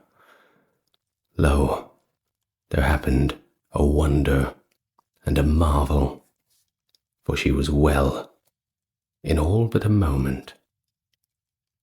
Then the spirit who had been in her spoke in the presence of Khonsu, the expeller of demons. Thou hast come in peace, O great God, expeller of demons. Bekten is thy city, its people are thy slaves. I bow before thee, for I am also thy slave. I will go to that place from which I came, that thy heart may have peace. But ere I go, let the majesty of Khonsu give command that a holy day be made for me by the Prince of Bekten. When he said these words, Khonsu, the expeller of demons, inclined his head to the priest and said, Let the Prince of Bekten make a great sacrifice for this spirit. The Prince of Bekten and all his soldiers and courtiers heard the voices of the spirit and of the god, and they trembled. They were exceedingly afraid. They obeyed the command of the god and prepared a great sacrifice for Khonsu, the expeller of demons, and for the spirit that came out of Bent Reshi, the little sister of the royal wife, the daughter of the Prince of Bekten. And they made a holy day with offerings, sacrifices, and libations. So the spirit in the form of a shining one went his way in peace out of the land of Bekten, and he went whithersoever it pleased him, as Khonsu, the expeller of demons, had commanded. The Prince of Bekten was glad, and his heart rejoiced, and all the people rejoiced also that the spirit had been driven out of Bent Reshi, and out of the land of Bekten. But in the midst of his joy and gladness, fear came upon the heart of the Prince of Bekten, lest the spirit should return and take up his abode again in the land when Khonsu, the expeller of demons, had departed. He took counsel with himself and said, I will keep Khonsu, the expeller of demons, in Bekten. I will not let him return to Egypt. And so Khonsu remained for 3 years, 4 months, and 5 days in Bekten, but the Prince of Bekten would not let him go. And at the end of the time that the Prince of Bekten lay upon his bed at night and slept, and while he slept a vision passed before his eyes. He dreamed that he stood before the shrine of Khonsu. The great doors of the shrine were folded, and the god came forth. Stepping out between the doors, he changed into the form of a hawk with feathers of gold, burnished and beautiful, and soared high into the air with wings outspread, and like an arrow he darted towards Egypt. When the Prince of Bekten awoke, he was afraid, for he feared the wrath of the gods, and he sent for the priest of Khonsu, the expeller of demons, and said to him, The god is estranged from us. He has returned to Egypt. Let his chariot also return to Egypt. The Prince of Bekten gave command that the god should be taken back, and he loaded the god with gifts. Great and numerous were the gifts of all manner of beautiful things that the Prince of Bekten gave to Khonsu. For many months they journeyed, and with them an escort of soldiers and horses from the land of Bekten. They arrived safely at Thebes, and entered into the temple of Khonsu in Thebes Neferhotep. Then Khonsu, the expeller of demons, gave Khonsu in Thebes Neferhotep all the gifts, the rich and costly, which he had received from the Prince of Bekten. Nothing did he keep for himself. And thus ended the journey of Khonsu, the expeller of demons, the great god. The King's Dream. Long, long ago lived Thothmes, king of Egypt. Lord of the 2 lands was he, wearer of the double diadem, he whom the gods loved. But he was not that Thothmes, the mighty bull who conquered Syria, Nubia, and the 9 archer tribes, but he bore the same name, and was a great and valorous king. Syria bowed before him. Nubia was his servant, and he trod the 9 archer tribes beneath his feet. When he was a child, he was like unto Harpocrates, the son of Hyksos, he who was born in the marshes of the north country. Beautiful was he, with the beauty of the gods, in form like Horus, the avenger of his father. And in all manly sports he did excel. He hunted the wild game on the deserts both north and south of Memphis. He coursed the lions and the deer. He shot arrows at targets. He drove in his chariot, and his horses were fleeter than the wind. Alone did he hunt, or with 2 companions only, and none knew the path that he would follow. For in the desert none live save wild beasts.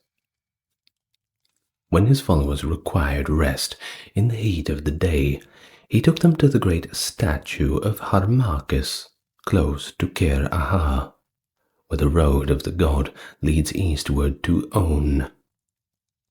Of stone was this mighty figure, hewn out of living rock, his face the face of a man, stern and majestic, turned to the rising sun, his body that of a lion. Upon his brow is the death-dealing snake with head erect, ready to strike.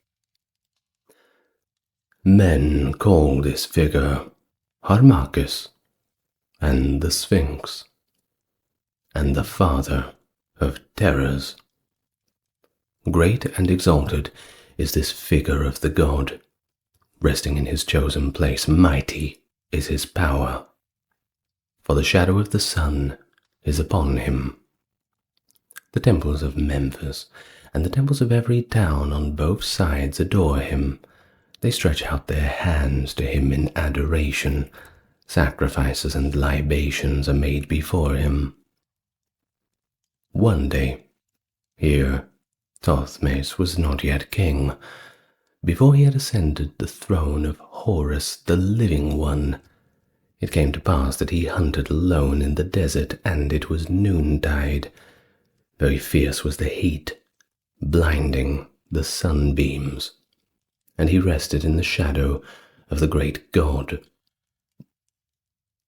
And as he rested, heated and weary, in the coolness of the shadow, sleep very heavy and deep came upon him in the moment when the sun reached the zenith. Thus he slept at broad midday, and in his sleep dreams and visions came upon him. In his dream he stood before the giant figure of God, but no longer was it of stone, for behold, it was the God himself. The breath of life was in him, and his lips moved, and he spoke with gentle speech as a father speaks to a child, for his words were of blessing. See now, O my son Thothmes, he said, look at me, behold me. I am thy father. I am Harmachis, and Ra, and Khepra, and Atmu also. For I am the sun god, to whom all lands are subject. Through me alone shall the kingdom of Egypt come to thee. Thou shalt wear the white crown of the south land, and the red crown of the north land. Thou shalt sit upon the throne of Geb the inheritor. To thee shall belong the whole land in its length and breadth, the land which the universal Lord makes glorious. Want and trouble shall never come near thee, for gifts shall be brought to thee from every country, near and afar. The duration of thy life shall be for many years. My face shall be towards thee, and my heart shall incline to thee, if thou wilt do for me that which I desire. And Thothmes looked, and he saw that the figure lay half buried in the sand, and it seemed as though the god had struggled to free himself, for naught but the head appeared above the plain, and the sands came up about him, like the waves of the sea when they swallow up a ship that is on the rocks. Then the majesty of the god spoke once more, and he said, the sand of the desert on which I rest is about me. It overwhelms me. It covers me. Hasten to do that which my heart desires, for I know thou art a son who honors the behests of his father. Sleep fell from the eyelids of Thothmes, and he awoke.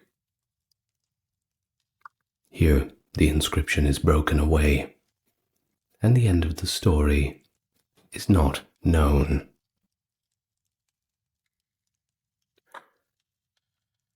The coming of the great queen. Now Amun-Ra, king of the gods, sat upon his throne, and around him stood the greatest of the gods and goddesses. On his right was Osiris, crowned with the great white crown of the south land, and on his left was Mentu, the god of war. On the head of Mentu were two great feathers, and the flashing disk of the sun. With Osiris were the twin goddesses, Isis and Nephthys. Beside them stood Hathor, goddess of love, whom the Greeks call Aphrodite. Horus, the son of Iris, Isis, with far-seeing eyes of the hawk, and Anubis, the son of Nephthys, the faithful guardian of Isis. With Mentu were Atmu, the god of the sunset, Shu and his twin sister Tefnut, Geb the earth god, and Nut the sky goddess. These two are the oldest of the gods, from whom all others proceed. Amun-Ra, king of the gods, sat upon his throne and looked upon the land of Egypt. And he spoke, saying, I will create a queen to rule over Ta-Meri. I will unite the two lands in peace for her, and in her hands I will place the whole world. Egypt, Syria, Nubia, Punt, the land of the gods, shall be under her sway. And when he had spoken this, there was a silence among the gods. While he yet spoke, Thoth entered into his presence. Thoth, the twice great, the maker of magic, the lord of Kemenu. He listened to the words of Amun-Ra, king of the gods, and in the silence that followed, he spoke. O Amun-Ra, lord of the thrones of the two lands, king of the gods, maker of men, behold, in the black land, in the palace of the king is a maiden. Fair and beautiful is she in all her limbs. Ahmes is her name, and she is the wife to the king of Egypt. She alone can be the mother of the great queen, whom thou wilt create over to rule the two lands. She is in the palace of the king. Come, let us go to her. Now the form of Thoth is the form of an ibis, that he may fly swiftly through the air, and none may know him. And as an ibis he went to the palace of the king. But Amun-Ra took upon himself the shape of the king of Egypt. Great was the majesty of Amun-Ra, splendid his adornments. On his neck was the glittering collar of gold and precious stones. On his arms were bracelets of pure gold and electrum. And on his head were two plumes. By the plumes alone could men know the king of the gods. In one hand he carried the scepter of power, in the other the emblem of life. Glorious was he as the sun at midday, and the perfumes of the land of Punt were all around him. In the palace of the king of Egypt was Queen Ahmes, and it was night. She lay upon her couch, and sleep was upon her eyelids. Like a jewel was she in her beauty, and the chamber in which she slept was like the setting of a jewel, black bronze and electrum, acacia wood and ebony were the adornments of the palace, and her couch was in the form of a fierce lion. Through the two great doors of the palace went the gods. None saw them, none beheld them. And with them came Neith, the god of Sais, and Silk, the scorpion goddess. On the head of Neith were the shield and crossed arrows, on the head of Silk a scorpion bearing in each claw the emblem of life.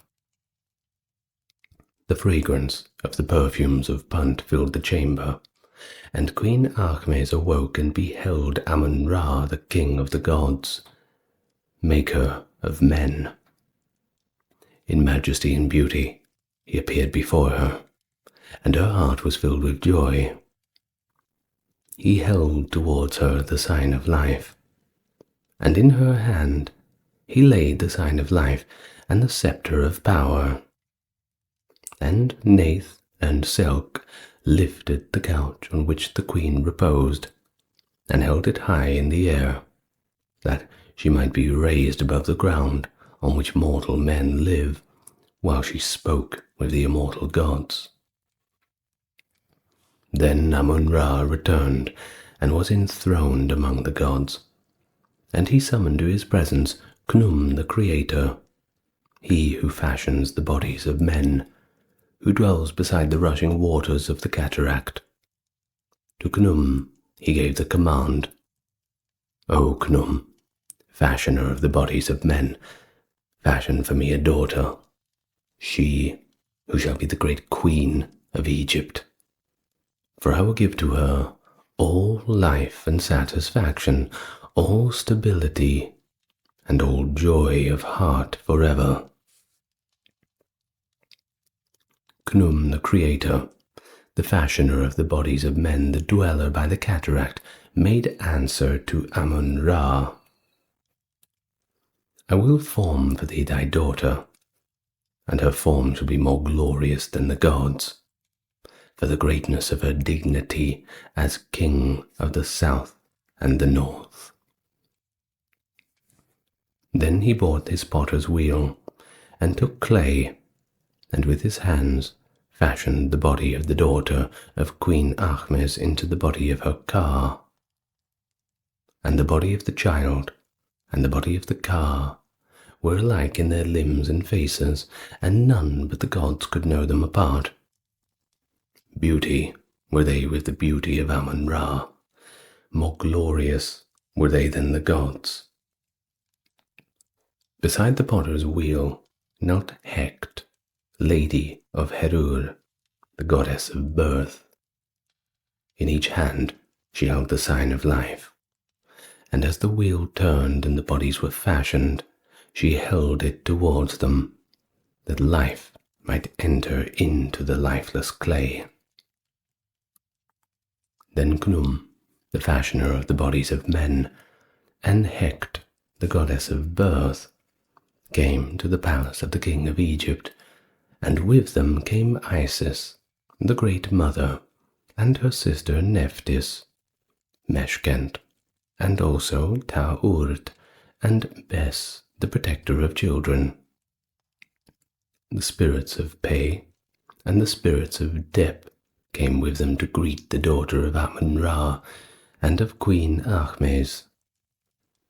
When the child appeared, the goddesses rejoiced, and the spirits of Pe and the spirits of Dep chanted praises to her honor, for the daughter of Amun-Ra was to sit upon the throne of Horus of the living, and rule the land of Egypt, to the glory of the gods.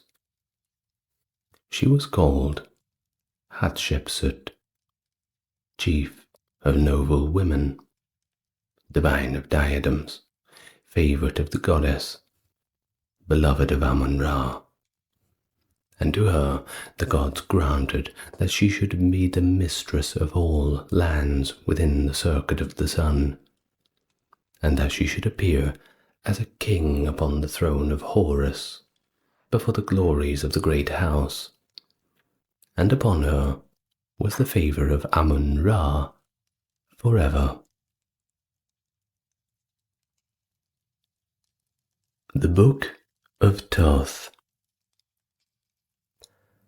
Now Ahura was the wife of Nefer-ka-Ptah, and their child was Merab. This was the name by which he was registered by the scribes in the house of life.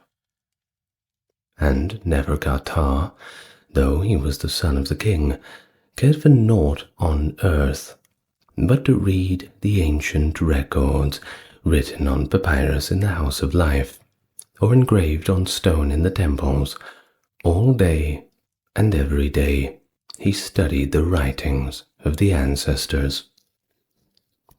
One day he went into the temple to pray to the gods, but when he saw the inscriptions on the walls, he began to read them, and forgot to pray. He forgot the gods, he forgot the priests, he forgot all that was around him, until he heard laughter behind him. He looked round, and a priest stood there, and from him came the laughter. "Why laughest thou at me?" said Neferkata. "Because thou readest these wordless writings," answered the priest.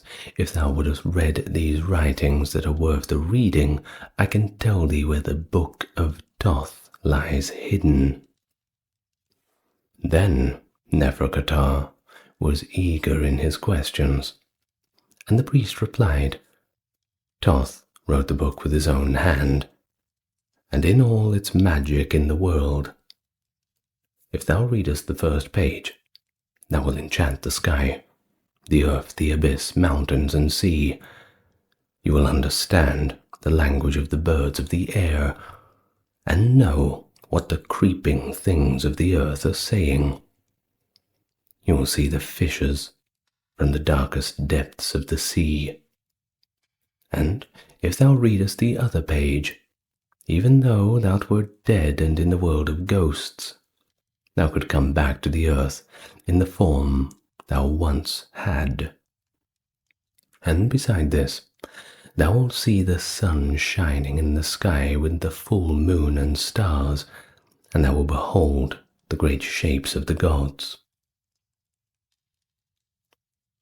Then said Neferkata, "By the life of the Pharaoh, the book shall be mine. Tell me whatsoever it is that thou desirest, and I will do it." "Provide for my funeral," said the priest. "See that I am buried as a rich man, with priests and mourning women, offerings, libations, and incense. Then shall my soul rest in peace in the fields of Alu. 100 pieces of silver must be spent upon my burying." Then Neferkata sent a fleet messenger to fetch the money, and he paid 100 pieces of silver into the priest's hands. When the priest had taken the silver, he said to Neferkata, "The book is in Koptos, in the middle of the river. In the middle of the river is an iron box. In the iron box is a bronze box. In the bronze box is a Kete wood box. In the Kete wood box is an iron and ebony box. In the ivory and ebony box is a silver box. In the silver box is a gold box, and in the gold box is the book of Thoth." Round about the greatest iron box are snakes and scorpions, and all manner of crawling things. And above all there is a snake which no man can kill. These are set to guard the book of Thoth.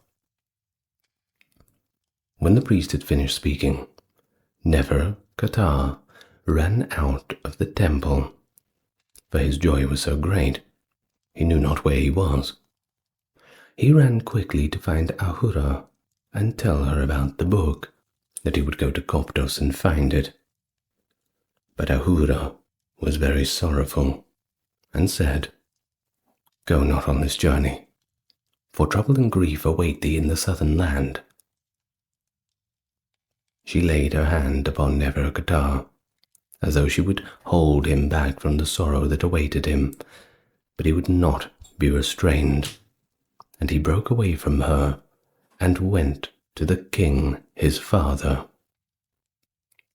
He told the king all he had learned, and said, "Give me the royal barge, father, that I may go to the southern land with my wife Ahura and my son Merab, for the book of Thoth I must and will have."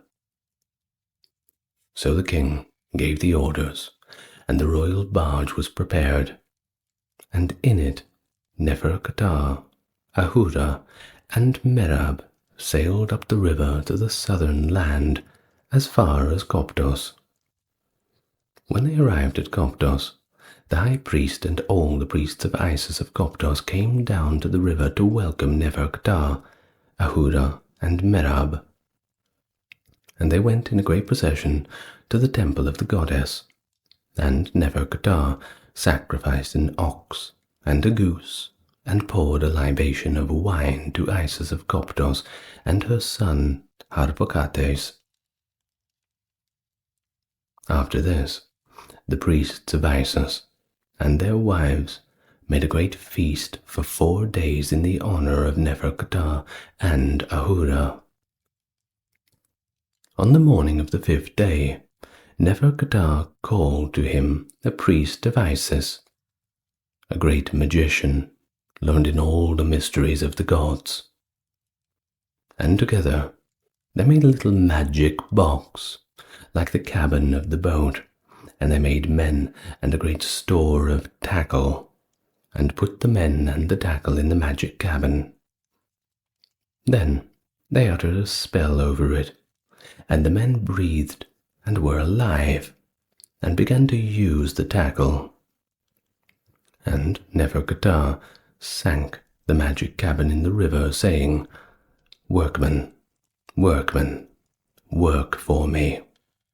And he filled the royal barge with sand and sailed away alone. While Ahura sat on the bank of the river at Coptos and watched and waited, she knew that sorrow must come for this journey to the southern land. The magic men in the magic cabin toiled all night and all day for 3 nights and 3 days along the bottom of the river. And when they stopped, the royal barge stopped also. Neferktar knew that he had arrived where the book lay hidden. He took the sand out of the royal barge and threw it into the water, and it made a gap in the river, a gap of showiness long and showiness wide. In the middle of the gap lay the iron box, and beside the box was coiled a great snake that no man could kill. And all around the box, on every side to the edge of the walls of water, were snakes and scorpions, and all manner of crawling thing. Then Neferktar stood up in the royal barge, and across the water he cried to the snakes and scorpions and crawling things a great and terrible cry, and the words were the words of magic.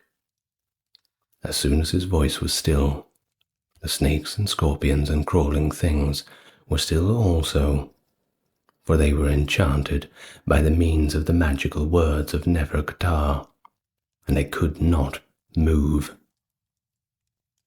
Neferktar brought the royal barge to the edge of the gap, and he walked through the snakes and scorpions and crawling things, and they looked at him, but could not move because of the spell that was upon them. And now Neferktar was face to face with the snake that no man could kill, and it reared itself up, ready for battle. Neferktar rushed upon it and cut off its head, and at once the head and the body came together, each to each, and the snake that no man could kill was alive again, ready for the fray. Again Neferktar rushed upon it, and so hard did he strike, the head was flung far from the body. But at once the head and the body came together again, each to each, and again the snake that no man could kill was alive and ready to fight. Then Neferktar saw that the snake was immortal and could not be slain. It must be overcome by subtle means. Again he rushed upon it and cut it in two, and very quickly he put sand on each part, so that, when the head and the body came together, there was sand between them, and they could not join. And the snake that no man could kill, finally lay helpless before him. Then Neferkata went to the great box where it stood in the gap in the middle of the river, and the snakes and scorpions and all the crawling things watched, but they could not stop him. He opened the iron box and found a bronze box. He opened the bronze box and found a Kete wood box. He opened the Kete wood box and found an ivory and ebony box. He opened the ivory and ebony box and found a silver box. He opened the silver box and found a gold box. He opened the gold box and he found the book of Thoth. He opened the book and read a page, and at once he had enchanted the sky, earth, abyss, mountains, and the sea, and he understood the language of birds, fish, and beasts. He read the second page, and he saw the sun shining in the sky with the full moon and stars, and he saw the great shapes of the gods themselves, and so strong was the magic that fishes came up from the darkest depths of the sea. So he knew what the priest had told him was true. Then he thought of Ahura waiting for him at Koptos, and he cast a magic spell upon the men that he made, saying, "Workmen, workmen, work for me, and take me back to the place from which I came."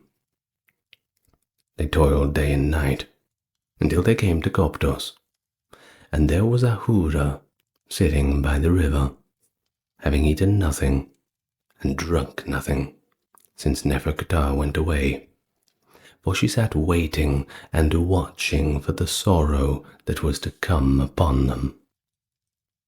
But when she saw Neferkata returning in the royal barge, her heart was glad, and she rejoiced exceedingly. Neferkata came to her and put the book of Thoth into her hands, and bade her to read it. When she read the first page, she enchanted the sky, the earth, the abyss, the mountains, and the sea, and she understood the language of the birds, fish, and beasts. And when she read the second page, she saw the sun shining in the sky, with a full moon and stars, and she saw the great shapes of the gods themselves, and so strong was the magic that the fishes came up from the darkest depths of the sea. Neferkata now called for a piece of new papyrus, and for a cup of beer, and on the papyrus he wrote all the spells that were in the book of Thoth. Then he took the cup of beer and washed the papyrus in the beer, so that all the ink was washed off, and the papyrus had become as though it had never been written on. And Neferkata drank the beer, and at once he knew all the spells that had been written on the papyrus, for this is the method of the great magicians. Then Neferkata and Ahura went to the temple of Hyksos and gave offerings to Isis and Harpocrates, and they made a great feast. And the next day they went on board the royal barge and sailed joyfully down the river towards the northern land. But, behold, Thoth had discovered the loss of his book, and Thoth raged like a panther of the south, and he hastened before Ra and told him all, saying to him, "Neferkata has found my magic box and opened it. He has stolen my book. Even the book of Thoth. He slew the guards that surrounded it, and the snake that no man can kill lay helpless before him. Avenge me, Ra, upon Neferkata, the son of the king of Egypt." The majesty of Ra answered, "Take him and his wife and child, and do with them as thou wilt." And now the sorrow for which Ahura watched and waited was about to come upon them. For Thoth took with him a power from Ra to give him his desire upon the stealer of his book. As the royal barge sailed smoothly down the river, the little boy Merab ran out from the shade of the awning and leaned over the side watching the water. And the power of Ra drew him, so that he fell into the river and was drowned. When he fell, all the sailors on the royal barge and all the people walking on the river bank raised a great cry, but they could not save him. Neferktar came out to the cabin and read a magical spell over the water, and the body of Merab came to the surface, and they brought it on board the royal barge. Then Neferktar read another spell, and so great was its power that the dead one spoke and told Neferktar that all had happened among the gods, that Thoth was seeking vengeance, and that Ra granted him his desire upon the stealer of this book. Neferktar gave command, and the royal barge returned to Coptus, that Merab may be buried there with honor due to the son of a prince. When the funeral ceremonies were over, the royal barge sailed down the river towards the northern land. A joyful journey was it, no longer. Merab was dead, and Ahura's heart was heavy on account of the sorrow that was still to come, for the vengeance of Thoth was not yet fulfilled. They reached the place where Merab had fallen into the water, and Ahura came out from under the shade of the awning, and she leaned over the side of the barge, and the power of Ra drew her, so that she fell into the river and drowned. When she fell, all the sailors in the royal barge, and all the people walking on the river bank raised a great cry, but they could not save her. Neferktar came out of the cabin, read a magic spell over the water, and the body of Ahura came to the surface. Then Neferktar read another spell, and so great was its power that the dead one spoke, and told Neferktar all that had happened among the gods, and that Thoth was still seeking vengeance, and that Ra had granted him his desire upon the stealer of his book. Neferktar gave command, and the royal barge returned to Coptus, that Ahura might be buried there with the honor due to the daughter of a king. When the funeral ceremonies were over, the royal barge sailed down the river toward the northern land. A sorrowful journey, for Ahura and Merab were dead, and the vengeance of Thoth was not yet fulfilled. They reached the place where Ahura and Merab had fallen into the water, and Neferktar felt the power of Ra drawing him. Though he struggled against it, he knew it would conquer him. He took a piece of royal linen, fine and strong, made it into a girdle, and with it he bound the book of Thoth firmly to his breast, for he was resolved that Thoth should never have his book again. Then the power drew him yet more strongly, and when he came from under the shade of the awning and threw himself into the river and was drowned.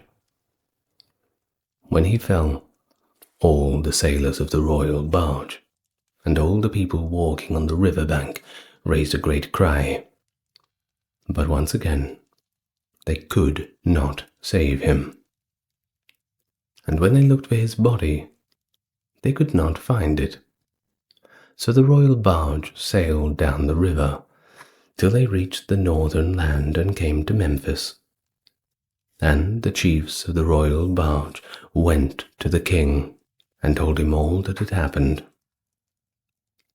The king put on the mourning raiment. He and his courtiers, the high priest of all the priests of Memphis, the king's army, the king's household, were clothed in mourning apparel.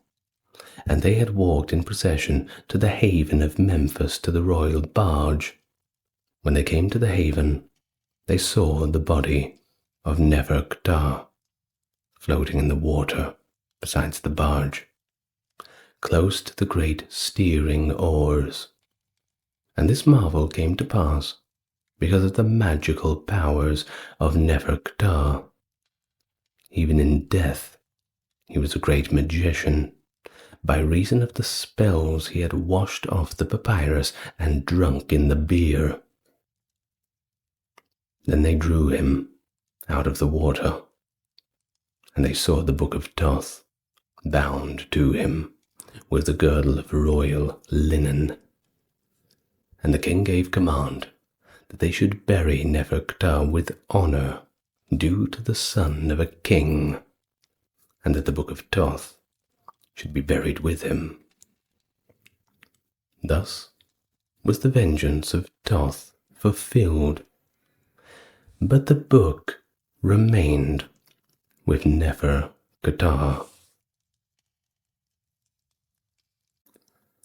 The story of Osiris. In the beginning, Ra cursed Nut, and his curse was that none of her children should be born on any day of any year. And Nut cried to Thoth, who loved her, Thoth, the twice great, god of magic and learning and wisdom, he whom the Greeks called Hermes Trismegistos. Though the curse of the great god Ra, once uttered, could never be recalled, Thoth, by his wisdom, opened a way of escape. He went to the moon god, whose brightness was equal to that of the sun itself, and challenged him to a game of dice. Great were the stakes on either side, but the moon's were the greatest, for he wagered his own light. Game after game they played, and always the luck was with Thoth, till the moon would play no more. Then Thoth, the twice great, gathered up the light he had won, and by his power and might he formed it into 5 days. And since that time the moon has not had light enough to shine throughout the month, but dwindles away into darkness, and then slowly comes to his full glory for the light of 5 whole days that was taken from him. And these 5 days Thoth placed between the end of the old year and the beginning of the new year, keeping them distinct from both.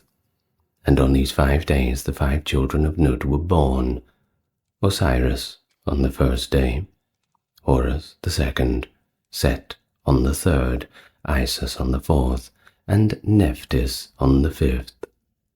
Thus the curse of Ra was both fulfilled and made no effect, for the days on which the children of Nut were born belonged to no year. When Osiris was born, wonders and marvels, prodigies and signs were heard and seen throughout the world, for a voice cried over the whole earth, "The Lord of all comes forth to the light." And a woman drawing water from the holy place of the temple was filled with the divine afflatus, and rushed forth, crying, "Osiris, the king, is born." Now Egypt was a barbarous country, where men fought together and ate human flesh. Nor did they know of the gods. Lawless were they, and savage. But Osiris became the king of Egypt, and he showed his people how to till the land and to plant corn and the vine. And he taught them the honor due to the gods, and made laws and abolished their barbarous and savage customs. Wherever he went, the people bowed at his feet, for they loved the very ground on which he trod, and whatever he commanded, that they did. Thus did Osiris rule over the Egyptians, till with music playing and banners flying, he passed out of Egypt to bring all nations beneath his gracious sway.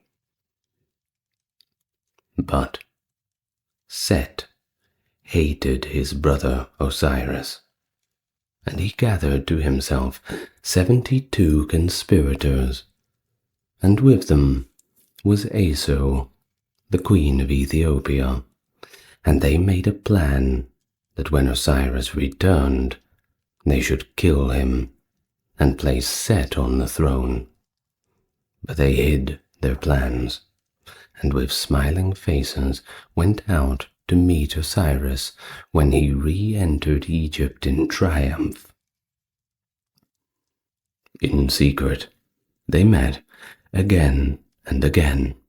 In secret, they also prepared a coffer made of costly wood, painted and decorated with rich designs and glowing color, an interweaving of tints, and a wealth of cunning workmanship, so that all who would have longed to have it for their own.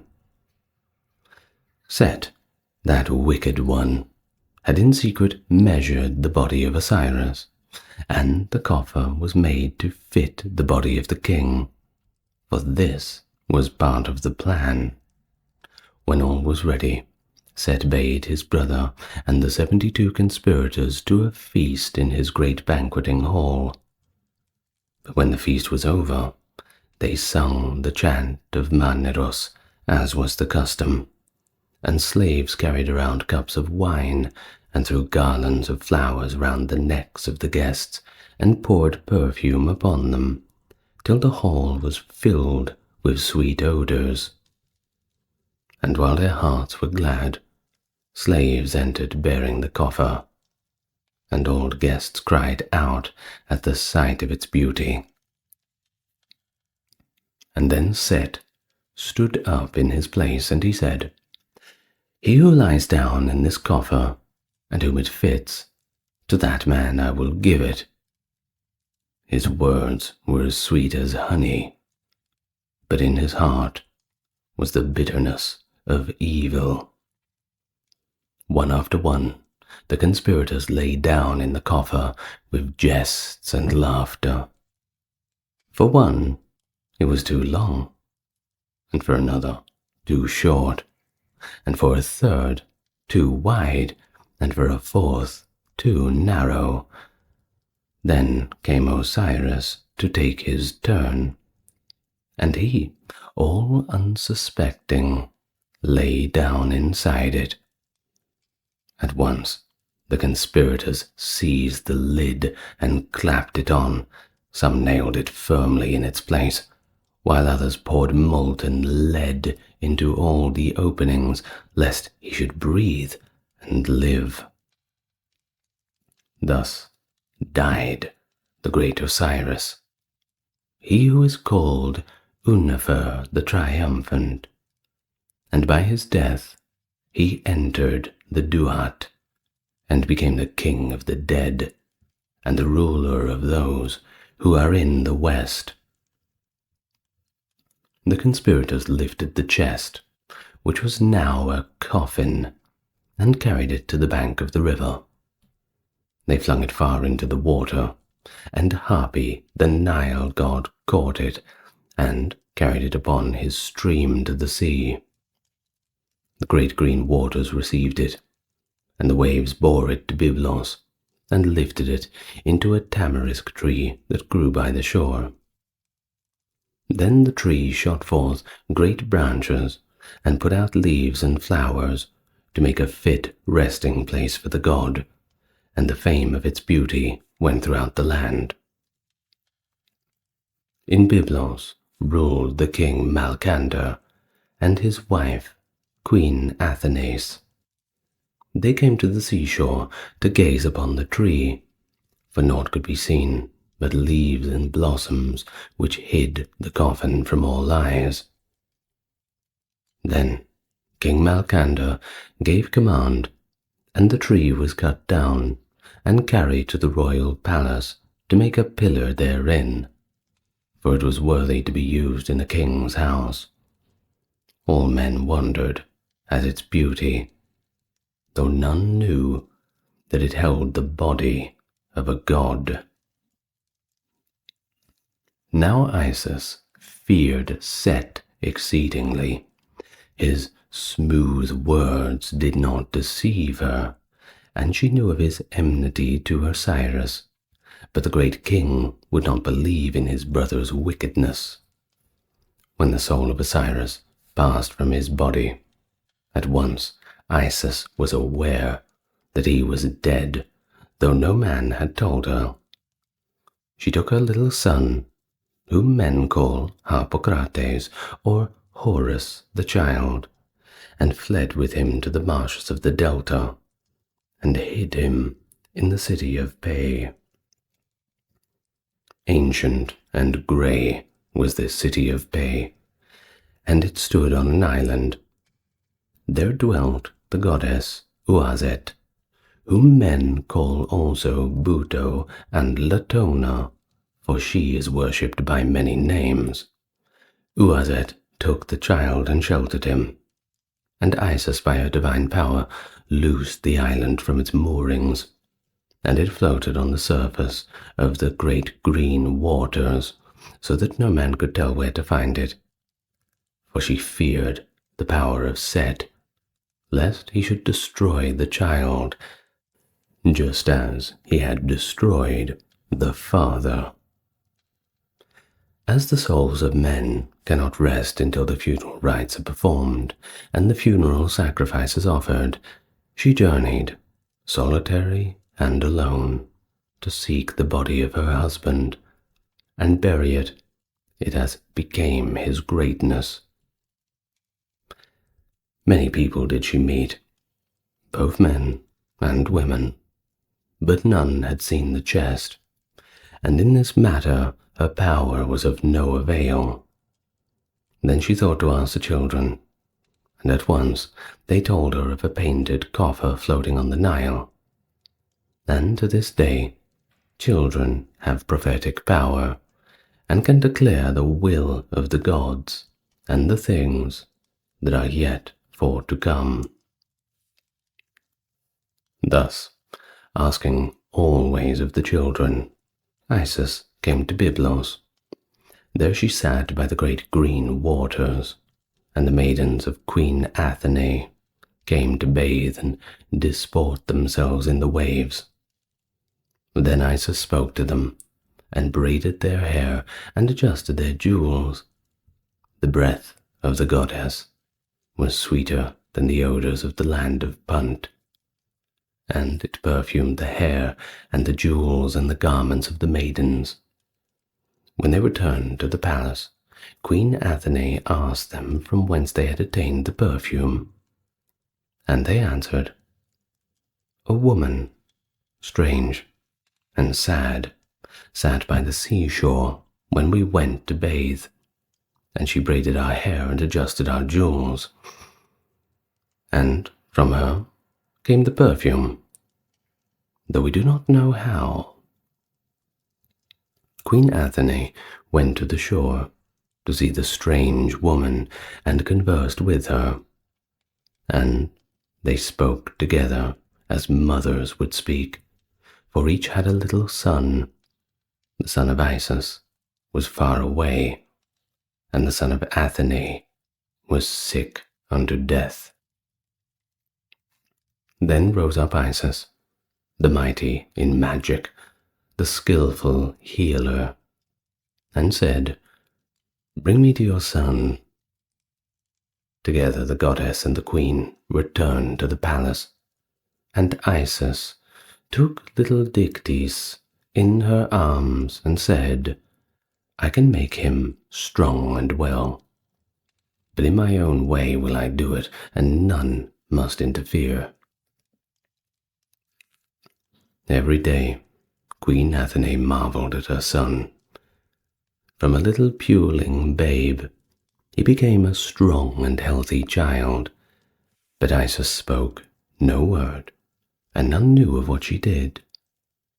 Athene questioned her maidens, and they answered, "We know not what she does, but this we do know, that she feeds him not, and at night she bears the doors of the hall on the pillar, and piles the fire high with logs, and when we listen, naught can we hear but the twittering of a swallow."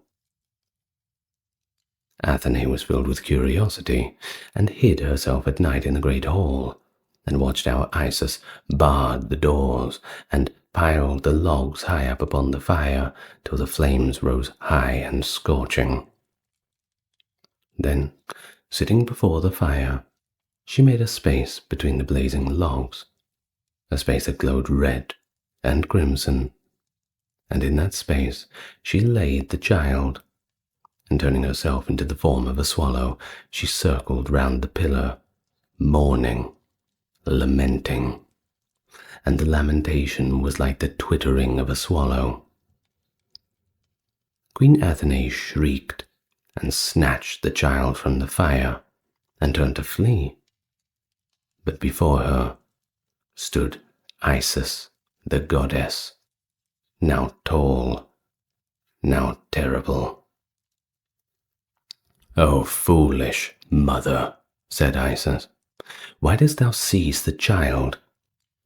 But a few days longer, and all that is mortal within him would have been burned away, and as the gods would he have been, immortal and forever young." A great awe fell upon the queen, for she knew that she looked upon one of the gods. In humblest wise she and King Milkander prayed to the goddess to accept a gift. All the riches of Byblos were spread before her, but to her they were as naught. "Give me," she said, "give me what this pillar holds, and I shall be content."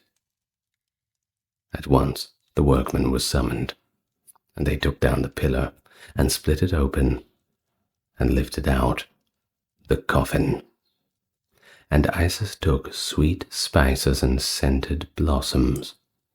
These she strewed upon the pillar, and wrapped it in fine linen, and gave it to the king and the queen. And all the people of Byblos worship it to this very day, because once it held the body of a god. But Isis took the coffin on a boat, and sailed away from Byblos. And when the waves of the river Phaedrus, lashed by the wind, threatened to sweep the coffin away, she dried up the water by her magical spell. Then, in a solitary place, she opened the coffin, and gazing upon the face of the dead god, she mourned and lamented. Now, some say that when Isis left Byblos she took Dictys with her, and that he fell out of the boat and was drowned. Others say that the sound of her lamentation was so terrible in its grief that his heart broke, and he died in this way.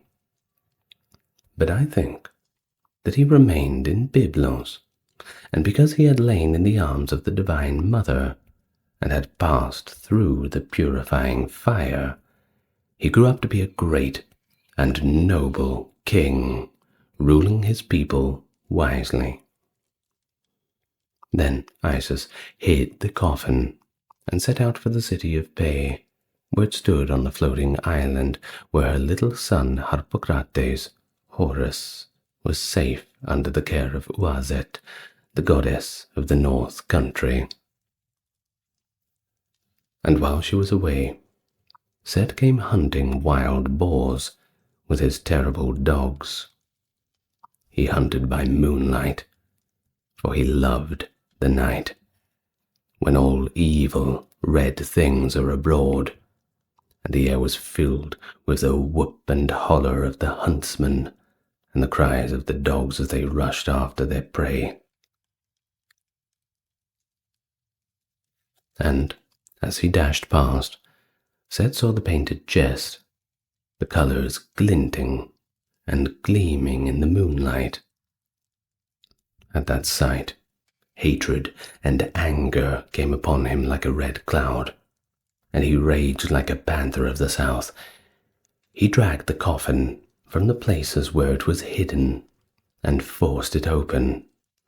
He seized the body and tore it into 14 pieces, and by this mighty and divine strength he scattered the pieces throughout the land of Egypt, and he laughed and said, "It is not possible to destroy the body of a god.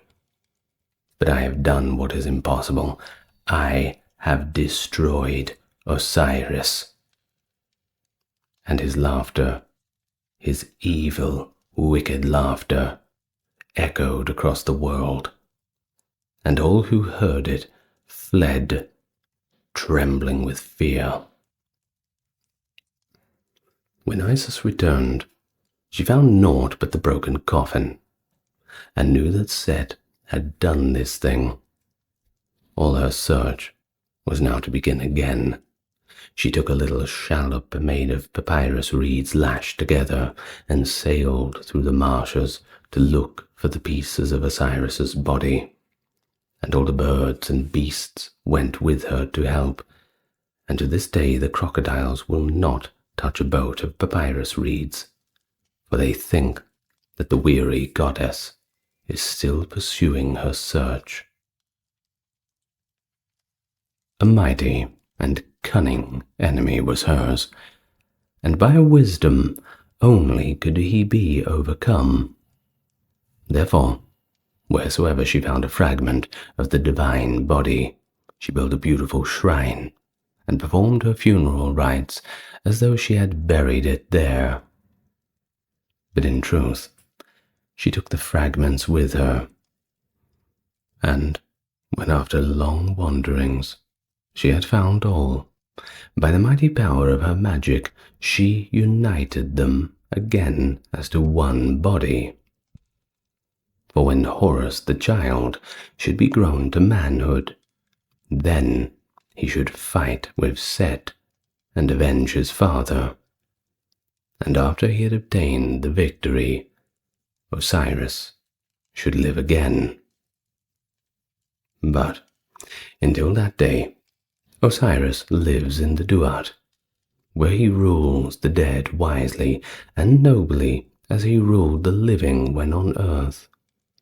For though Horus fights with Set, and the battle rages furiously, yet the decisive victory is not yet accomplished, and Osiris has never returned to earth again. The Scorpions of Isis. I am Isis, the great goddess, mistress of magic, the speaker of spells. I came out of my house, which my brother Set had given to me, for Thoth called me to come, Thoth the twice great, mighty of truth in earth and heaven. He called, and I came forth when Ra descended in glory to the western horizon of heaven, and it was evening. And with me came the 7 scorpions, and their names were Tephen, Bephen, Mestet, and Mestetef, Petet, Tetet, and Matet. Behind me were Tephen and Bephen. On either side were Mestet and Mestetef.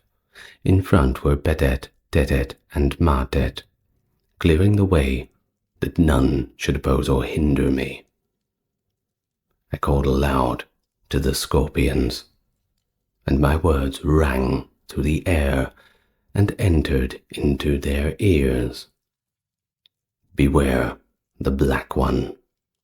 Call not the red one. Look neither at children, nor at any small, helpless creature. Then I wandered through the land of Egypt, Tephen and Bephen behind me, Mestet and Mestetef on either side of me, Petet, Tetet, and Martet before me.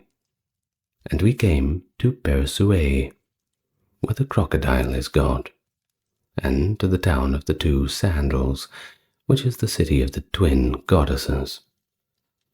Here it is that the swamps and marshes of the north country begin, and where the fields of papyrus reeds, and where the marshmen dwell. And from here to the great green waters is the north land. Then we came near houses where the marsh people dwelt, and the name of one of the women was Glory, though some called her Strength also. She stood at the door, and from afar she saw me coming, way-worn and weary, and I would fain have sat me down in her house to rest. But when I would have spoken to her, she shut the door in my face, for she feared the 7 scorpions that were with me. I went further and further, and one of the marsh women opened her door to me, and in her house I rested. But Mestet and Mestetef, Petet, Tetet, and Martet, and Bephen also, they came together, and laid their poison upon the sting of Tephen. Thus the sting of Tephen had 7-fold power. Then returned Tephen to the house of the woman Glory, who had closed her door against me. The door was still shut, but between it and the threshold was a narrow space. Through this narrow space crept Tephen, and entered into the house, and stung with the sting of 7-fold power the son of the woman Glory. So fierce and burning was the poison that the child died, and fire broke out within the house. Then the woman Glory cried and lamented, but no man hearkened to hear, and heaven itself sent water upon her house. A great marvel was this water from heaven, for the time of the inundation was not yet to come. Thus she mourned and lamented, and her heart was full of sorrow, when she remembered how she had shut the door in my face, when weary and way-worn I would have rested in her house. And the sound of her grief came to my ears, and my heart swelled with sorrow for her sorrow, and I turned back and went with her to where the dead child lay.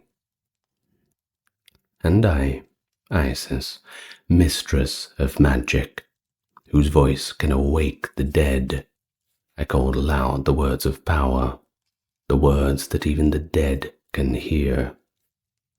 And I laid my arms upon the child, that I might bring back life to the lifeless. Cold and still he lay, for the 7-fold poison of Tephen was within him. Then did I speak magical spells to the poison of the scorpion, saying, O poison of Tephen, come out of him, and fall upon the ground. Poison of Bephen, advance not, penetrate no further, come out of him, and fall upon the ground. For I am Isis, the great enchantress, speaker of spells. Fall down, O poison of Mestet, hasten not the poison of Mestetef. Rise not, poison of Petat and Tetet. Approach not, poison of Matet, for I am Isis, the great enchantress, speaker of spells. The child shall live, the poison shall die. As Horus is strong and well for me, his mother, so shall this child be strong and well for his. Then the child recovered, and the fire was quenched, and the rain from heaven ceased. And the woman Glory brought all her wealth, her bracelets, and her neck ornaments, her gold work and silver work, to the house of the marsh woman, and laid them at my feet in token of repentance, that she had shut the door upon me. Weary and wayworn I had come to her house. And to this day men make dough of wheat flour kneaded with salt, and laid upon the wound made by the sting of a scorpion. And over it they recite the words of power, which I recited over the child of the woman Glory when the sevenfold poison was within him. For I am Isis, the great enchantress, the mistress of magic, the speaker of spells.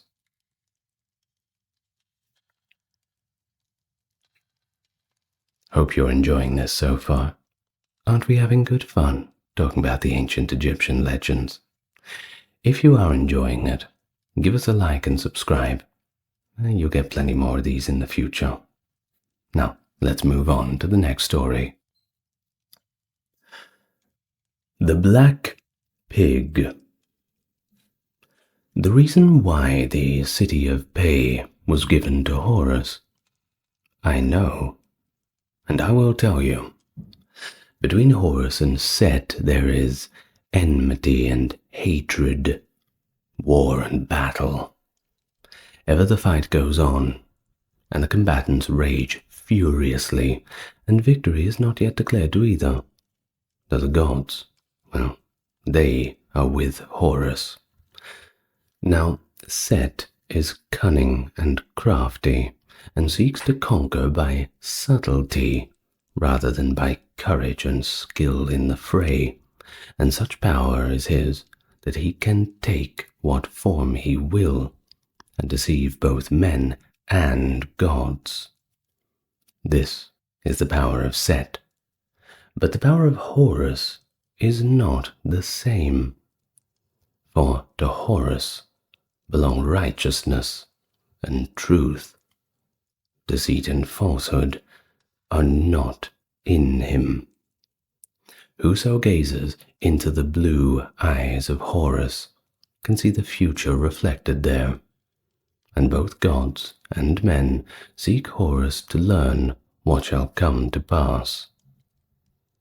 It came to the knowledge of Set that Ra would consult with Horus, and it seemed to him that there was an opportunity at hand to injure Horus. So he took upon himself the form of a black pig.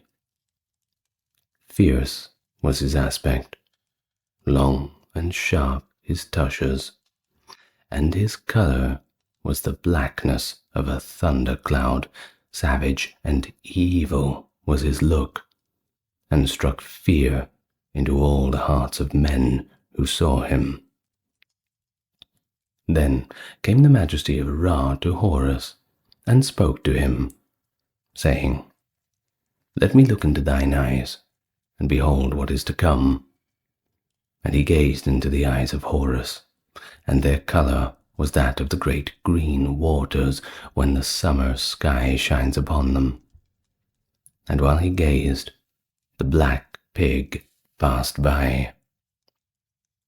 Ra knew not that it was the evil god, and he cried out to Horus and said, Look at that black pig.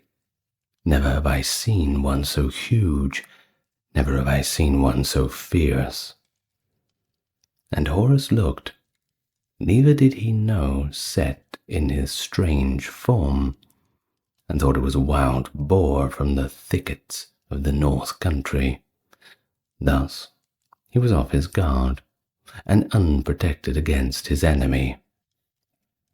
Then Set aimed a blow of fire at the eye of Horus, And Horus shouted aloud with the pain of the fire, and raged furiously. He cried, "It is Set, and he has smitten me with fire upon the eyes." But Set was no longer there, for he had conveyed himself away, and the black pig was seen no more. Ra cursed the pig because of Set, and he said, "Let the pig be an abomination to Horus." And to this day, men sacrifice the pig when the moon is at the full, because Set, the enemy of Horus, the murderer of Osiris, took its form in order to injure the blue-eyed god. And for this reason, also swineherds are unclean throughout the lands of Egypt. Never may they enter the temples and sacrifice to the gods, and their sons and daughters may not marry with the worshippers of the gods. And when the eyes of Horus were healed, Ra gave to him the city of Pe, and he gave to him 2 divine brethren in the city of Pe, and 2 divine brethren in the city of Nekhen, to be with him as everlasting judges. Then was the heart of Horus glad, and he rejoiced, and at the joy of Horus the earth blossomed, and the thunderclouds and rain were blotted out. The battles of Horus. It was in the 363rd year of the great reign of the god Ra-Horakhti upon earth that the great war happened between Horus and Set. The majesty of the god Ra, whom men call Ra-Horakhti also, was in Nubia with his army, a great and innumerable multitude of soldiers, footmen, horsemen, archers, and chariots.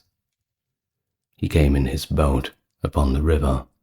The prow of the boat was of palm wood. Its stern was of acacia wood, and he landed at Test Hor, to the east of the inner waters. And to him came Horus of Edfu, whose name is Harpooner and Hero, seeking for that wicked one Set, the murderer of Osiris. Long had he sought, but Set had ever eluded him. The majesty of Ra had gathered his forces, for Set had rebelled against him, and Horus was glad at the thought of battle, for he loved an hour of fighting more than he did a day of rejoicing.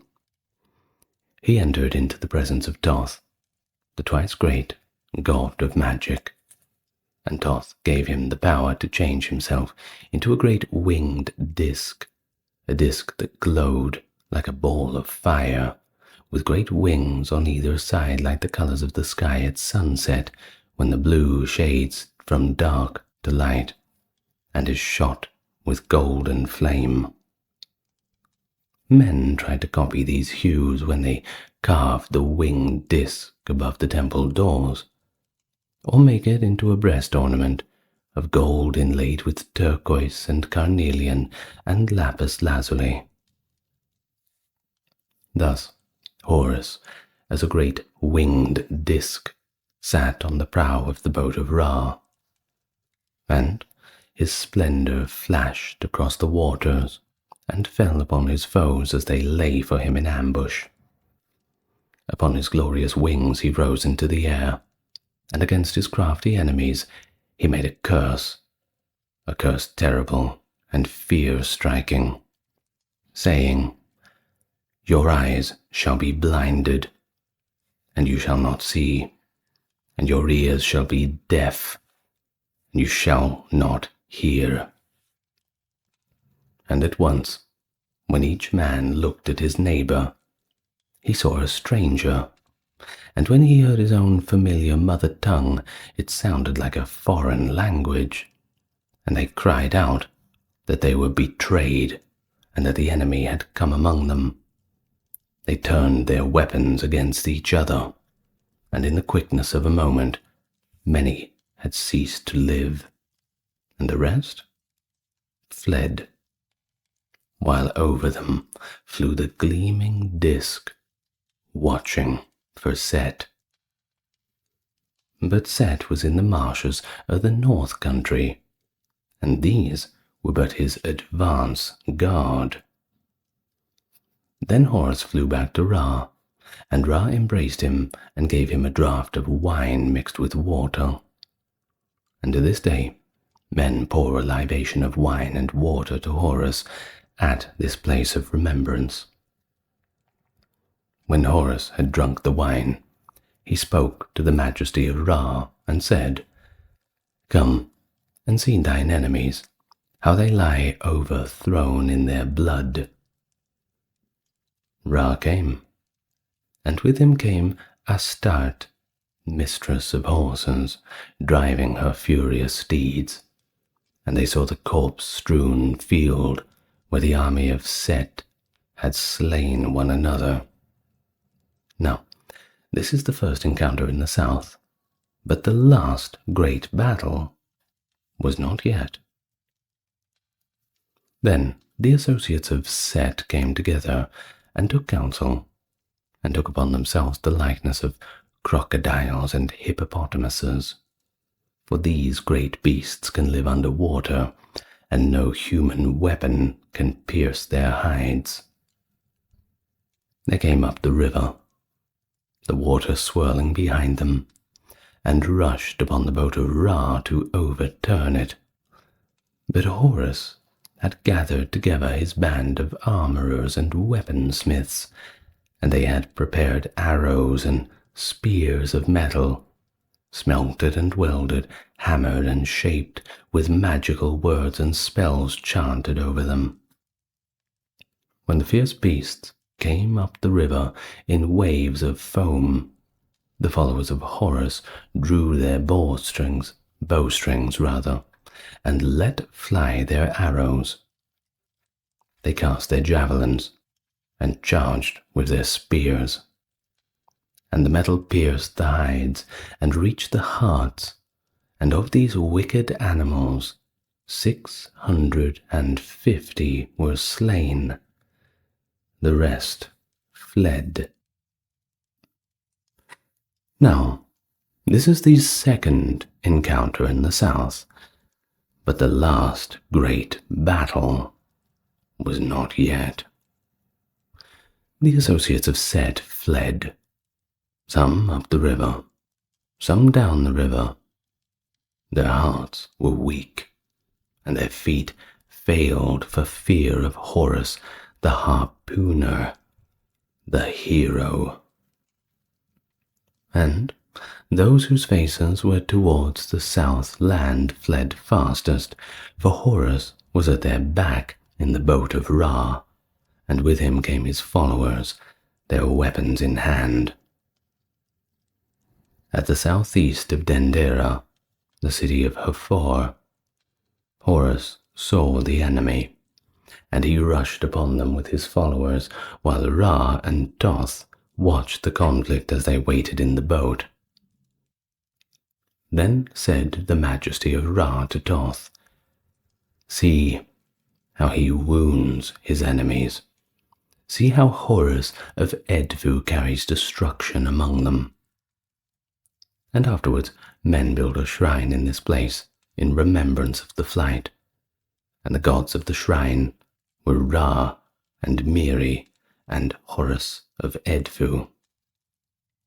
Now this is the third encounter in the south, but the last great battle was not yet. Then quickly they turned the boat, and swiftly was it carried downstream, following the fugitives whose faces were towards the north land. For a night and a day they followed after, and at the northeast of Dendera Horus saw them, and he made haste he and his followers, and fell upon them and slew them. Great and terrible was the slaughter as he drove them before him. Thus was destroyed Set's army in the south in 4 great encounters. But the last great battle was not yet. Now the allies of Set turned their faces towards the lake and towards the marshes of the sea. Horus came behind them in a boat of Ra, and in his form was the great winged disk. And with him came his followers, their weapons in hand. Then Horus commanded silence, and the silence was upon them. 4 days and 4 nights they were upon the water, seeking the enemy. But none did they find, for their foes had turned their shapes into the shapes of crocodiles and hippopotamuses, and lay hidden beneath the water. On the morning of the 5th day, Horus saw them. At once he gave battle, and the air was filled with the noise of combat, while Ra and Thoth watched the conflict as they waited in the boat. Then the majesty of Ra cried aloud when he saw Horus like a devouring flame upon the battlefield. See how he casts his weapon against them. He kills them. He destroys them with his sword. He cuts them into pieces and utterly defeats them. See and behold, Horus of Edfu. At the end of the flight, Horus came back in triumph, and he brought 142 prisoners to the boat of Ra. Now, this is the first encounter of the north, but the last great battle was not yet. For the enemies who were upon the northern waters turned their faces towards the canal to reach the sea, and when they came to the western waters of Mert, where the ally of Set had his dwelling, behind them followed Horus, equipped with all his glittering weapons, and he went in the boat of Ra, and Ra was in the boat with eight of his train. They were upon the northern canal, and backwards and forwards they went, turning and returning. But nothing did they see or hear. Then they went northward for a night and a day, and they came to the house of Rehu.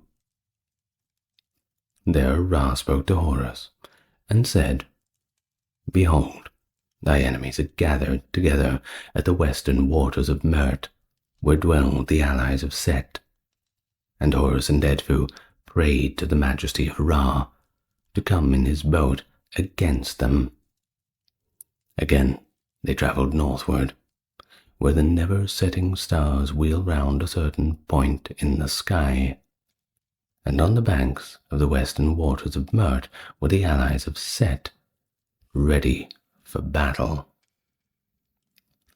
Then Horus of Edfu delayed not a moment, but rushed upon the foe, and with him came his followers, their weapons in their hands. Death and destruction they dealt to right and left, till the enemy fled before them. When the conflict was over, they counted the prisoners.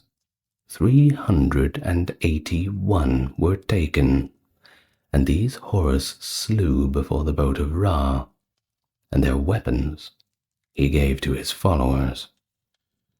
Now, this is the second encounter in the north, but the last great battle was not yet. And now at last, Set himself came forth from his hiding place. Fierce and savage he is, cunning and cruel, in his nature like a beast of prey without ruth or pity. And men make his image with the head of a wild beast, for human feeling to him is unknown. From his hiding place he came forth and he roared terribly. The earth and the heavens trembled at the sound of his roaring, at the words which he uttered, for he boasted that he himself would fight against Horus and destroy him, just as he had destroyed Osiris, his father. The wind bore the words of his boasting to Ra, and Ra said to Thoth, the twice great, Lord of magic and wisdom, cause that these high words of the terrible one be cast down. Then Horus of Edfu sprang forward and rushed at his enemy, and a great fight raged. Horus cast his weapon and killed many, and his followers fought also and prevailed. Out of the dust and the noise of the combat came Horus, dragging a prisoner, and the captive's arms were bound behind him, and the staff of Horus was tied across his mouth, so that he could make no sound, and the weapon of Horus was at his throat. Horus dragged him before the majesty of Ra, and Ra spoke and said to Horus, "Do with him as thou wilt." Then Horus fell upon his enemy, and struck the weapon into his head and into his back, and off came his head, and then dragged the body by the feet. At last he cut the body into pieces. Thus did he treat the body of his adversary as Set had treated the body of Osiris.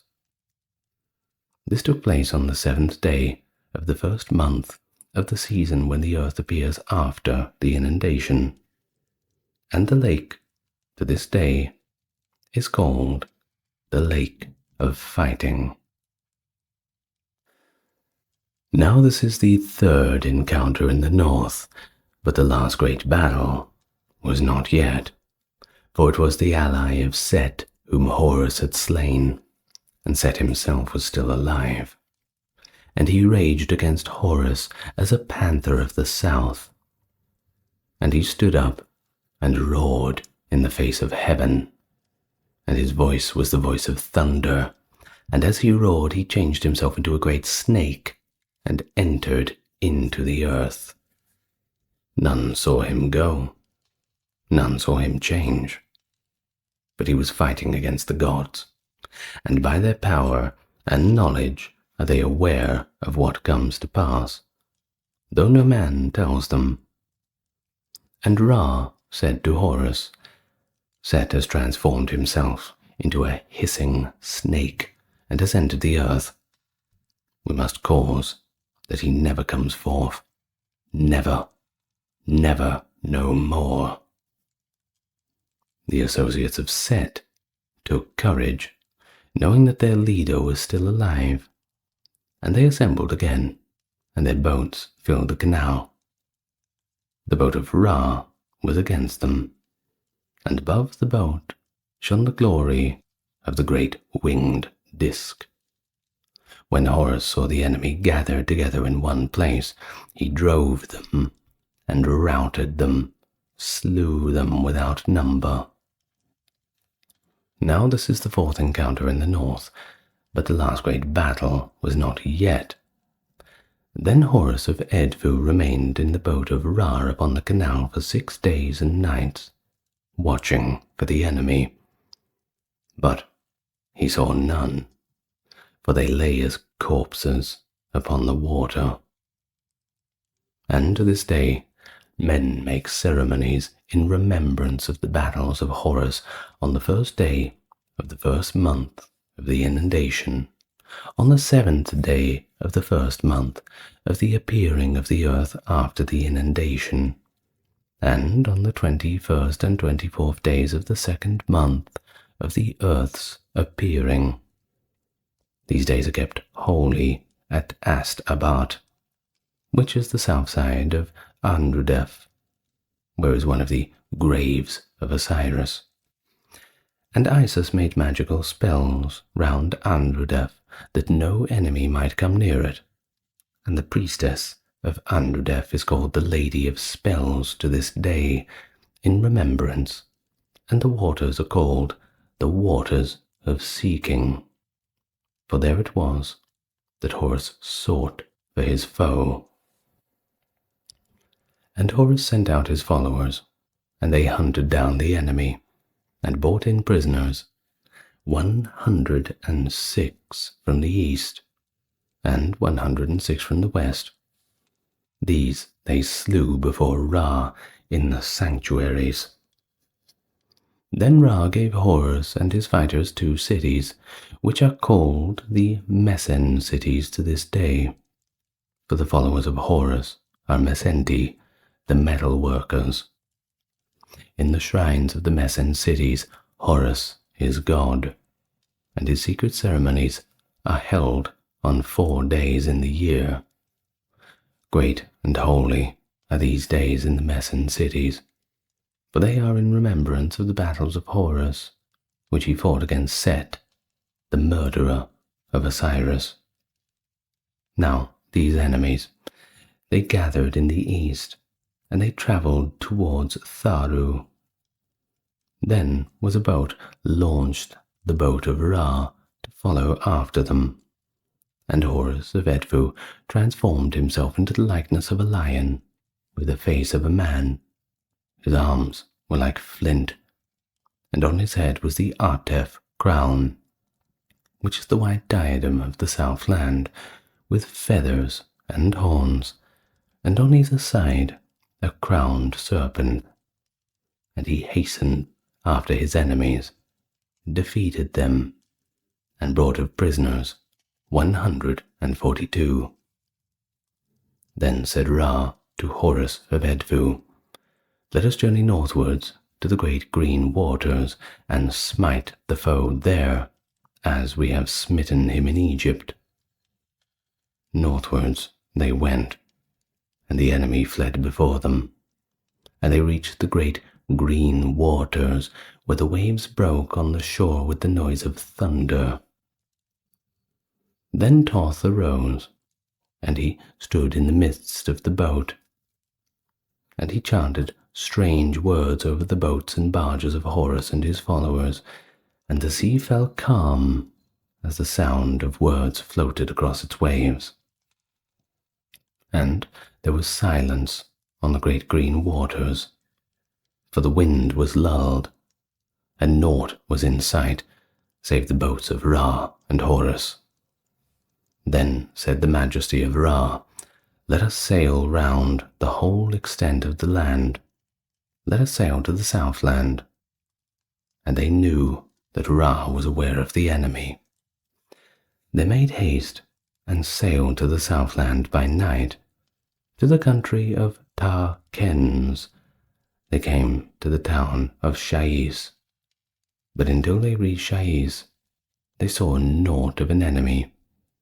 Now Shais is on the border of Nubia, and in Nubia were the guards of the enemy.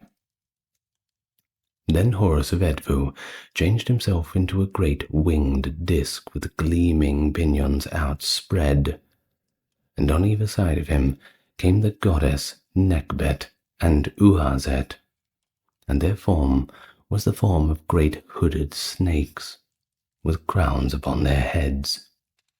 On the head of Nekbet was the white crown of the Southland. On the head of Uazet was the red crown of the Northland. And the gods in the boat of Ra cried aloud and said, "See, O thou who art twice great, he has placed himself between the 2 goddesses. Behold how he overthrows his adversaries and destroys them." Now, this is the encounter in Nubia, but the last great battle was not yet. Then came Ra in his boat, and he moored at Test-Hor, where he gave a commandment in every temple throughout the 2 lands that men should carve the winged disk, and on the right and left of the disk should be Nekbet and Uazet as the great hooded snakes with crowns upon their heads. and the temple at the point of Dest-Hor is called the House of Horus in the south to this day in remembrance, and a great offering is made there to Ra and Horus. And Ra gave to Horus the province of the House of Fighting, and Ast-Abat, and Mesen cities of the east and west, and Edfu in the north, Taru, Gauti, the Sea of Sailing, Upper Shasu, Edfu of the House of Ra. And from the lake, south of Edfu of the House of Ra, they bring water to the two houses of the king on the day of the said festival. And Isis carried Ar stone of sand to Dest-Hor. Ar stone of star was it. And in every place in the south land to which Horus went, there is Ar stone found this day. Now some say that the last great battle is still to come, and that in the end Horus will kill Set, and that Osiris and the gods will reign on earth when their enemy is completely destroyed. But others say that the battle has already ended, and that Horus slew the great and wicked foe who had wrought misery and calamity to all. And this is what they say. After months and years, Horus the child grew to manhood. Then came Set with his allies and challenged Horus in the presence of Ra. And Horus came forth, with his followers with him in their boats, with their armor and their glittering weapons, with the handles of worked wood, and their cords and their spears. And Isis made golden ornaments for the prow of the boat of Horus, and she laid them in their places with magic words and spells, saying, "Gold is at the prow of thy boat, O Lord of Mesen, Horus, chieftain of the boat, the great boat of Horus, the boat of rejoicing. May the valor of Ra, the strength of Shu, power and fear be around thee. Thou art victorious, son of Osiris, son of Isis, for thou fightest for the throne of thy father." Then Set took upon himself the form of a red hippopotamus, great and mighty, and he came from the southland with his allies, travelling to the northland to meet Horus at Edfu. And at Elephantine, Set stood up and spoke a great curse against Horus of Edfu and against Isis, and said, "Let there come a great wind, even a furious north wind, and a raging tempest." And the sound of his voice was like thunder in the east of the sky. His words were cried from the southern heaven and rolled back to the northern heaven, a word and a cry from Set, the enemy of Osiris, the enemy of the gods. At once a storm broke out over the boats of Horus and his followers. The wind roared, and the water was lashed into great waves, and the boats were tossed like straws. But Horus held on his way, and through the darkness of the storm and the foam of the waves gleamed the golden prow like the rays of the glorious sun. And Horus took upon himself the form of a young man. His height was 8 cubits, and in his hand he held a harpoon. The blade was 4 cubits, the shaft 20 cubits, and a chain of 60 cubits was welded to it. Over his head he brandished the weapon as though it were a reed, and he launched it at the great red hippopotamus which stood in the deep waters, ready to destroy Horus and his followers when the storm should wreck their boats. And at first cast the weapon struck deep into the head of the great red hippopotamus and entered the brain. Thus died Set, the great and wicked one, the enemy of Osiris, the enemy of the gods. And to this day, the priests of Horus of Edfu, and the king's daughters, and the women of Busiris, and the women of Pe, chant a hymn and strike the drum for Horus in triumph. And this is their song. Rejoice, O women of Busiris, rejoice, O women of Pe. Horus has overthrown his enemies. Exalt, dwellers in Edfu, Horus, the great god, Lord of heaven, has smitten the enemy of his father. Eat ye the flesh of the vanquished, drink ye his blood. Burn ye his bones in the flame of fire. Let him be cut in pieces, let his bones be given to the cats, the fragments of him to the reptiles. O Horus, the striker, the great one of valor, the slayer, the chief of the gods, the harpooner, the hero, the only begotten captor of captives, Horus of Edfu, Horus the avenger. He has destroyed the wicked one. He has made a whirlpool with the blood of his enemy. His shaft has made a prey. Behold ye, see ye Horus at the prow of his boat.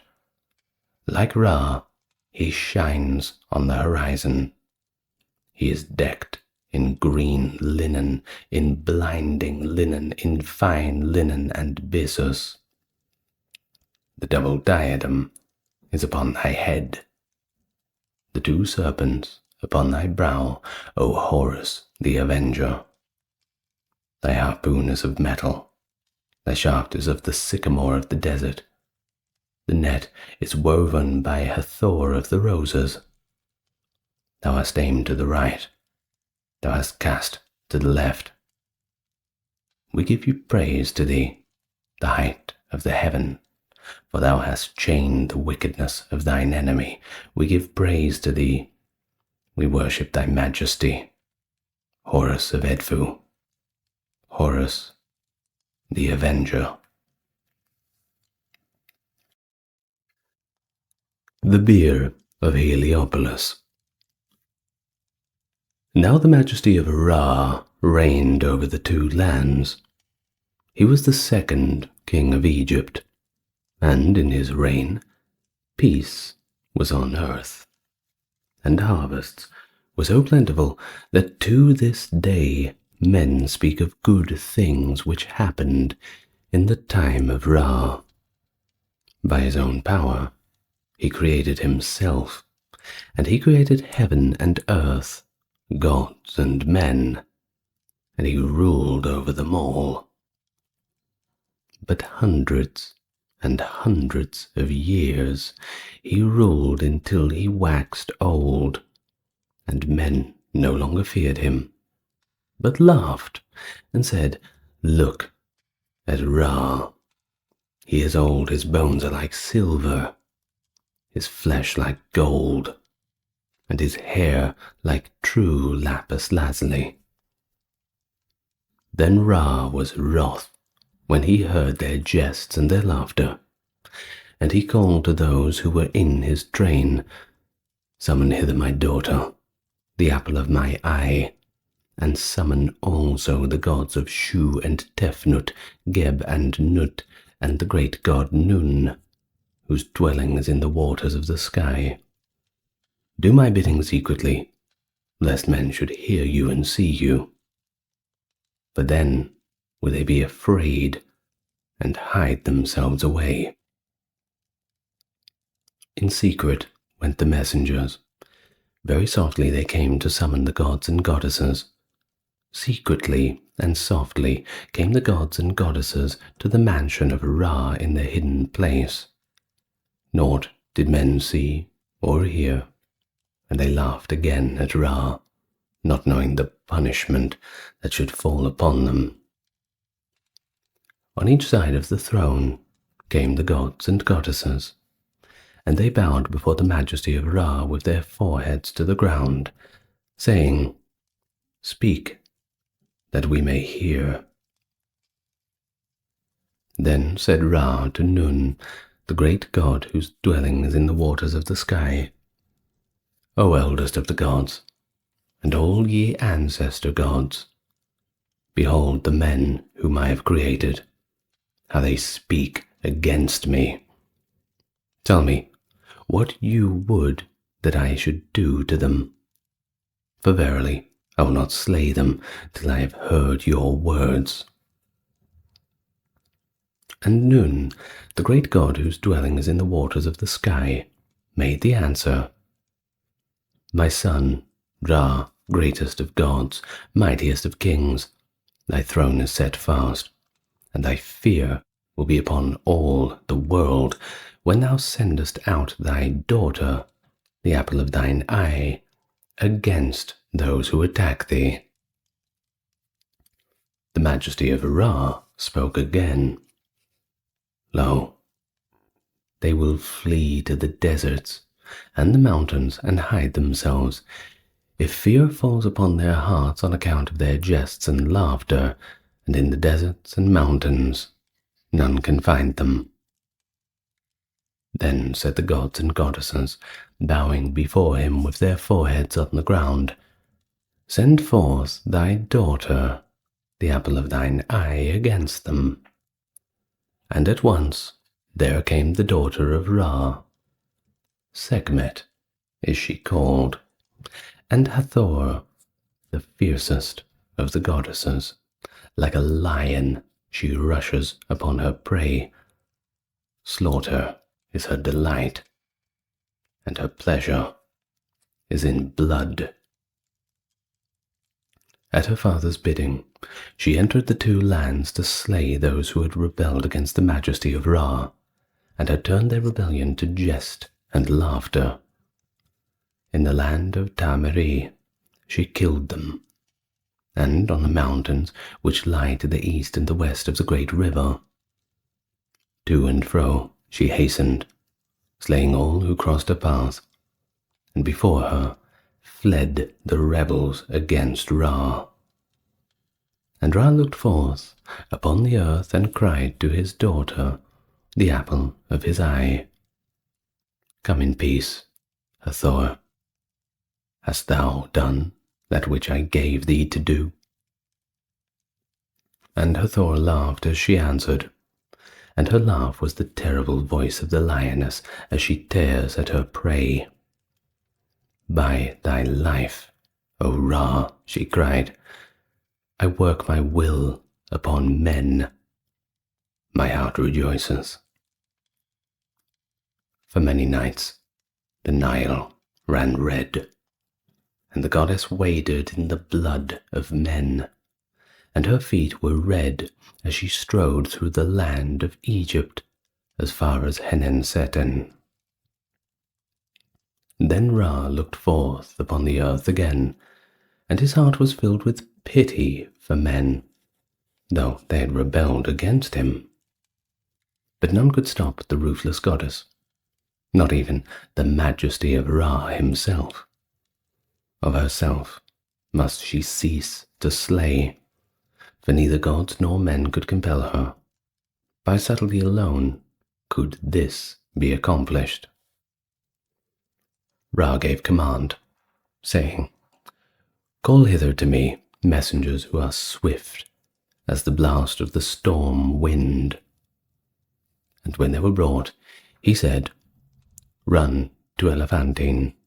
Hasten, go quickly, and bring back to me the fruit that causes sleep. Be swift, for all this must be accomplished ere the day dawn. The messengers set out with haste, and their speed was the speed of a blast of the storm wind.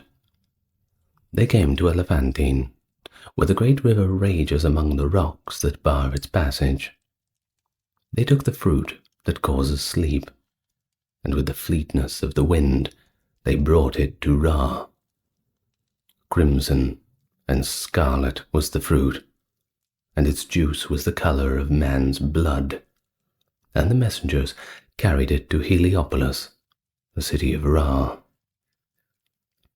Then The women of Heliopolis crushed barley and made beer, and with the beer they mixed the juice of the fruit that causes sleep, and the beer became the color of blood. 7,000 measures of beer did they make, and in haste they brewed it, for the night was drawing to a close, and the day was about to break. In haste came the majesty of Ra, and all the gods and goddesses who were with him to Heliopolis to inspect the beer. Ra saw that it was like human blood, and he said, "Very good is this beer. By this I can protect mankind." At the dawning of the day, he gave command, "Carry this beer to the place where men and women have been slain, and pour it out upon the fields before the beauty of the night has passed." So they poured it out upon the fields. 4 palms deep it lay upon the ground, and its color was the color of blood. In the morning came the fierce Sekhmet, ready to slay, and as she passed, she looked to this side and that, watching for her prey. But no living thing did she see, only the fields that lay 4 palms deep in the beer that was the color of blood. And then she laughed, with the laugh like the roar of a lioness, for she thought it was the blood that she had shed.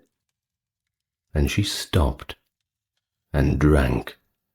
Again and again she drank, and she laughed for more, for the juice of the fruit that causes sleep mounted to her brain, and no longer could she see to slay by reason of the juice of that fruit. Then the majesty of Ra said to her, "Come in peace, sweet one." And to this day the maidens of Amu are called sweet ones in remembrance. And the majesty of Ra spoke again to the goddess, saying, "For thee shall be prepared drinks from the fruits that cause sleep.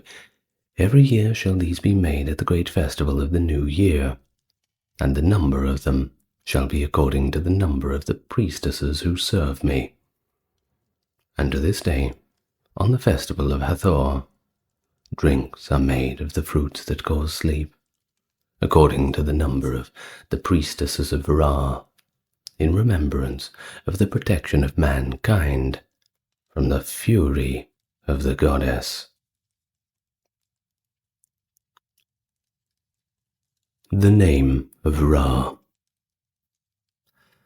Now the majesty of Ra was the creator of heaven and earth, of gods, men, cattle, of fire, and the breath of life, and he ruled over gods and men. And Isis saw his might, the might that reached over heaven and earth, before which all gods and men bowed, and she longed in her heart for that power, that thereby she should be greater than the gods, and have dominion over men. There was but one way to obtain that power. By the knowledge of his own name did Ra rule, and none but himself knew that secret name. Whosoever could learn the secret to that one god or man would belong the dominion over all the world, and even Ra himself must be in subjection. Jealously did Ra guard his secret, and kept it ever close, lest it be taken from him, and his power diminished. Every morning Ra came forth in his glory at the head of his train from the horizon of the east, journeying across the sky, and in the evening they came to the horizon of the west, and the majesty of Ra sank in his glory to lighten the thick darkness of the Duat. Many, many times had Ra made the journey, so many times now that he had waxed old. Very aged was Ra, and the saliva ran down from his mouth and fell upon the earth. Then Isis took earth and mixed it with the saliva, and she kneaded the clay and moulded it and formed it into the shape of a snake, the shape of the great hooded snake that is the emblem of all goddesses, the royal serpent which is upon the brow of the kings of Egypt. No charms or magic spells did she use, for in the snake was the divine substance of Ra himself. She took the snake and laid it hidden in the path of Ra, the path on which he travelled in longing from the eastern to the western horizon of heaven. In the morning came Ra in his train, and their glory journeying to the western horizon of heaven, where they entered the duat and lightened the thick darkness. And the serpent shot out its pointed head, which was shaped like a dart, and its fangs sunk into the flesh of Ra, and the fire of its poison entered into the god, for the divine substance was in the serpent. Ra cried aloud, and his cry rang through the heavens from the eastern to the western horizon. Across the earth it rang, and gods and men alike heard the cry of Ra. And the gods who follow in his train said to him, "What ails you? What ails you?" But Ra never answered a word, but trembled in all his limbs, and his teeth chattered. Nor did he say, for the poison spread over his body as harpy spreads over the land, when the waters rise above their banks, and at the time of the overflowing of the river. When he had become calm, he called to those who followed him, and he said, "Come to me, ye whom I created. I am hurt by this grievous thing. I feel it, though I see it not. Neither it is like the creation of my hands, and I know not who has made it. Never, never have I felt pain like this. Never, never has there been an injury worse than this. Who can hurt me? For none know my secret name, that name which was spoken by my father and mother, and hidden in me, that none might work their witchcraft upon me. I came forth to look upon the world which I had made. I passed across the two lands when something, I don't know what, struck me. Is it fire? Is it water? I burn, I shiver, I tremble in all my limbs. Call to me the children of the gods, they who have skill in healing, they who have knowledge of magic, they whose power reaches the heaven." Then came all the gods, with weeping and mourning and lamentations. The power was of no avail against the serpent, for in it the divine substance was incorporated. With them came Isis, the healer, the mistress of magic, in whose mouth is the breath of life, whose words destroy disease and awake the dead. She spoke to the majesty of Ra. "What is this, O divine father, what is this? Has a snake brought pain to thee? Has the creation of thy hand lifted up its head against thee? Lo, it shall be overthrown by the might of my magic. I will drive it out by the means of thy glory." Then the majesty of Ra answered, "I passed along the appointed path. I crossed over two lands when a serpent that I saw not struck me with its fangs. Was it fire? Was it water? I'm colder than water. I'm hotter than fire. I tremble in all my limbs, and the sweat runs down my face. as down the faces of men in the fierce heat of the summer. And Isis spoke again, and her voice was low and soothing. Tell me thy name, O divine Father, thy true name, thy secret name. For he only can live who is called by his name.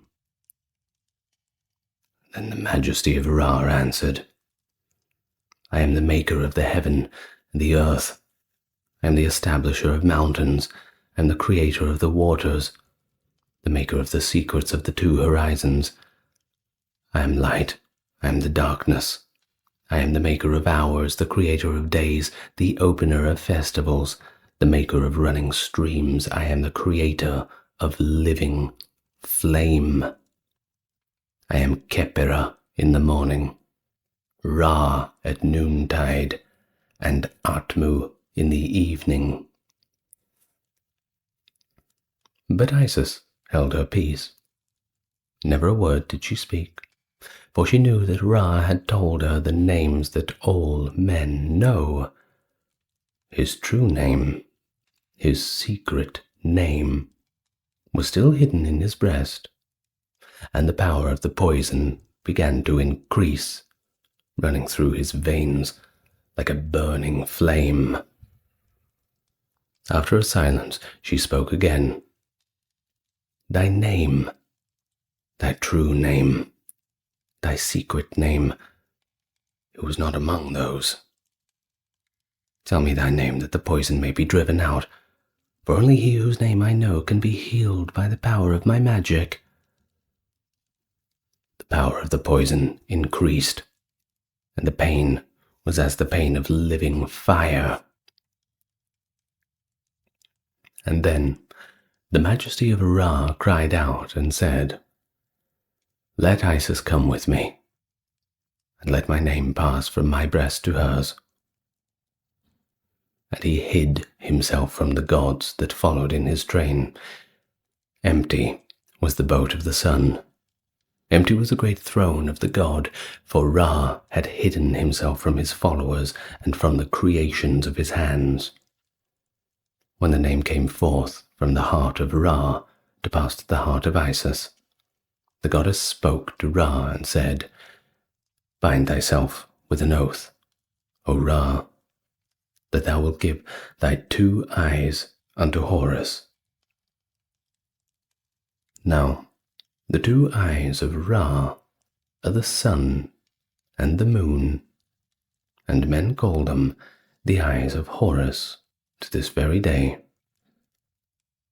Thus was the name of Ra taken from him and given to Isis, and she, the great enchantress, cried aloud the word of power, and the poison obeyed, and Ra was healed by the might of his name. And Isis, the great one, the mistress of the gods, the mistress of magic, she is the skillful healer.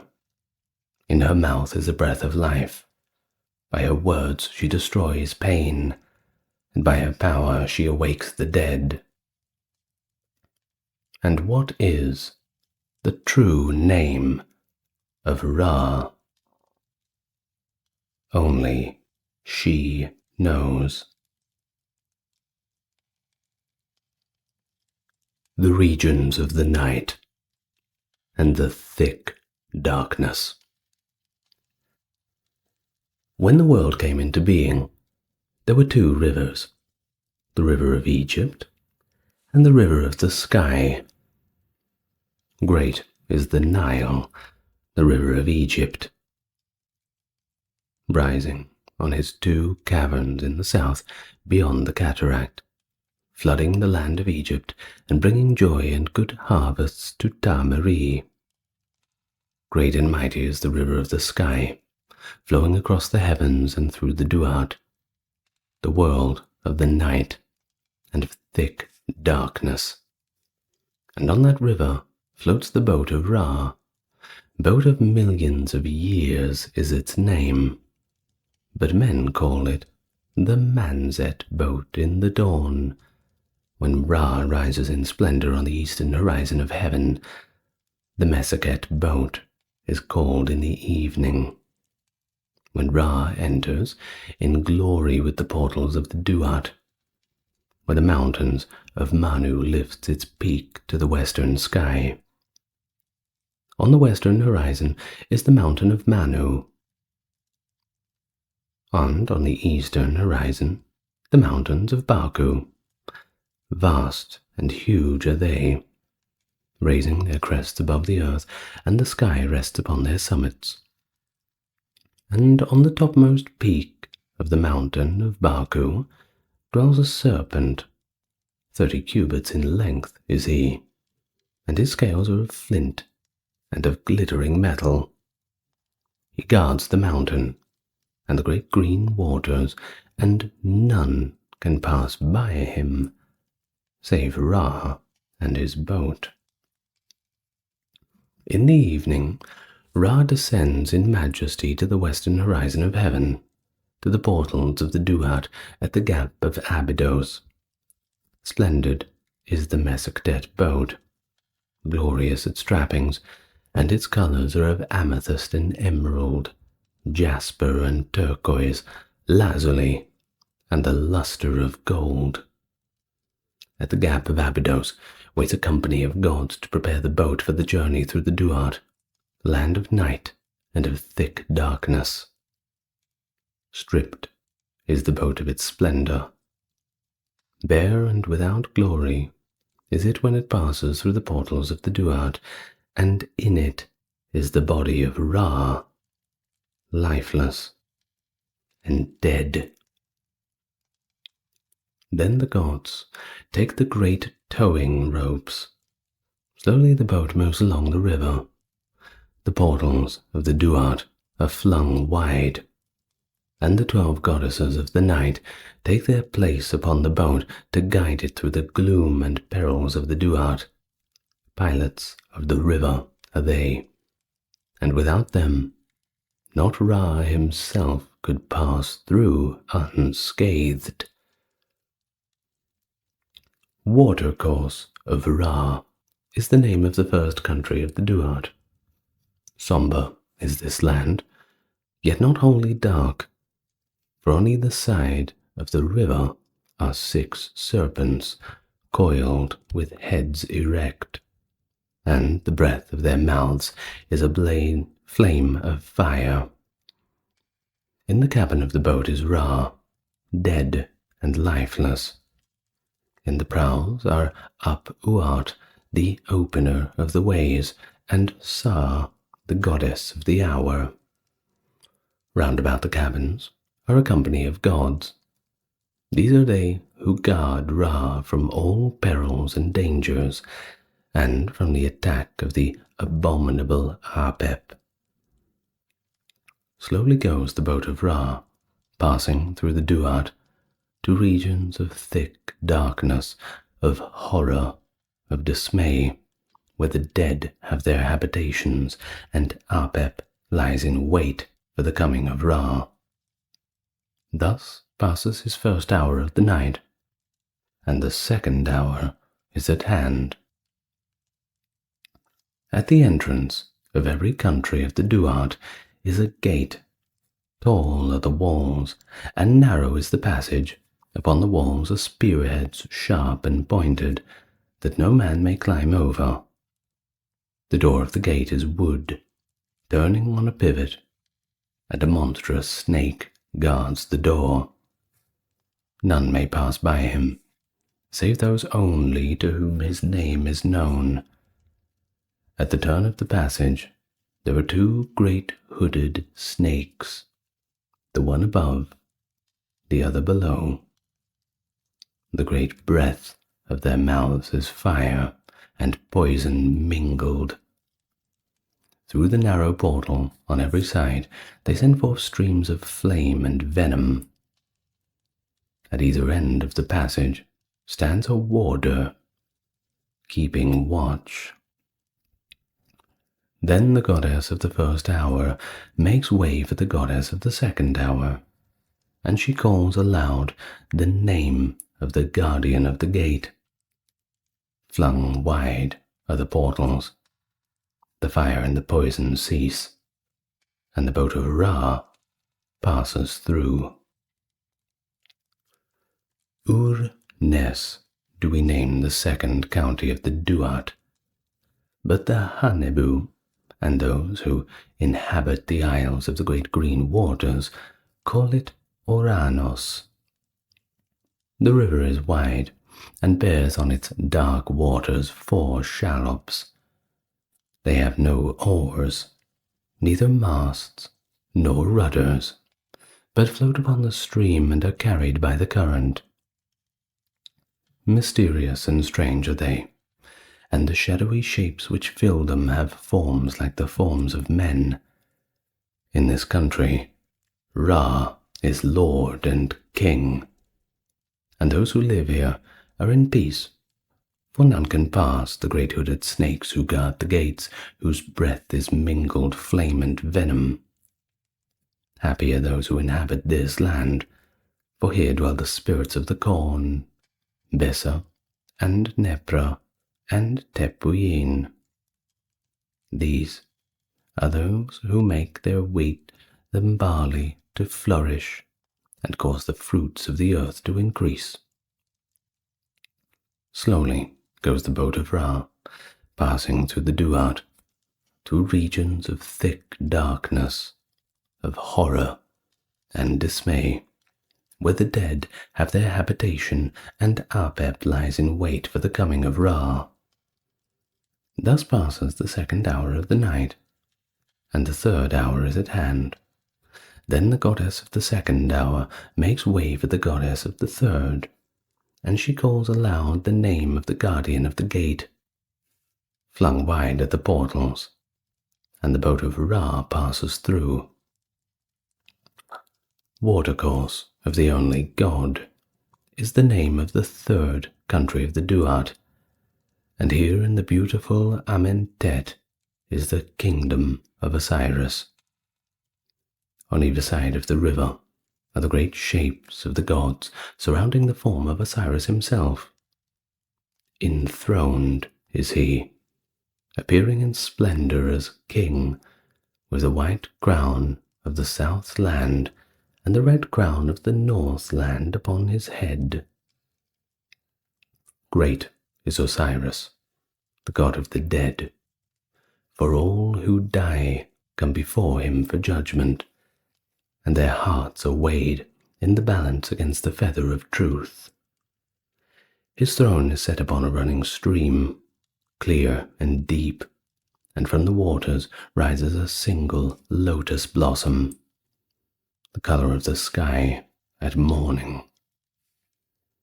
Upon the blossom stand the 4 children of Horus, they who assist Osiris at the judgment, who protect the bodies of the dead. To them belong the south and the north, the west and the east, and the 4 great goddesses are their protectors. They stand up upon the lotus blossom, and their faces are towards Osiris. The first has the face of a man, the second of an ape, the third of a jackal, and the fourth the face of a bird of prey. This is the hour which evildoers fear.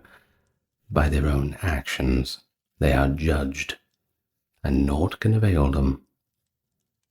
Heavy is the heart of the evildoer, and drags down the scale. Lower and lower it sinks, till it reaches the jaws of Amemt, the devourer of hearts. Then is the evildoer driven forth into the thick darkness of the Duat, to dwell with the abominable Apep, and to fall at last into the pits of fire.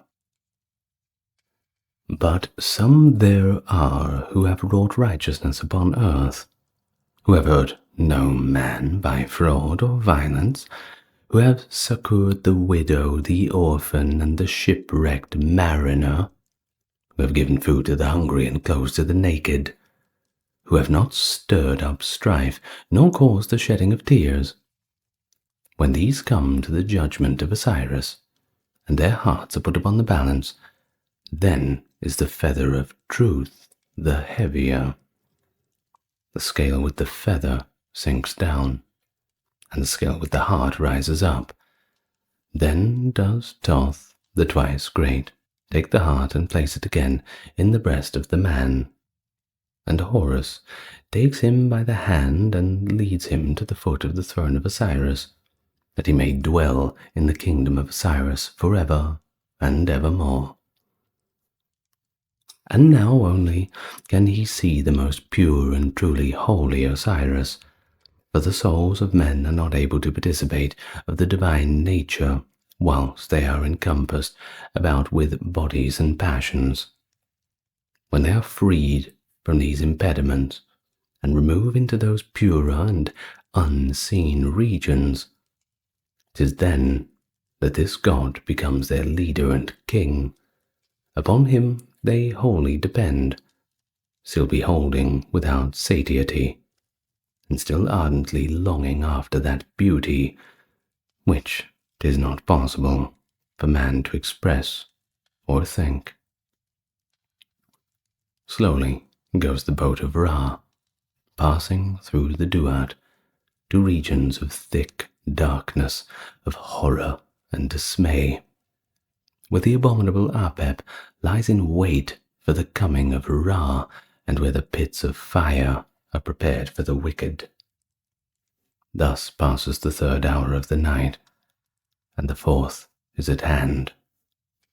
Then the goddess of the 3rd hour makes way for the goddess of the 4th, and she calls aloud the name of the guardian of the gate.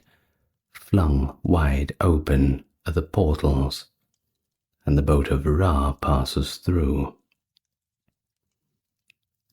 Living one of forms, that is the name of the 4th country of the Duat, and Sokar has dominion in this land.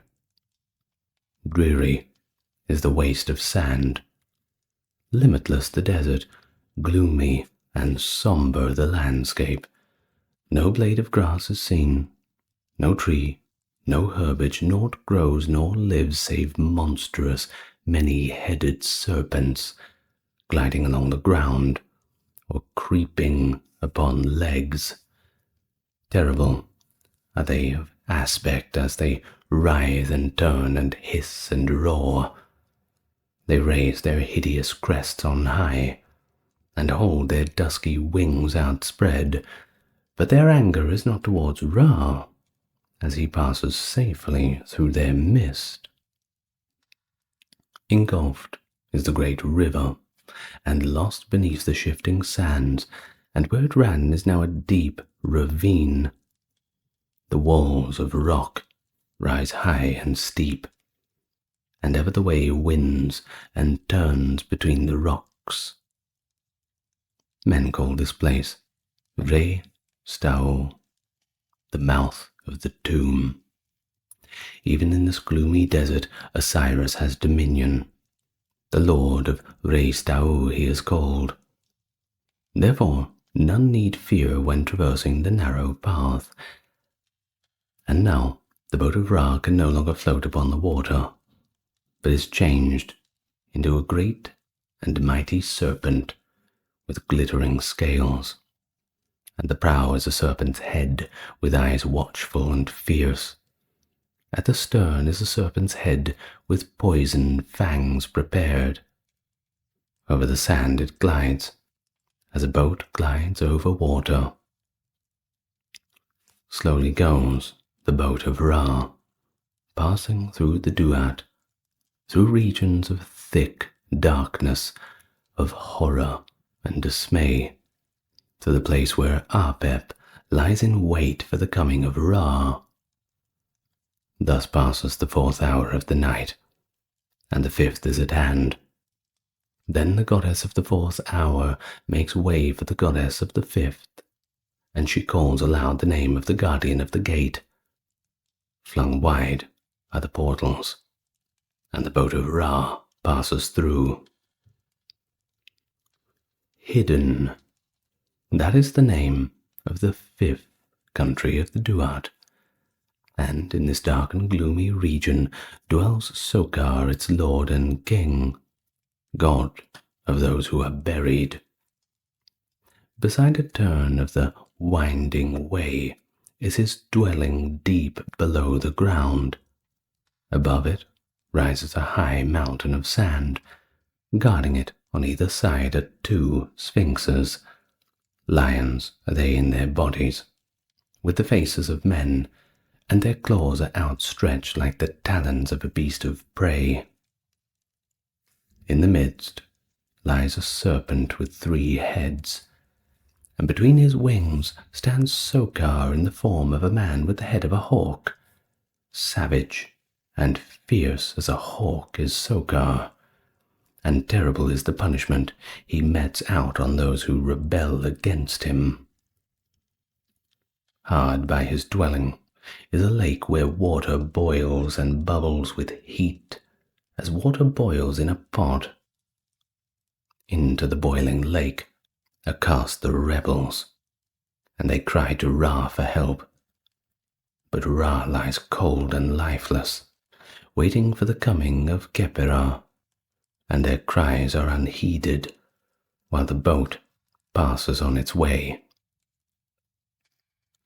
On the farther wall of the ravine is a high and vaulted building, the home of night and darkness. 2 birds cling on either side, and round about it glides a 2-headed serpent. He lifts his savage heads, and his poison is ever ready to strike the rash intruder who should dare to try to pass. Faithful is his watch, for in the home of the night and darkness lives Khepera, the great soul of the universe, he whose emblem is the beetle, the god of resurrection. In the form of a scarab he watches the coming of Ra, and he flies upon the boat and awaits there the time when he shall bring back life to the god. And now, through the thick darkness, along the narrow passage, falls a gleam of light. The morning star stands by the gate to lead the boat onwards, for in the darkness of the night is a promise of the coming day. Slowly goes the boat of Ra, passing through the Duat, through regions of thick darkness, of terror and dismay, to the place where the abominable Apep lies in wait for the coming of Ra. Thus passes the 5th hour of the night, and the 6th is at hand. Then the goddess of the 5th hour makes way for the goddess of the 6th, and she calls aloud the name of the guardian of the gate. Flung wide are the portals, and the boat of Ra passes through. Abyss of Waters is the name of the 6th country of the Duat, and Osiris has dominion over it. Osiris, the great god, lord of the city of Dadu, the living king, creator of men, of cattle, and of the green things which grow upon the earth. Osiris, to whom all men bow in praise and adoration. The river rises out of the sand again, and the boat flows upon its waters, and those who are in it rejoice, for the hours of night are passing away. On the banks of the river are the great shapes of the gods, mysterious, wonderful. 9 scepters of sovereignty stand there also, and a monstrous lion looms through the darkness, faintly seen in the light which comes from the boat of Ra. 3 shrines stand beside the river, and a serpent whose breath is flame guards each one. Mystic and strange are the forms within the shrines, and to man it is not given to know the meaning of them. In one is a human head, in another the wing of a bird, in the third the hind part of a lion. Here also lives the great coiled serpent with 5 heads, and within his coils lies Khepera, the god of resurrection. On his head he places the scarab. Beneath his feet is the sign of flesh. Thus does he send life into the dead, and thus he will revive Ra. For this is the farthest point of the Duat, and beyond the gate lies the way to the sunrise. Slowly goes the boat of Ra, passing through the Duat. Thus passes the 6th hour of the night. The 7th is at hand. The goddess of the 6th makes way for the goddess of the 7th, and she calls aloud the name of the guardian of the gate. Flung wide are the portals, and the boat of Ra passes through. Secret Cavern is the name of the 7th country of the Duat. Full of danger and peril is it, for the abominable Apep dwells in this land. As a great and monstrous serpent does he appear, and with a wide open mouth he swallows the waters of the river, that the boat may be wrecked, and that Ra may perish. Then would the earth belong to the powers of darkness, and evil and wickedness would overcome the gods. But in the prow of the boat stands Isis, the great enchantress, whose magic none can withstand. Isis, the greatest of the goddesses, she who can raise the dead, and to whom all mankind pay love and reverence. With arms outstretched, she recites the words of power, calling aloud across the dark river. Over the body of Ra the serpent Mehen casts his protecting coils, for now is the time of danger. On a sandbank in the midst of the river lies the abominable Apep. 450 cubits long is the sandbank. The coils of Apep cover it, so that naught can be seen but the river around him. Loud does he hiss and roar, and the Duat is filled with the thunder of his voice, yet Isis flinches not, nor does she cease her incantations and the magical movements of her hands. Her spells prevail, and the abominable Apep lies helpless on the sand. Then Selk and her Desuf leap from the boat of Ra, and bind him with cords, and with sharp knives they pierce his flesh, hoping to destroy him. But Apep is immortal, and every night will he await and attack the boat of Ra. Yet Selk and her Desuf hold him fast, while the boat continues on its way, past the great sandbanks, where he writhes and twists and struggles to get free. But the cords are strong, and the knives are sharp. His efforts are in vain. Onward goes the boat to the burial places of the gods. These stand beside the river. High mounds of sand are they. Over each mound is a building, and at each end the head of a man who watches passing of Ra. Softly goes the boat of Ra, passing through the Duat, moving through the darkness to the sunrise and the day. Thus passes the 7th hour of the night, and the 8th is at hand. The goddess of the 7th hour makes way for the goddess of the 8th, and she calls aloud the name of the guardian of the gate. Flung wide are the portals, and the boat of Ra passes through. Sarcophagus of the gods. That is the name of the 8th country of the Duat, for here dwell the dead gods. Dead and buried are they, embalmed and bandaged, as men embalm and bandage the dead upon the earth. They cry loud salutations to Ra as he passes, calling to him across the vast expanse. But so far away are they that the sound of their voices is as the roaring of savage bulls, as they cry of birds of prey, as the wail of mourners, as the murmur of bees. Before the boat go 9 followers of the gods.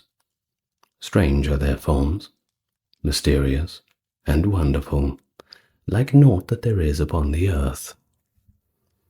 In front of them march the 4 souls of Tatanen, in the likeness of rams, great and fierce, with horns wide spreading and sharp pointed. The first is crowned with high upstanding plumes, the second with the red crown of the north land, the third with the white crown of the south, the fourth with the glittering disk of the sun. Ancient is Tatanen, dweller in Memphis, where the abode of Ptah is on the south of the wall. Softly goes the boat of Ra, through the Duat, through the darkness, to the sunrise and the day. Thus passes the 8th hour, and the 9th is at hand.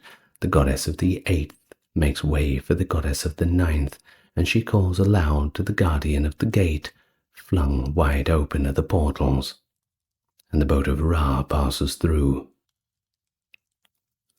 Procession of Images is the name of the 9th country of the Duat. Full and strong runs the river, and the boat is borne forward upon the rushing stream. 12 star gods guard the boat, with paddles in their hands, ready to help the boat in case of need. Thick darkness broods not upon this land, for 12 great hooded snakes lay coiled upon the bank, and the breath of their mouths is a flame of fire, gleaming upon the dark water and upon those who dwell in the Duat. 3 shallops float upon the sombre river. Strange is their shape, not like the boats of men, and the shadowy forms within them are in the likeness of a cow, a ram, and the soul of a man. From them the dwellers of this land receive the offerings which are made to them upon the earth, and then the star gods break into singing, and the 12 goddesses and the waving gods and the dwellers of this land chant the glory and honor of Ra, praising the Lord of the boat, the maker of heaven and of earth. With joy and singing they follow the appointed path. Onward goes the boat of Ra, through the Duat, travelling to the sunrise and the light of the open day.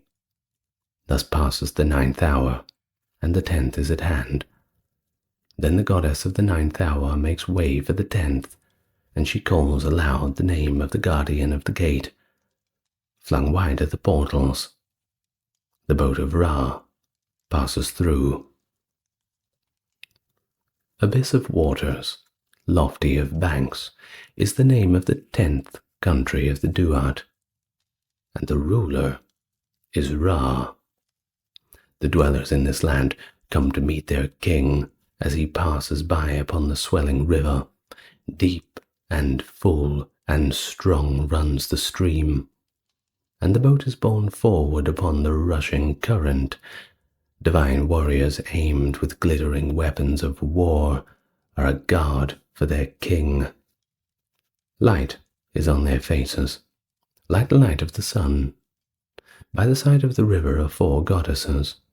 Upon the darkness they cast beams of light, making bright the way of Ra upon the gloomy river.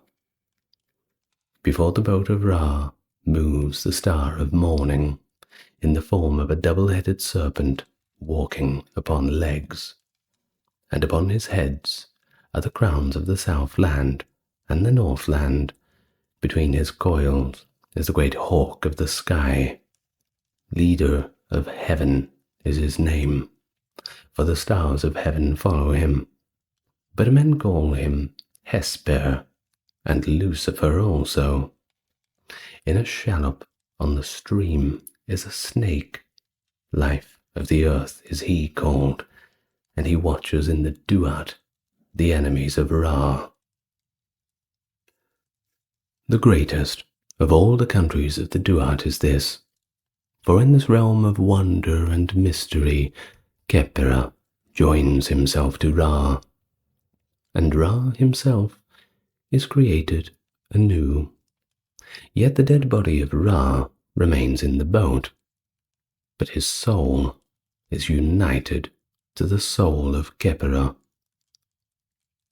Onward goes the boat of Ra, through the Duat, to the sunrise and the light of open day. Thus passes the 10th hour, and the 11th is at hand. Flung wide are the portals, and the boat of Ra passes through. Mouth of the Cavern is the name of the 11th country of the Duat, and Ra is its ruler. Low has the river fallen, and sluggishly it runs, and the boat is drawn onward by the gods. Not with the cords do they tow it, but with the body of the great serpent Mehen, the protector of Ra.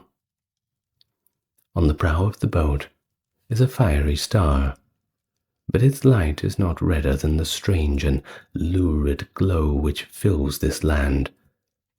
Terrible and red it is, and the sight of it is a full horror. This is the region feared by evildoers, for their punishment awaits them here. Far and near are the pits of fire. Goddesses, whose breath is flame, guard the pits, holding in their hands gleaming swords of fire. With their knives do they torment the wicked, and cast them into the pits of flame till they perish entirely. Horus stands by and beholds their torments, for these are the enemies of Osiris and Ra, doers of evil upon the earth and blasphemers of the gods. No one can help them. No help can come to them. No escape is possible. Doomed are they by their own actions to sword and fire, and the smoke and flame of their torment rise up in the Duat. On the far side of the river are the stars. Shedu is there, in the fashion of a snake. Scarlet and crimson is he, and the stars which form his body are 10 in number. There is also a shape seen, mysterious and wonderful, like a winged snake with legs does he appear, and between the wings is the shadowy likeness of man. Men call him Atmu, dweller in Heliopolis. Ancient is Atmu, more ancient than Ra himself, and he sends the sweet breezes of the north wind upon the land of Egypt. On either side of him the eyes of Horus show dimly in the faint and lurid light, and now springs up the breeze of morning. Gentle is it, and slight, but with it comes the promise of the day.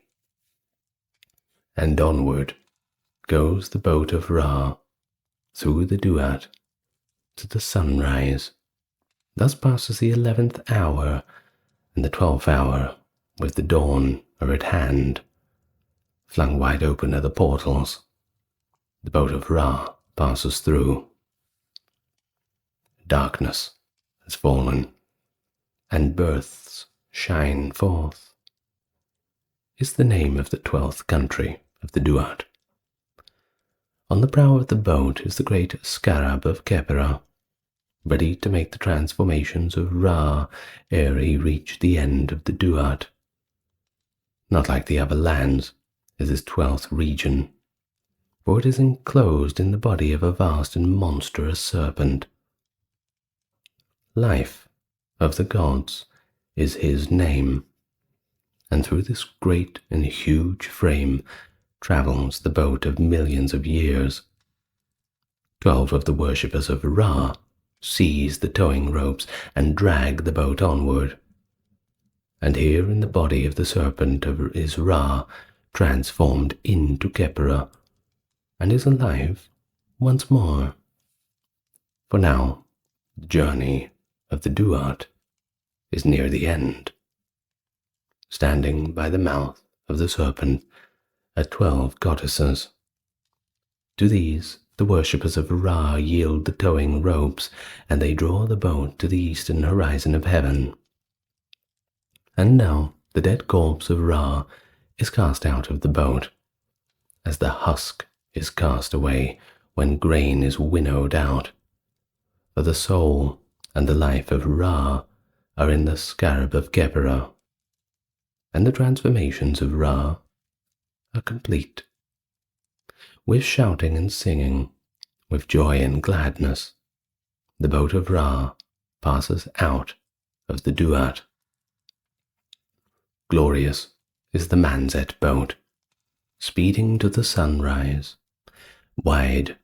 Swing wide the portals and usher in the day.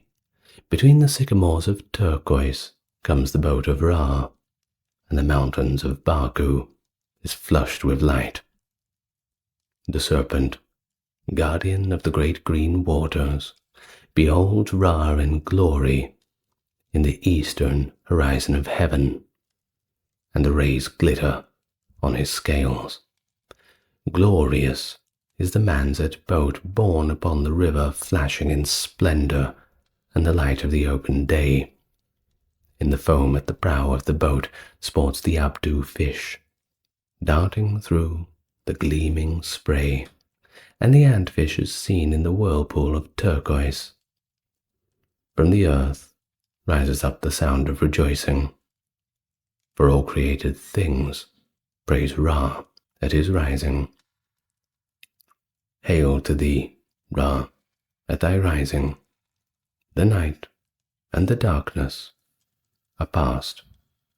At the dawn of the day thou shinest, the heavens are filled with thy light.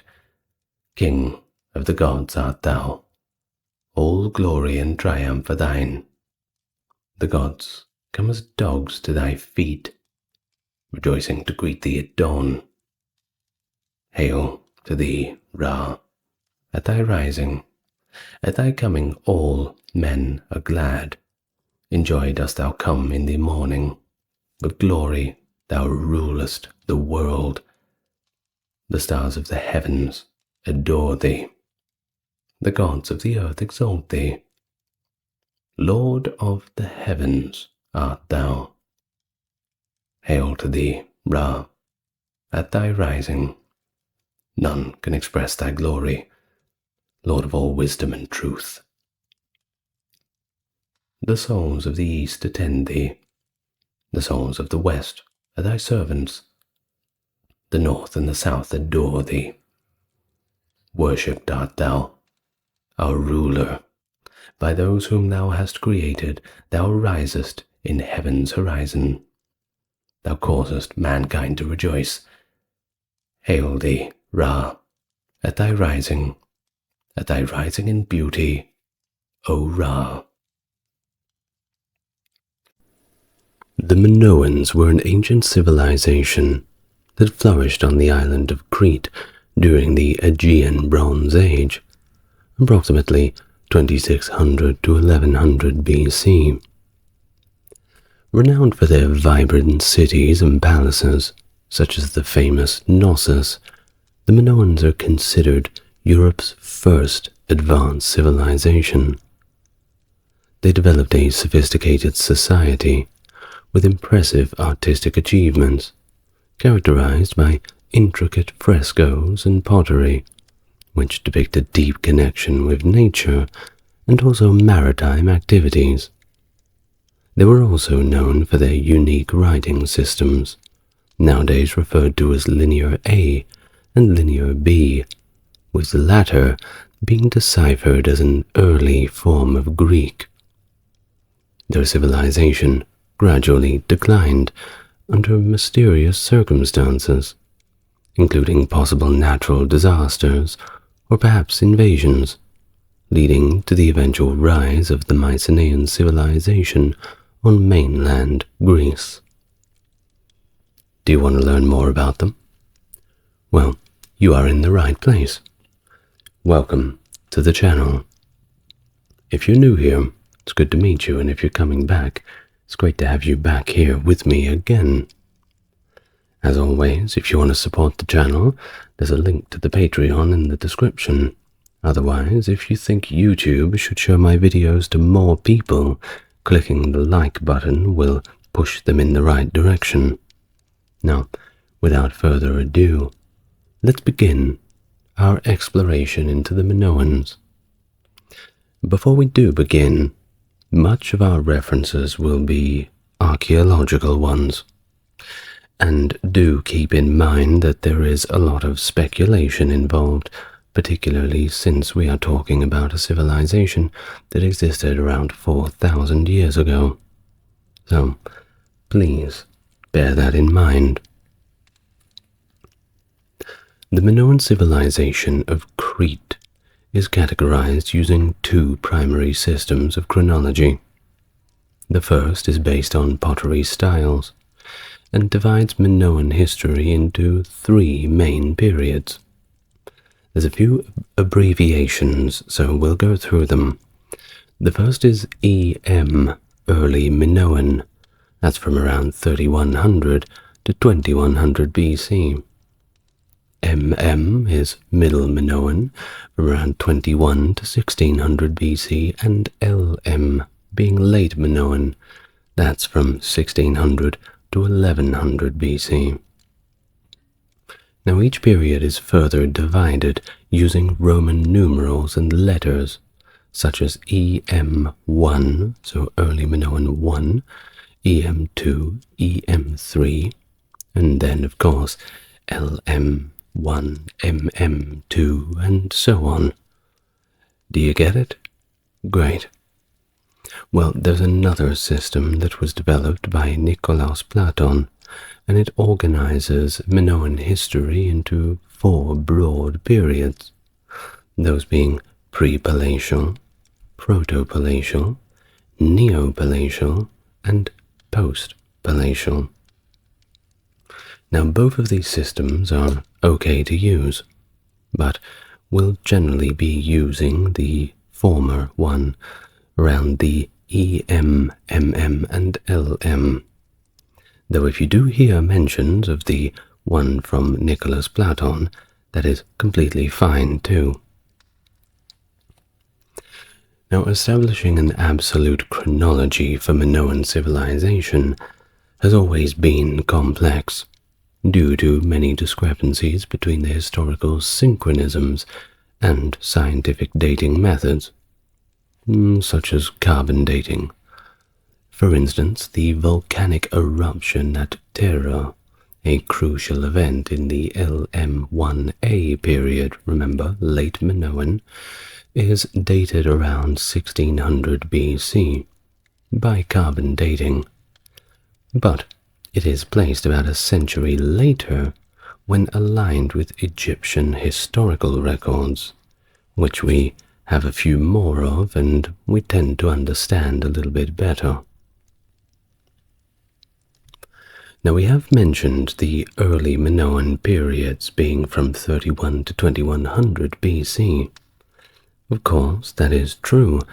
However, the origins of the Minoans trace all the way back to around 7000 BC, with the first anatomically modern humans on Crete.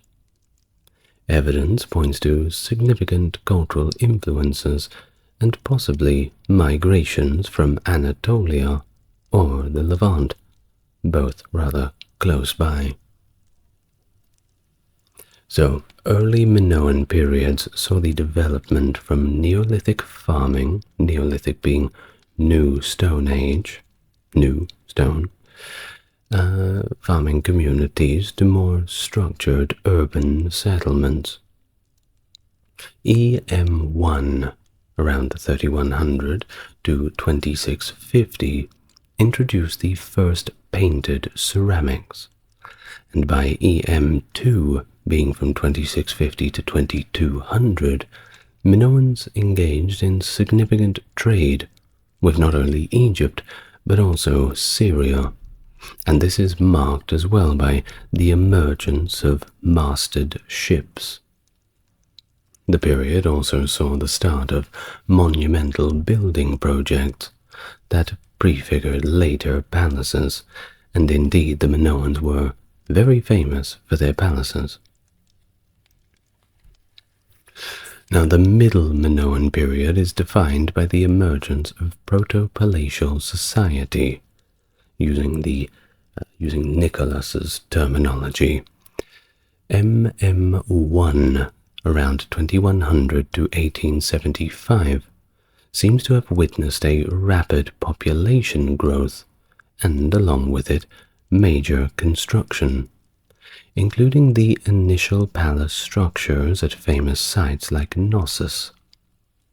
MM2, 1875 to 1700, introduced Minoan writing systems, such as Cretan hieroglyphic and Linear A. MM3, running from 1700 to 1600, continued these developments, and also included the rebuilding of palaces after seismic destructions. Indeed, we have plenty of evidence for earthquakes. Now, the Neo-Palatial period, from 1750 to 1450, is characterized by architectural innovations and widespread adoption of Linear A writing system, indicating the peak of Minoan cultural influence across the Aegean and also on mainland Greece, and that will become very important. During the late Minoan period, that was from 1700 to 1075 BC, so quite a broad time spectrum, Minoan civilization experienced significant developments and upheavals that culminated in profound social changes. This era is particularly renowned for producing some of the most iconic Minoan artifacts, such as the snake goddess figurines, the La Parisienne fresco, and the vibrant marine-style pottery. And there's plenty of it. Now, late Minoan 1, that's 1700 to 1470, marked a continuation of the prosperous Neo-Palatial culture. Yet it was also defined by the catastrophic eruption of the Terra volcano, which happened around 1600 BC.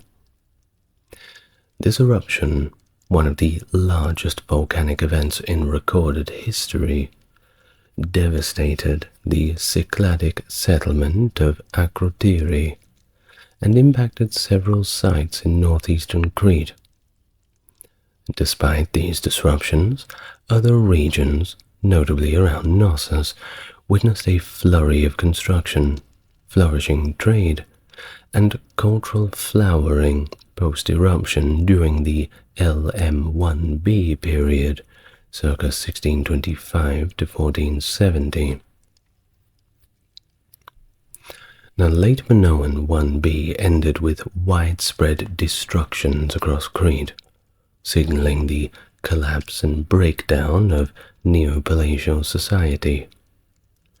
These destructions, however, appear strategic, targeting specific areas while sparing others, such as the preservation of the palace at Knossos amidst the burning of the town.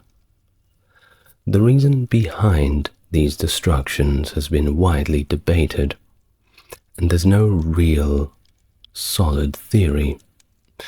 But between the contemporary, well, not contemporary, but somewhat later Bronze Age sources and our modern sources, all speculation, but making an educated guess to Mycenaean invasion, internal conflict, or perhaps simply the residual effects of the Terra eruption.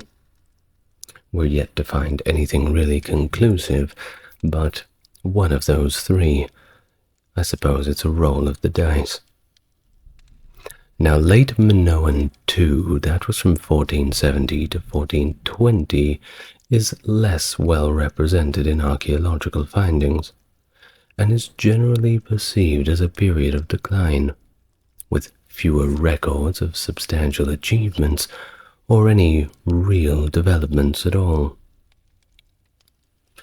Well, of course, that changes in late Minoan III from 1420 to 1075, which witnessed dramatic shifts, including the rise of the Mycenaean Greek as the administrative language, and increased influence from the Greek mainland, indicating the ascendancy of a Greek-speaking elite ruling class. This period saw the systematic decline of Minoan palatial centers, with only Knossos remaining active until its final destruction in LM3b2. The societal collapse continued into LM3c between 1200 and 1075, part of the broader late Bronze Age collapse, during which the Minoans retreated from coastal areas to more easily defensible mountainous locations. These communities maintained elements of Minoan culture into the early Iron Age, despite the overall fragmentation of their civilization. Crete's diverse climate zones and varied elevations provided a range of natural resources, but the island's lack of metal deposits likely propelled the Minoans to establish extensive trade networks. Seismic activity is, of course, a notable feature of the island, with many archaeological sites showing very strong evidence of earthquake damage. The distribution of Minoan sites is primarily concentrated in central and eastern Crete, with fewer sites in the less accessible western parts. Now, speaking of sites, there was more than just the main city of Knossos. In fact, there's quite a lot of different sites that are of interest. I'm just going to mention the top 5. The first, of course, being the city of Knossos, if we may use that terminology. It is the largest Bronze Age archaeological site on the island of Crete, notable for its size and historical significance. Its population varied significantly over time, and of course it peaked during the height of Minoan civilization. The next is Hyksos. It's known as the second largest palatial structure on the island, and it gives us some valuable insights into Minoan architecture and society, along with Hagia Triada, an important town and administrative center not far from the aforementioned Hyksos, renowned for the substantial number of Linear A tablets that are discovered there. Next up is Komos, a harbor town serving Hyksos and Hagia Triada, featuring civic buildings that reflect palatial architectural styles. And then, of course, Malia, known for its palatial ruins, providing us with a glimpse into the proto-palatial period of Minoan civilization. Of course, as I said, there's many more, but this was where the bulk of the activity was going on. I'm not going to go through every single one of them. Why will I not go through every one? because I just won't. Anyway, moving on. The Minoans, primarily based on Crete, were heavily engaged in trade, establishing cultural contacts across the Mediterranean. This, of course, included all the big players of the time. You're talking Egypt, Cyprus, the Levant, and Anatolia. That's kind of central Turkey. Their influence is evident in the discovery of Minoan-style frescoes in elite residences at Avaris in Egypt and Tel Kabri, reflecting a far-reaching scope of their trade and cultural exchange. Minoan ceramic styles and techniques varied in their impact on Helladic Greece, showcasing a dynamic interplay of different cultural influences. And beyond Crete, Minoan settlements or trading outposts extended to several key locations. First being Castri or Kythera. This island near the Greek mainland saw Minoan influence from the mid-3rd century BC, until it was overtaken by the Mycenaeans in the 13th century BC. The transition here represents a significant cultural shift from mainland-derived cultures to Minoan dominance, and then, of course, the later Mycenaean occupation. Cyclades. This group of islands was within the cultural orbit of the Minoans, further emphasizing their maritime capabilities and the spread of their influence. Next up was the 3 islands of Carpathos, Saria, and Hyksos, which hosted Middle Bronze Age Minoan colonies or settlements, although most were abandoned by the LM1 period. Carpathos notably continued Minoan cultural practices all the way until the end of the Bronze Age. And last is probably one you may have heard of, being Rhodes, specifically the settlement at Ialissos on Rhodes serves as a evidence of Minoan expansion and also colonial activity. The presence of Minoan culture and its artifacts in places like Thebes, that's in Egypt, around the 15th century BC, where paintings depict Minoan-appearing individuals, suggest active and possibly official interactions, with inscriptions referring to them as coming from Keftiu, a term which we believe to indicate Crete, or just the Cretans in general. Now on Crete itself, the neo-palatial site of Kato Zakros is exemplary of Minoan outward-looking societal structure. Positioned near the modern shoreline, its numerous workshops and rich site materials suggest that it functioned as an entrepot, a hub of trade and commerce. This interpretation is supported by artistic depictions such as the flotilla fresco from Ankratiri, which illustrates the Minoans' extensive maritime activities and their integration into the broader Mediterranean world. Now, Minoan art, celebrated for its lively and imaginative qualities, especially for the time, is a cornerstone of Aegean art and exerted a significant influence on the contemporary Cycladic art, even maintaining its dominance after Crete's occupation by the Mycenaeans. Due to the perishable nature of the materials like wood and textiles, the surviving examples of Minoan art primarily include pottery, intricately carved seals, frescoes, small sculptures, jewelry, and quite a good bit of metalwork.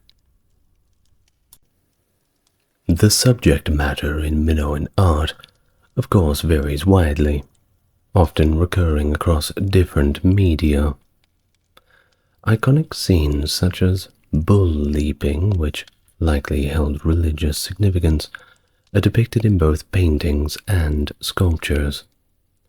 The portrayal of animals, particularly marine life, is also prevalent, exemplified by the marine-style pottery from the Middle Minoan III and Late Minoan I periods, which features sea creatures like octopuses enveloping the pottery, inspired by similar fresco scenes.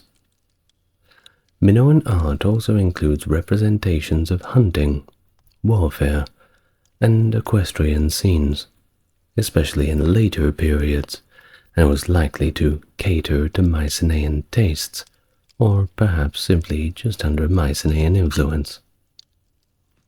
Unlike the precision of Egyptian art, Minoan depictions are a lot less naturalistic, often sacrificing accuracy for dynamism, resulting in figures that are vibrant, yet sometimes anatomically vague.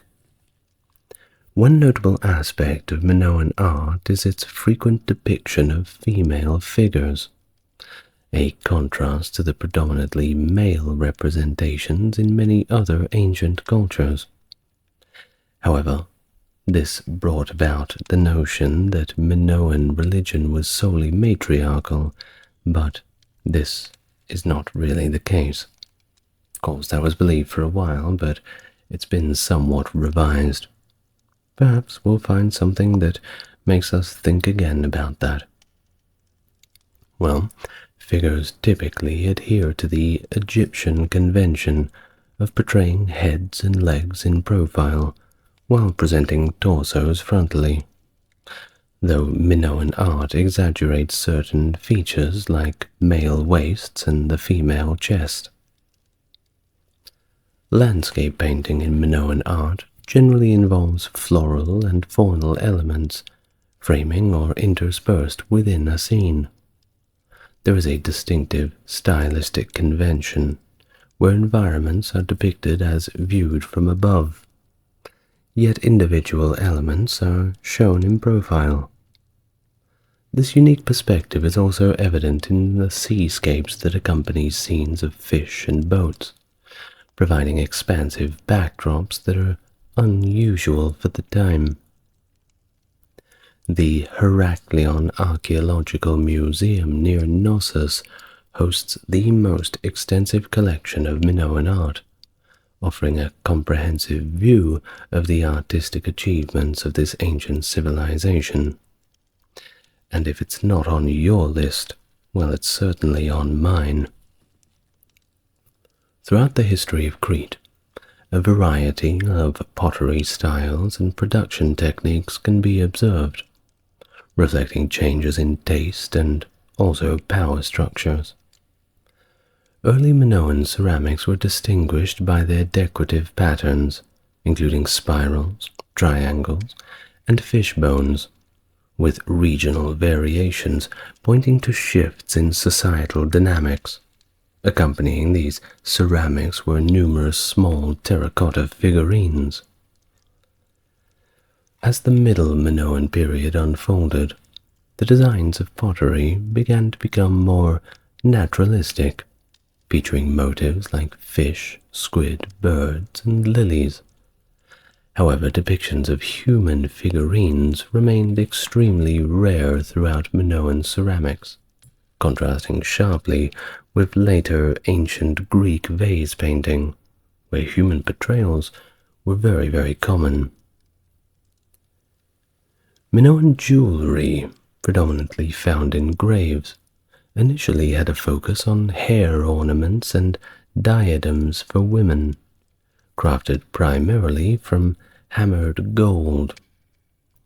As time progressed, gold began to become a little bit more hard to come by, and jewelry designs included necklaces, bracelets, and rings, often incorporating beadwork and intricate designs seen in frescoes. Notably, the Minoans excelled in granulation, That's a technique exemplified by the Malia pendant, which depicts bees on a honeycomb. Therefore, metalwork in Crete was fairly sophisticated for the time, with the Minoans creating elaborate weapons and tools from imported gold and copper. Although fine bronze weapons like swords and daggers have been found, they are less common than in Mycenaean Greece, where warrior burials frequently included richly decorated weapons. Minoan daggers, often with gold hilts and decorative inlays, showcase the height of their metalworking skills. The production of metal vessels in Crete spanned from the early Minoan II period to the late Minoan III B and C period, with early examples likely made exclusively from precious metals, and later items from bronze. These vessels, which ranged from cups to large cauldrons, and even elaborate lamps, suggest a continuity in craft that extended into the Mycenaean culture, evidenced by the presence of Minoan-style metalwork in Mycenaean contexts. This implies either direct imports from Crete or the influence of Minoan craftsmen on the mainland. Well, it wasn't all just artwork. I had to do a little bit of quote-unquote real work from now and then. Thus, the Minoans had a diverse agricultural system, raising cattle, sheep, pigs, and goats, and of course cultivating crops like wheat, barley, vetch, and chickpeas. They grew a variety of fruits, including grapes, figs, and olives, and possibly used poppies for seed and opium. Bee domestication highlights their versatility in farming and food production. The island's native flora included vegetables like lettuce, celery, asparagus, and carrots, along with native pear, quince, and olive trees. The Minoans introduced date palms and cats from Egypt, enhancing their agricultural and environmental management. Pomegranates were adopted from the Near East, enriching their diet, although citrus fruits like lemons and oranges were not incorporated. Now, the Minoans practiced polyculture. That's a sustainable farming method that supports soil fertility and reduces crop failure risks. This diet, of course, led to population growth, supported by a robust agricultural system evidenced by linear B tablets that documented the management of orchards and secondary products like olive oil and wine, which were central to their diet but also their economy. Of course, they live on an island, so seafood played a big role in their diet too.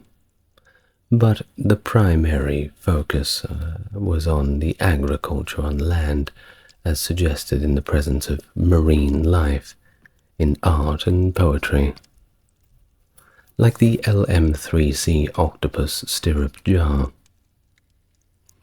The importance of seafood is further indicated by the remains of edible mollusks found at sites, although it seems to have been secondary to staple foods, which I would have thought the main food was seafood on an island like Crete, but maybe they didn't like it as much, I don't know. Of course, wild game, such as deer and boar, were also popular, but their role in the diet is debated, especially concerning the use of now extinct Cretan megafauna. Artistic representations, like the Harvester's Vase and the Sacred Grove fresco, possibly depict agricultural festivals and celebrate soil fertility. Storage facilities in palace compounds, such as those at Hyksos and Knossos, suggest these sites also served as redistribution centers for produce, supporting a class of administrators, craftsmen, and religious officials who were not involved in direct agricultural labor. This specialization indicates an advanced societal structure capable of supporting various professional and administrative roles. Of course, if you're going to be farming, you're going to need tools. And Minoan tools evolved from simple wood or bone to more sophisticated bronze implements with oval-shaped holes in tool heads to prevent spinning on handles, showing innovation in tool making. These tools, including axes, sickles, and chisels, facilitated their agricultural practices and contributed to the efficiency of their farming and craft production. Thriving from their strategic position in the Mediterranean, they developed a robust network for international trade that extended across Egypt, Mesopotamia, Anatolia, Cyprus, Syria, and even all the way to the Iberian Peninsula, that's over in Spain and Portugal. This extensive trade network was pivotal for the exchange of goods such as ceramics, copper, tin, gold, and ivory. Minoan craftsmanship in pottery, particularly the distinctive Kamares ware and the later marine-style pottery, was highly valued and widely distributed across these regions. Now on to a little bit about religious practices in Minoan culture, which prominently featured female deities, with numerous frescoes and sculptures depicting priestesses or goddesses, which indicates significant roles for women in both religious and potentially political spheres. This, of course, is one of the reasons why scholars consider the possibility of a primarily matriarchal society, or at least one where women held considerable power, or at least they had the opportunity to. The concept of a palace economy is central to the understanding of Minoan society. The palaces, such as those at Knossos, Hyksos, and Malia, were not just royal residences, but also administrative hubs where agricultural produce and goods were collected for redistribution. These palaces were integral to managing the internal economy and possibly played roles in coordinating trade and crafts. The political structure of Minoan Crete remains less understood due to the undeciphered linear A script, which keeps many of its aspects of the administrative and ceremonial life pretty obscure.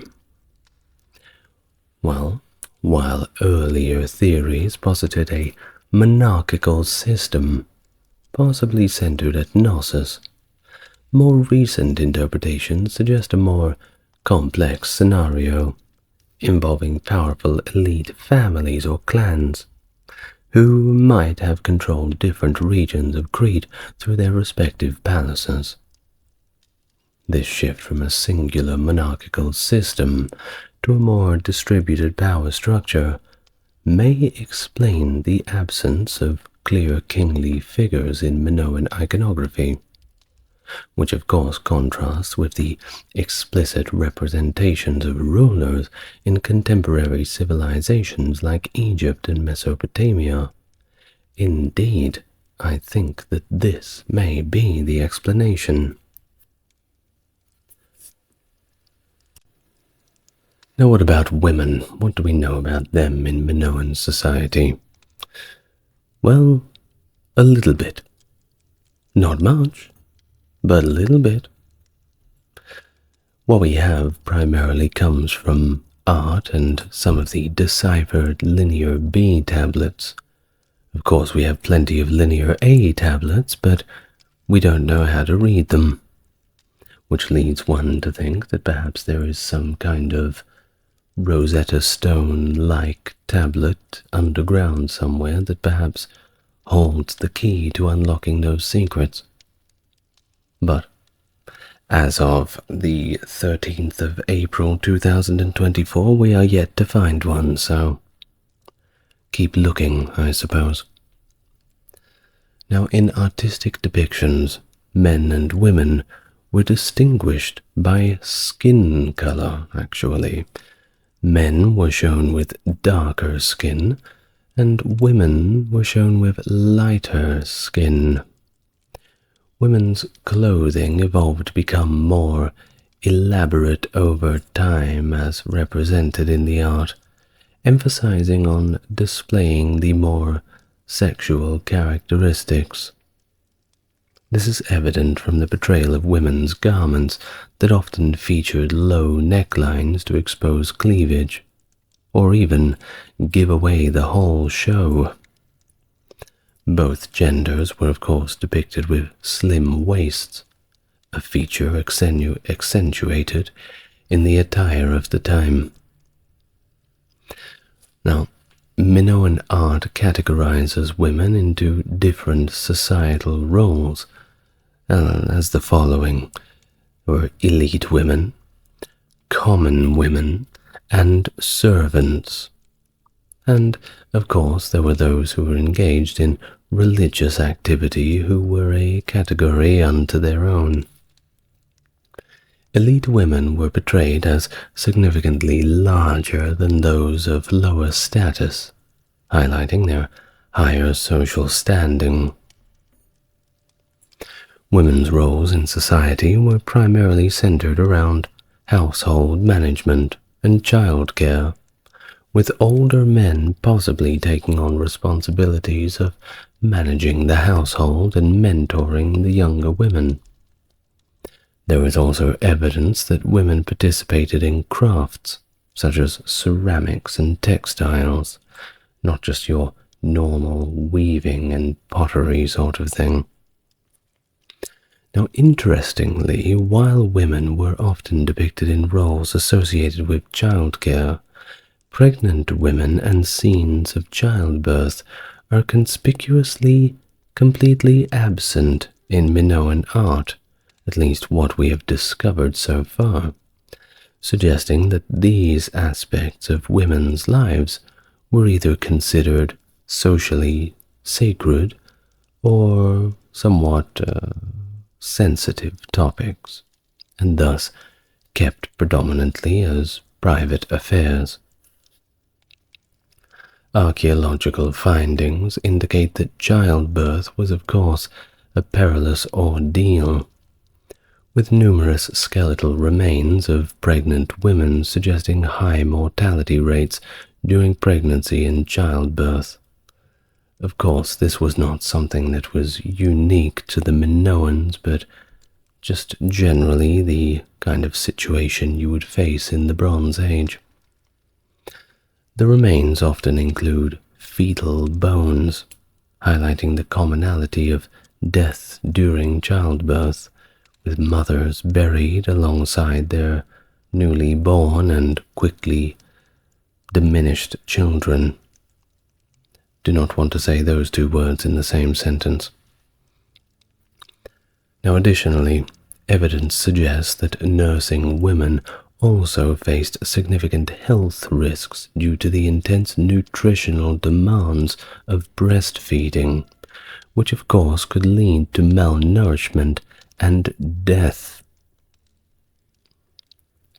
Well, moving away from that, let's think about what kind of clothing the Minoans would dress themselves in. The Minoans made extensive use of sheep wool for their textiles, which were likely a significant part of their economy, possibly even a major export. Now, linen was there as well, but it was considerably less common, and it was possibly imported from Egypt or perhaps cultivated locally on Crete. There is no definitive evidence for the use of silk, though it cannot be completely ruled out, at least not yet.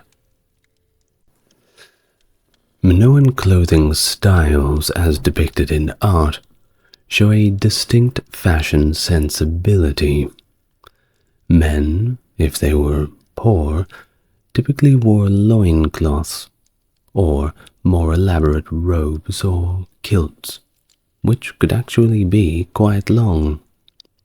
Women's attire consisted of long dresses with short sleeves and layered flounced skirts, designed to emphasize a slim waist, a style detail often exaggerated in artistic depictions.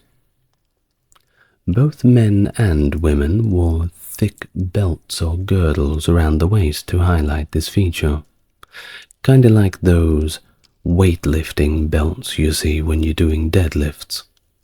You know the ones, the gym belt. Women might also wear a strapless, fitted bodice, and both genders favored symmetrical geometric patterns in their garments. Regarding grooming, Minoan men usually are shown as clean-shaven with short hair, except for some long tresses, reserved for perhaps the elite youth. Women typically had long hair styled in flowing tresses down their backs, as exemplified by the figure known as La Parisienne, named so for its perceived resemblance to the early 20th century Parisian fashion. Children are often depicted with shaved heads, save for a few locks, until they approach the years of maturity, as seen in artistic representations like the Acrotiri boxer fresco.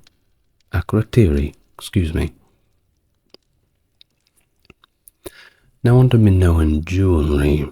It included many intricate gold hair ornaments and thin gold plaques that were sewn onto garments. Floral decorations were also popular, both worn in the hair and depicted on clothing, indicating a rich tradition of decorative arts that extended to both textile production and personal adornment. Now, before we go, of course, we have to talk a little bit about what we know about Minoan religion, which was characterized by its complexity and the ambiguity surrounding its deities and rituals. It remains particularly obscure due to the undecipherable Linear A script and the non-textual nature of much of the archaeological evidence. Originally, scholars like Arthur Evans suggested a monotheistic worship centered around a mother goddess. However, more recent analysis suggests a diverse pantheon, including a young male god, among others, indicating a more structured polytheism rather than a singular divine focus. Deities in Minoan culture were often depicted alongside symbols and attributes, such as snakes, doves, and double axes, which could signify various religious or mythological roles. Peak sanctuaries, frescoes, and votive figures suggest worship practices that included both male and female goddesses, with significant roles possibly for a mountain goddess, a snake goddess, and a dove goddess. Of course, these figures may have represented or been associated with nature, fertility, household protection, and animal husbandry.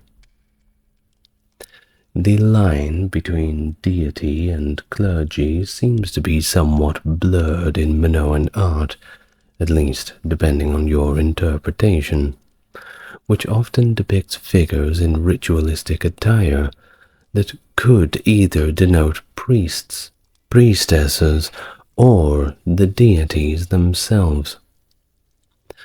Religious practices likely involve significant ritual activities as suggested by artifacts such as the labrys, and ceremonial structures like the horns of consecration. The labrys, by the way, is those double axes that we've mentioned, the ones that are often depicted, the symbols alongside the deities in the artworks.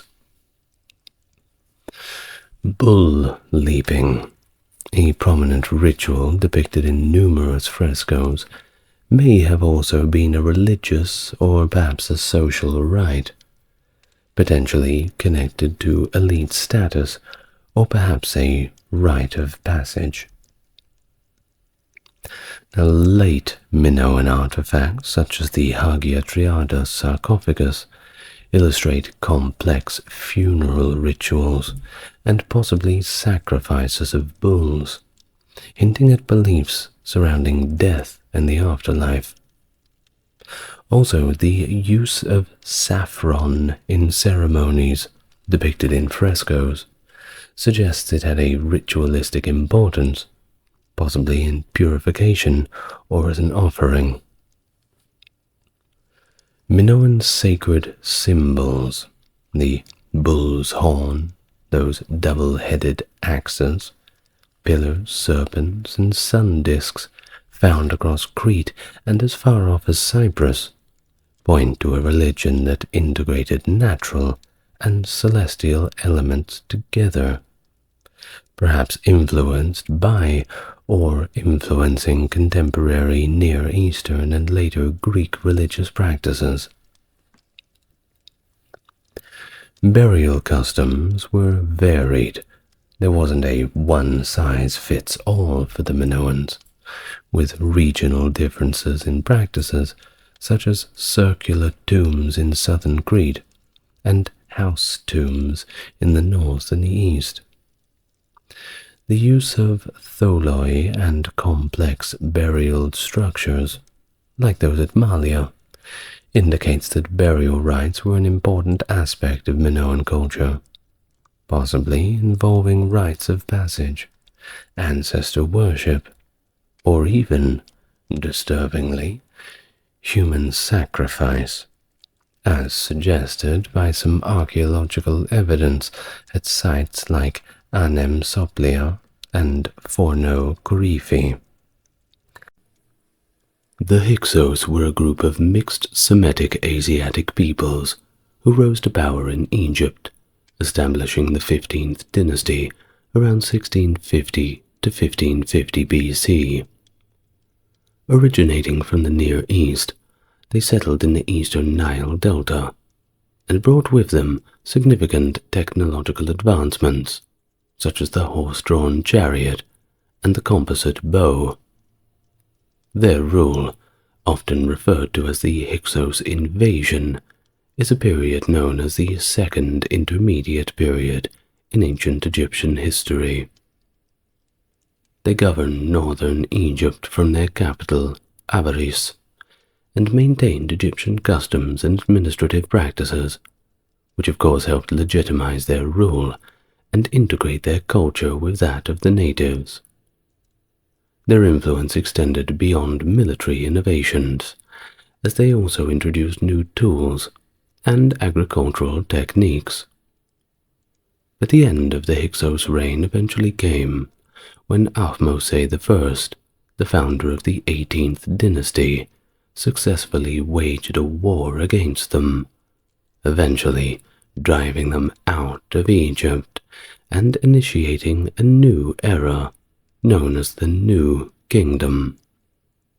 Well, today, we're going to get well and truly into it and learn all about the Hyksos. Welcome to the channel. Is it your first time here? If it is, it's good to meet you, my friend. And if you're coming back, it's good to see you back again.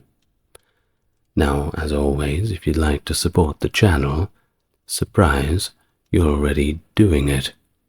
Just by enjoying the content at your own pace, that's enough support. But if you want to go above and beyond, the like and subscribe button are only one click away, and if you want to go above that, refer to the video description. Now, without further ado, let us begin. Historical interactions between the Semitic peoples and the Egyptians spanned throughout ancient Egypt's history and was never a new idea. An early artifact, the McGregor plaque dating to about 3000 BC, depicts the pharaoh Den in a scene labeled the first occasion of striking the East, where he is shown smiting a Western Asiatic enemy. This tableau represents one of the earliest recorded conflicts between Egypt and its eastern neighbors. Further evidence of these early contacts is found in the tomb paintings from the 12th dynasty, specifically those of the official Khnumhotep II during the reign of Senusret II around 1890 BC. These paintings vividly depict Western Asiatic foreigners, possibly Canaanites or nomadic groups, presenting gifts to the pharaoh. These visitors are identified as Amu, with their leader marked as Abisha the Hyksos, representing the earliest recorded mention of the Hyksos, a group that would later play a more significant role than the Egyptians knew. Additionally, the Sebek Ku stele from the reign of Senusret III, 1878 to 1839 BC, provides further insights into Egyptian military campaigns in the Levant, marking Egypt's aggressive interactions with its Asiatic neighbors. The stele describes a victorious campaign headed northwards by Senusret III, aiming to overthrow the Asiatics. It mentions the conquest of a foreign land named Sekhmem, now identified as Shechem, and the subjugation of Retenu, associated with ancient Syria.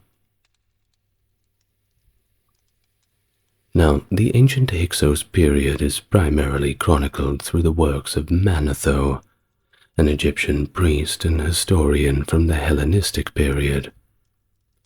But unfortunately, his original writings have not survived, and our understanding of his accounts comes through citations by later historians, notably the Jewish historian Josephus.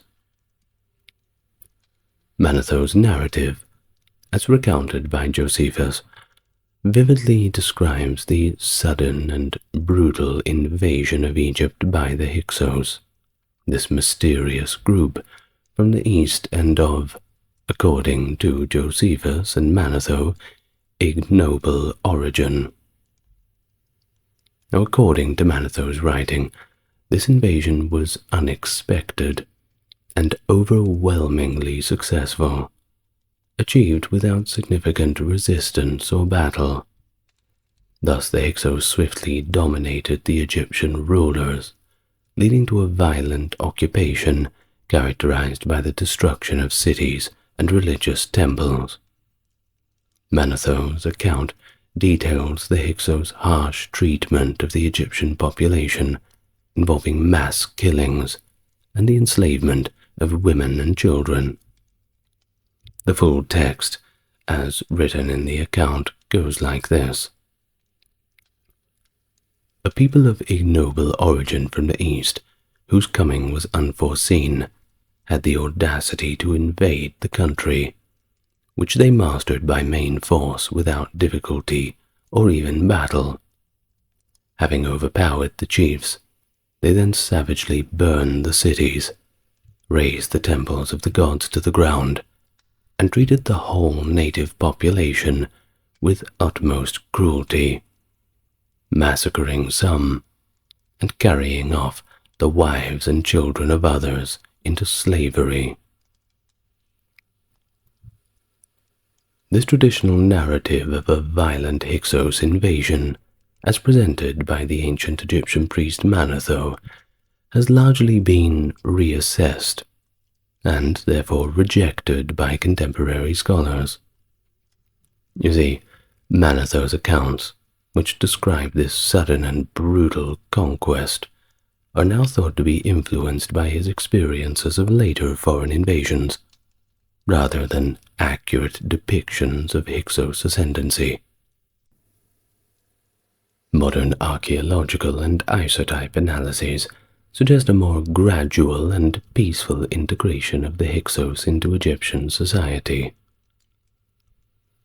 Archaeological evidence, particularly on the site of Avaris, reveals a continuous presence of Asiatic people in the region for over 150 years prior to the establishment of Hyksos rule, with signs of Canaanite settlement dating back to 1800 BC.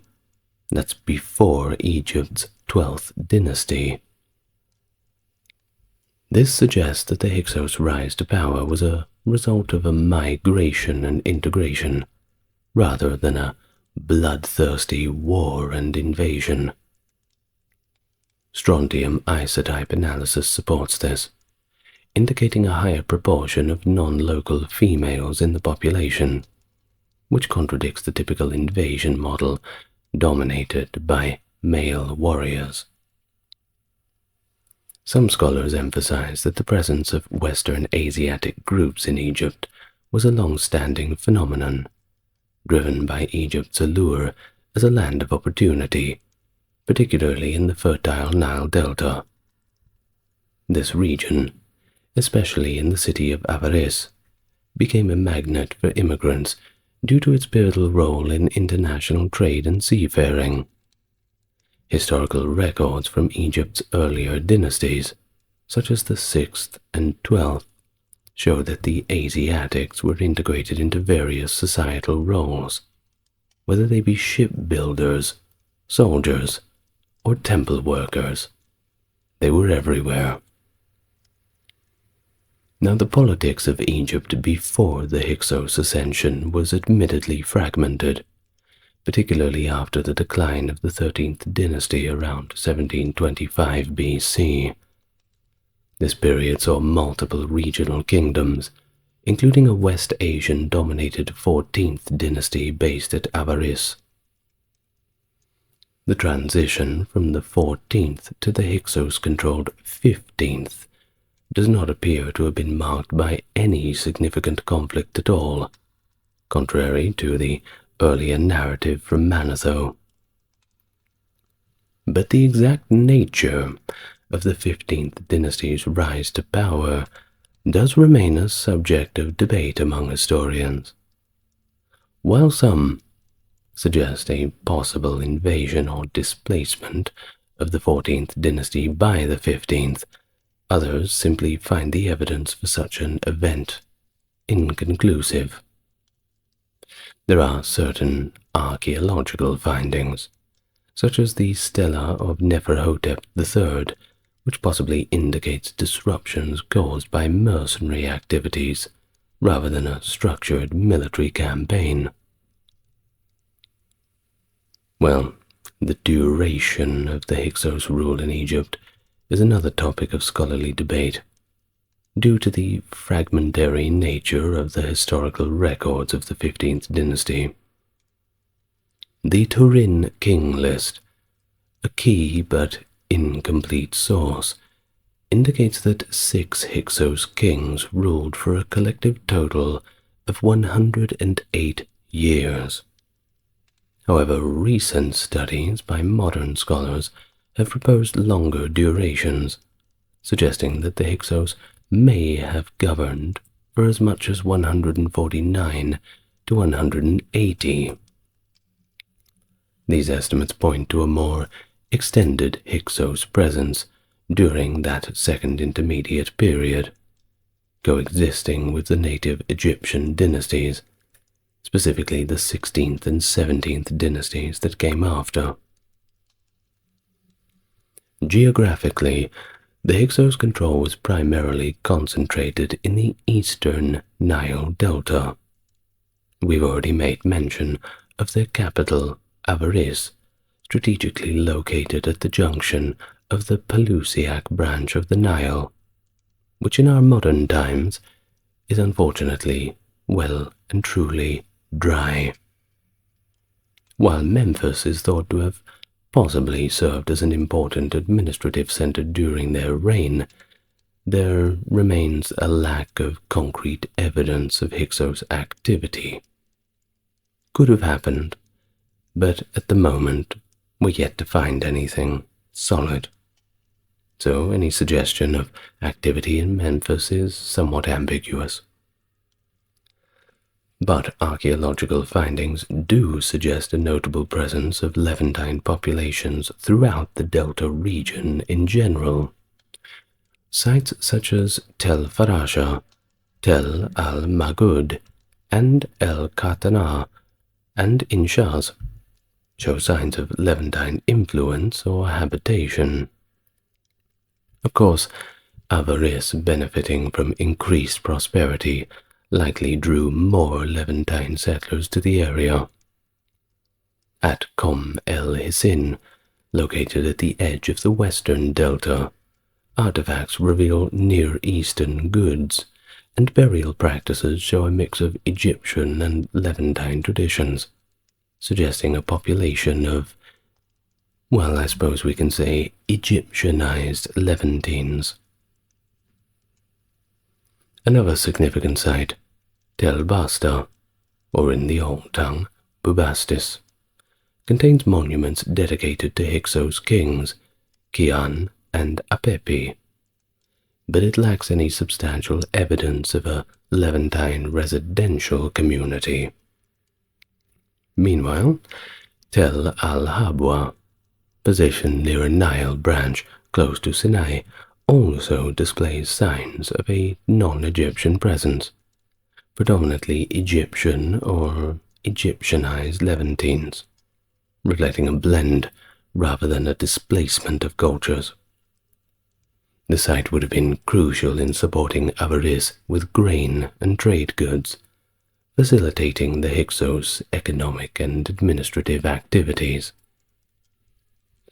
Now, within the Wadi Tumilat, Tel el-Mushkuta is a particularly notable settlement for its abundance of Levantine pottery and its occupational history that aligns more closely with the 15th dynasty, showing once again the Hyksos' cultural connections to the Levant. And nearby, Tel al-Rataba and Tel al-Sahaba also provide archaeological evidence suggestive of Hyksos-style burials. Tel el-Yahudia, positioned strategically between Memphis and the Wadi Tumilat, is remarkable for its large earthwork, which may have been constructed by the Hyksos, and its Levantine burial practices that date back to the 13th dynasty. Now, it's these sites that collectively highlight the Hyksos' strategic positioning to control access routes towards Sinai, the southern Levant, and potentially the Red Sea, enhancing their ability to manage trade, but also military movements. Now, there are other sites such as Tel al-Kabir, Tel Yahud, and Tel Fazia that have been noted by scholars to exhibit elements of what could be recognized as Hyksos culture. However, there is a lack of published archaeological data for these sites, which makes it difficult to conclusively ascertain their roles or the extent of Hyksos' influence there. Although the Hyksos had claimed sovereignty over both Lower and Upper Egypt, the actual control was likely more circumscribed. with their southernmost boundary around Hermopolis and Kusei. The presence of Hyksos-related objects in Upper Egypt, such as Thebes, has been suggested to reflect either Theban war booty or evidence of trade, diplomatic engagements, or possibly short-term raids rather than direct control. The broader impact of the Hyksos, initially believed to be indicative of a vast empire due to the distribution of goods bearing Hyksos rulers' names as far as Baghdad and Knossos, is now more commonly interpreted as a result of extensive diplomatic gift exchanges and a rather strong trade network, rather than direct imperial rule or military ambition abroad. This reassessment aligns with a more nuanced understanding of the Hyksos as integrative rulers who engaged in and facilitated complex webs of international relations and commerce, rather than just rolling in with the swords and bows. Now, we come to the conflict between Thebes and the Hyksos, and as recorded, the conflict is predominantly derived from pro-Theban sources, so keep that in mind, because pretty much all of those sources cast the struggle in terms of a war of national liberation against a horrible oppressor. This narrative was once widely accepted by scholars, just as Manetho once was, but in the modern day, with a little bit of introspection, it's shifted somewhat, and the characterization of the conflict as a nationalistic uprising is also now viewed with a great deal of skepticism. Hostilities likely began in the reign of Seqenenre-Ta, a Theban king.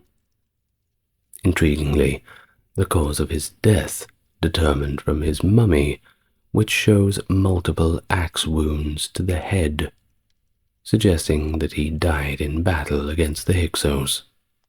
And multiple axe wounds, I said, not just one. So they wanted to make sure he was certainly dead. And that's a very efficient way of doing it.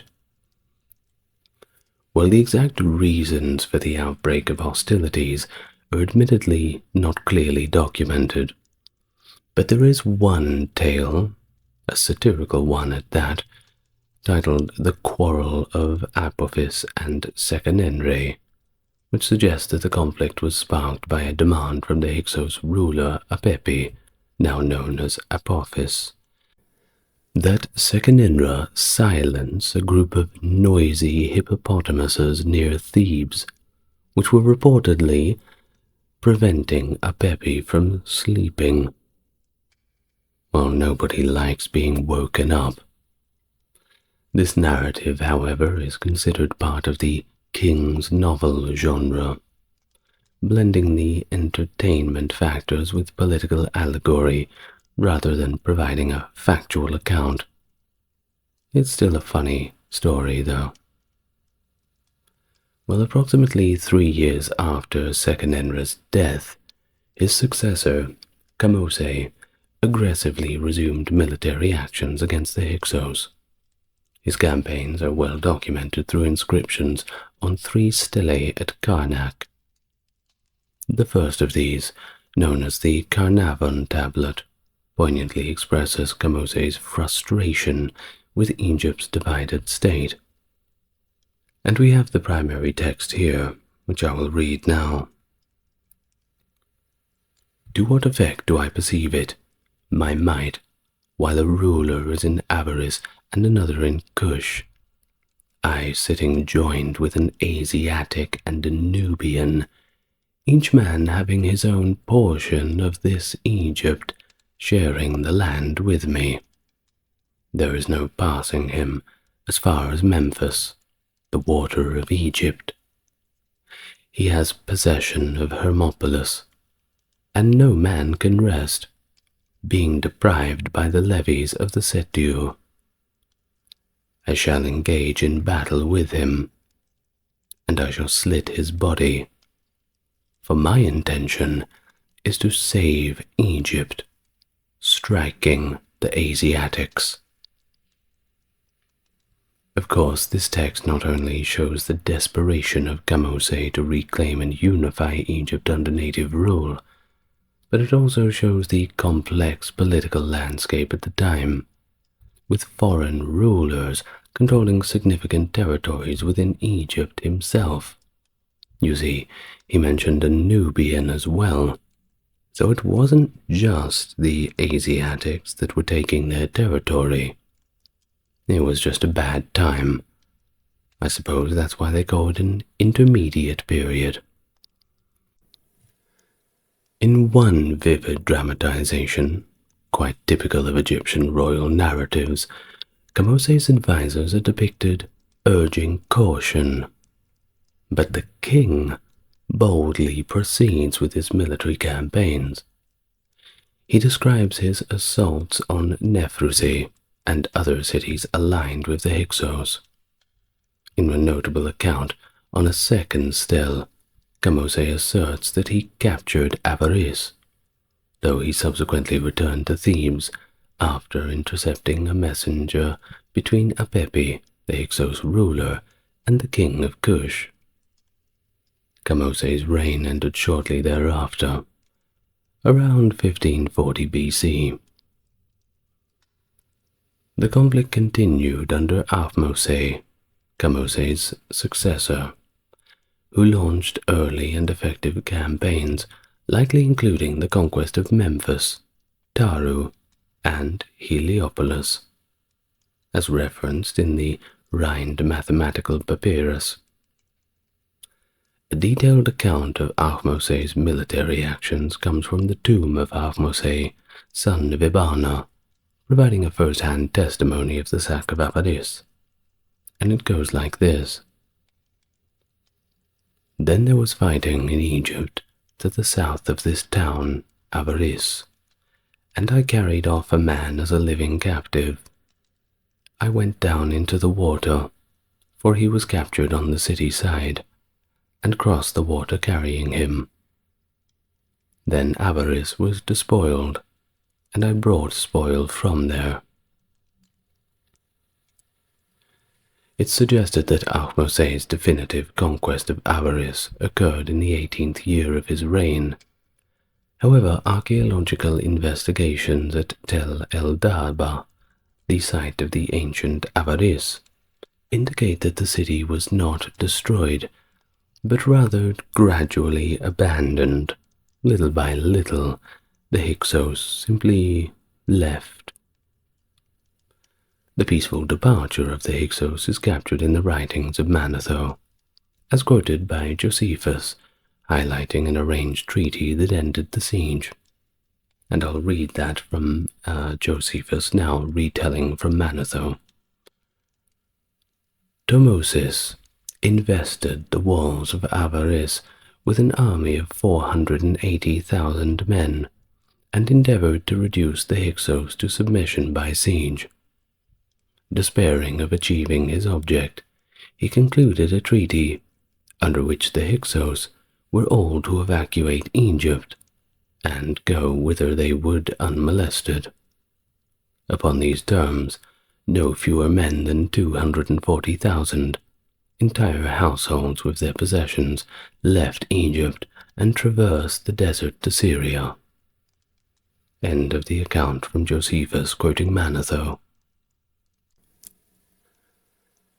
While Manetho's historical account suggests a large-scale expulsion of the Hyksos to the Levant, contemporary archaeological evidence does not seem to support this narrative. Instead, findings suggest that many Asiatics were likely resettled throughout Egypt, particularly as artisans and craftsmen. Can't have any of that brain drain after all. Now this is supported by an analysis by Manfred Pietak, which points to continued production of Hyksos-style pottery and scarabs in the eastern delta region, particularly around Avaris, even after this supposed expulsion. And furthermore, the persistence of Canaanite cults at Avaris indicates that the Asiatic population and their cultural practices continued in Egypt rather than being entirely displaced. In addition to reconfiguring the demographic landscape of Avaris, Ahmose's military campaigns extended into Canaan. Ahmose, the son of Ebanna, a key military figure during this time, provides his own record of these exploits. He notes that following the takeover of Avaris, Ahmose led a successful campaign against one Sharuhen, who is identified by some scholars as Tel el-Aljul, a significant stronghold in Canaan that was under Hyksos' influence. This victory further shows the territory and military reach of Ahmose's new regime. He secured regions beyond Egypt's traditional borders and mopped up the remnants of Hyksos' influence in the region. Now, what exactly set the Hyksos apart from the rest? Were they just like the Egyptians? Or were they different? Well, in some ways they were alike, of course. But, of course, there were some divergences in culture. Let's have a little talk about what it was like under the Hyksos. Well, the period is marked by significant diplomatic and military interactions that influenced the politics of Egypt and its neighboring regions. The discovery of a cuneiform letter in Avaris highlights the Hyksos' involvement in international diplomacy, with evidence of relations extending to Crete and the Near East. Notably, artifacts bearing the name of Hyksos king Kian, such as those found in Knossos and Hattusa, that was the Hittite capital, suggest active diplomatic engagements with both Minoan Crete and the Hittite Empire. Additionally, a sphinx with Kian's name found in Baghdad, the modern capital of Afghanistan, indicates possible ties with the Babylonian Kassite dynasty. Prior to the outbreak of hostilities that characterized the end of the Hyksos rule, there are indications of cooperative relations between the Hyksos and the Theban 17th dynasty, and they possibly involved a marital alliance, which was of course not uncommon. This period of peace, well, relative peace at least, contrasts sharply with the later violent conflicts documented during the reigns of Seqenenre-Tar and his successors. One significant diplomatic correspondence is the intercepted letter between the Hyksos king Apepi and the Nubian king, which suggested a formal alliance against Thebes. This is supported by archaeological finds, such as seals from Avaris that have been found at Kerma, which attest to ongoing interactions and even possible military collaboration between the Hyksos and Nubia. The strategic position of the Hyksos in the north and the Nubians in the south, of course, posed a considerable threat to Thebes, which was right in the middle. Now, during the sieges led by the Theban pharaohs Kamose and Ahmose I, both rulers faced threats from Nubian forces, who were potentially allied with the Hyksos.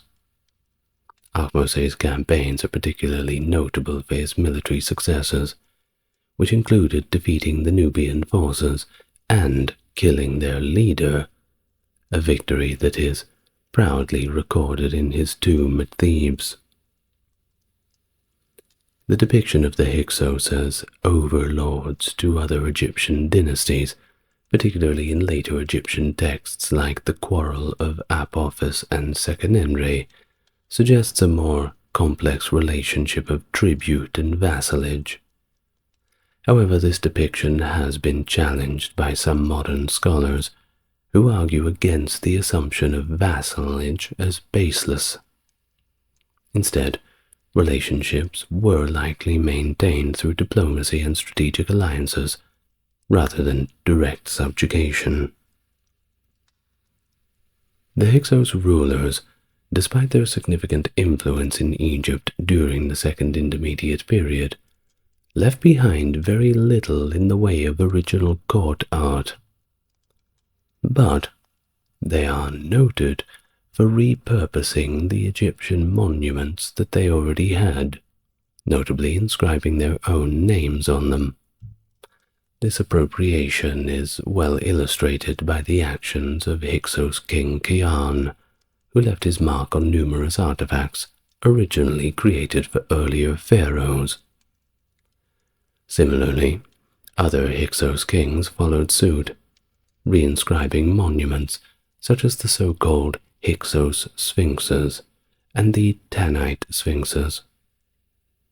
These sphinxes, originally depicting the 12th dynasty pharaoh Amenemhat III, and noted for their distinctive features such as prominent cheekbones and a lion-like mane rather than the traditional Nemes headcloth, were later claimed by the Hyksos rulers, who engraved their own names onto the statues, which, in my opinion, is a little bit rude.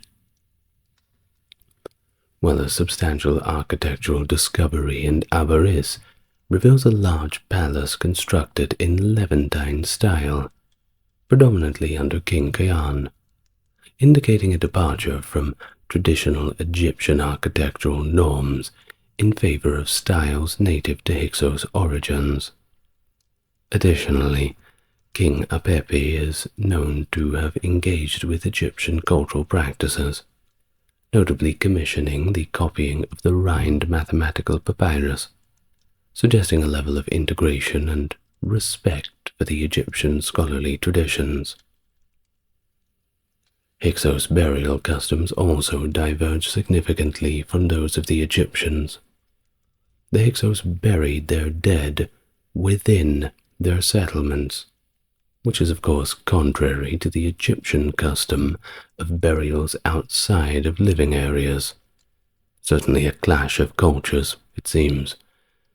Some tombs included Egyptian-style chapels, yet others featured the interment of young females, potentially sacrifices, placed directly in front of tomb chambers. Additionally, infants were occasionally buried in imported Canaanite amphorae, and the burial of horses and other equids was practiced, perhaps reflecting a fusion of Egyptian and Near Eastern cultural practices regarding status and the divine. The Hyksos are often credited with the introduction of the horse and chariot to Egypt, which was of course a significant military development. Indeed, when we think of an Egyptian pharaoh going to war, we never think of him riding a horse or charging in on foot. Indeed, he's always on the back of that chariot, right at the back of our subconscious when we make our little images of the ancient world in our minds.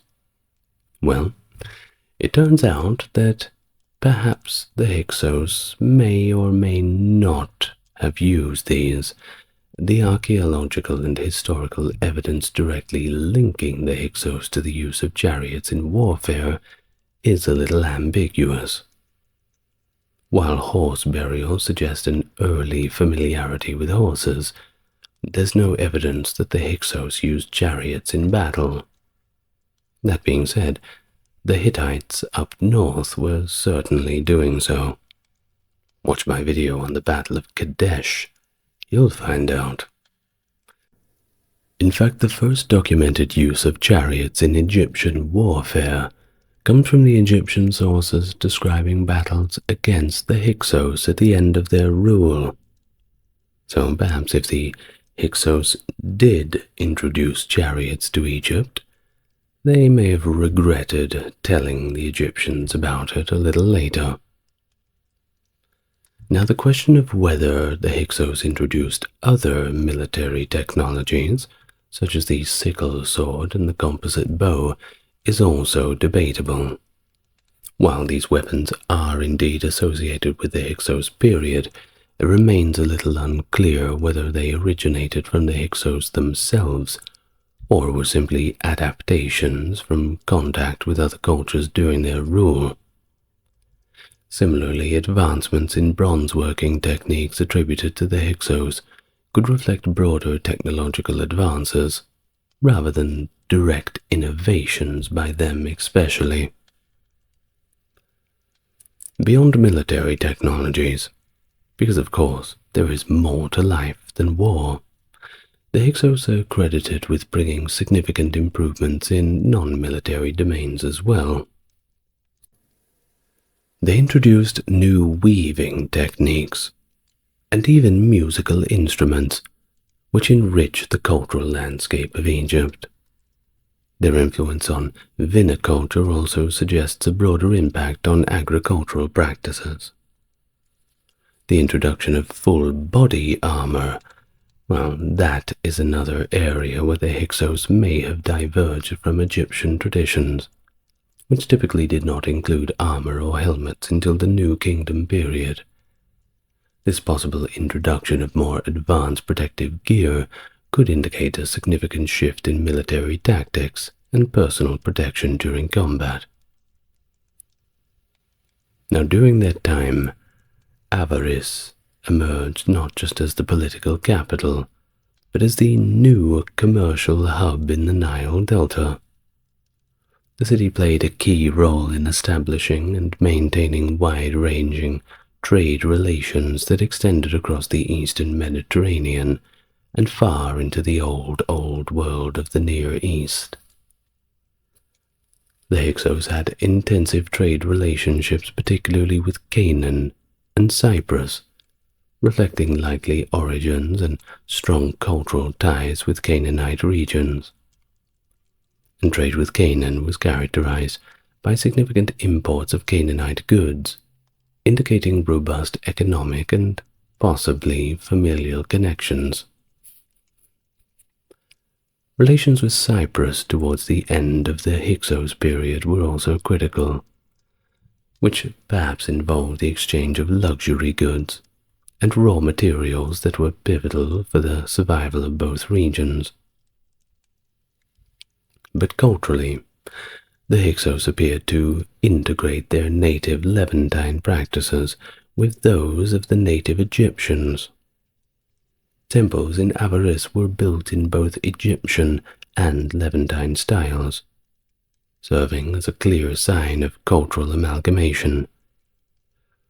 Even the worship of the Canaanite storm god Baal, alongside the Egyptian god Set, who was particularly venerated in Avaris, exemplifies the syncretism that defined Hyksos' religious life. Baal's association with Set may also reflect an attempt by the Hyksos to legitimize their rule by aligning their deity with a recognized Egyptian god. The material culture during the Hyksos period included significant imports listed in the Kamose stele, such as chariots, horses, precious metals, and luxury items like incense and honey, which showed their sophistication in their trade networks and dealings. Moreover, the era saw an export of Egyptian artifacts to Canaan and Syria, often as loot, which suggests a complex interaction where the Hyksos utilized Egyptian resources to consolidate power in foreign lands. Well, despite these flourishing trade and cultural integrations, evidence suggests a trade boycott between Upper and Lower Egypt during their rule.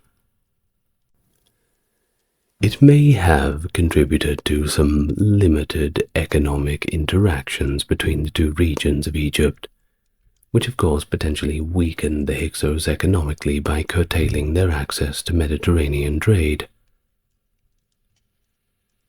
Despite later narratives that portrayed the Hyksos as antagonistic towards Egyptian religious practices, archaeological finds, including votive objects dedicated to traditional Egyptian gods by Hyksos rulers, indicate more of a level of respect and reverence, and even integration into the Egyptian religious custom. In fact, Josephus's interpretation and the later association of the Hyksos with the Jews have shaped a considerable part of historical discourse on the subject. In his work, Contra Apion, Josephus cites the ancient Egyptian priest Manetho to connect the Hyksos with the Jews, suggesting that upon their expulsion from Egypt, the Hyksos founded the city of Jerusalem. But this account raises significant questions regarding its authenticity, and of course, the motives of the author, as the original works of Manetho do not survive independently, but are known only through quotations by later authors, including Josephus himself. Thus, we must know that perhaps his use of Manetho is strategic. He aims to counter Greek and Egyptian historiographical slurs against the Jewish people by appropriating the story of the Hyksos, that formidable force in ancient Egypt, and integrating them into a Jewish history. But it does not explicitly name the Hyksos as Jews or Hebrews. The conflation might be Josephus's interpretation or just an addition, aimed at defending the antiquity and nobility of the Jewish people in a context where they were often marginalized. The narrative becomes even more complex when the mention of Osarseph, a priest whom Josephus equates with Moses. According to Josephus, after being expelled, Osarseph and a group of lepers ally with the Hyksos in Avaris and rule Egypt oppressively for 13 years before being driven out. Post-expulsion, Osarseph supposedly adopts the name Moses. This account mixes elements of the Hyksos story with aspects of biblical exodus, possibly reflecting later historiographical accounts to synthesize various traditions and historical memories into a more coherent narrative that serves specific theological and cultural purposes. Well, whatever the case, the story of the Second Intermediate Period and Egypt under the Hyksos is certainly an interesting one. Indeed, in that great tapestry of Egyptian history, there's rarely any moments that are not interesting. We have so much more to talk about, don't we? So much more, but for now, that's about it for the Hyksos. I'd like to thank my top-tier supporters, Britt, Charles, Stark Factory, JC, Jeffrey, Wendy, Tim, James, and Eric. Thank you very much for supporting.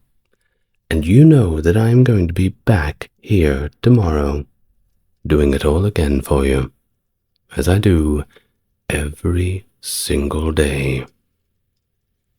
Thank you so much for watching. Good night. Lots of love to you all.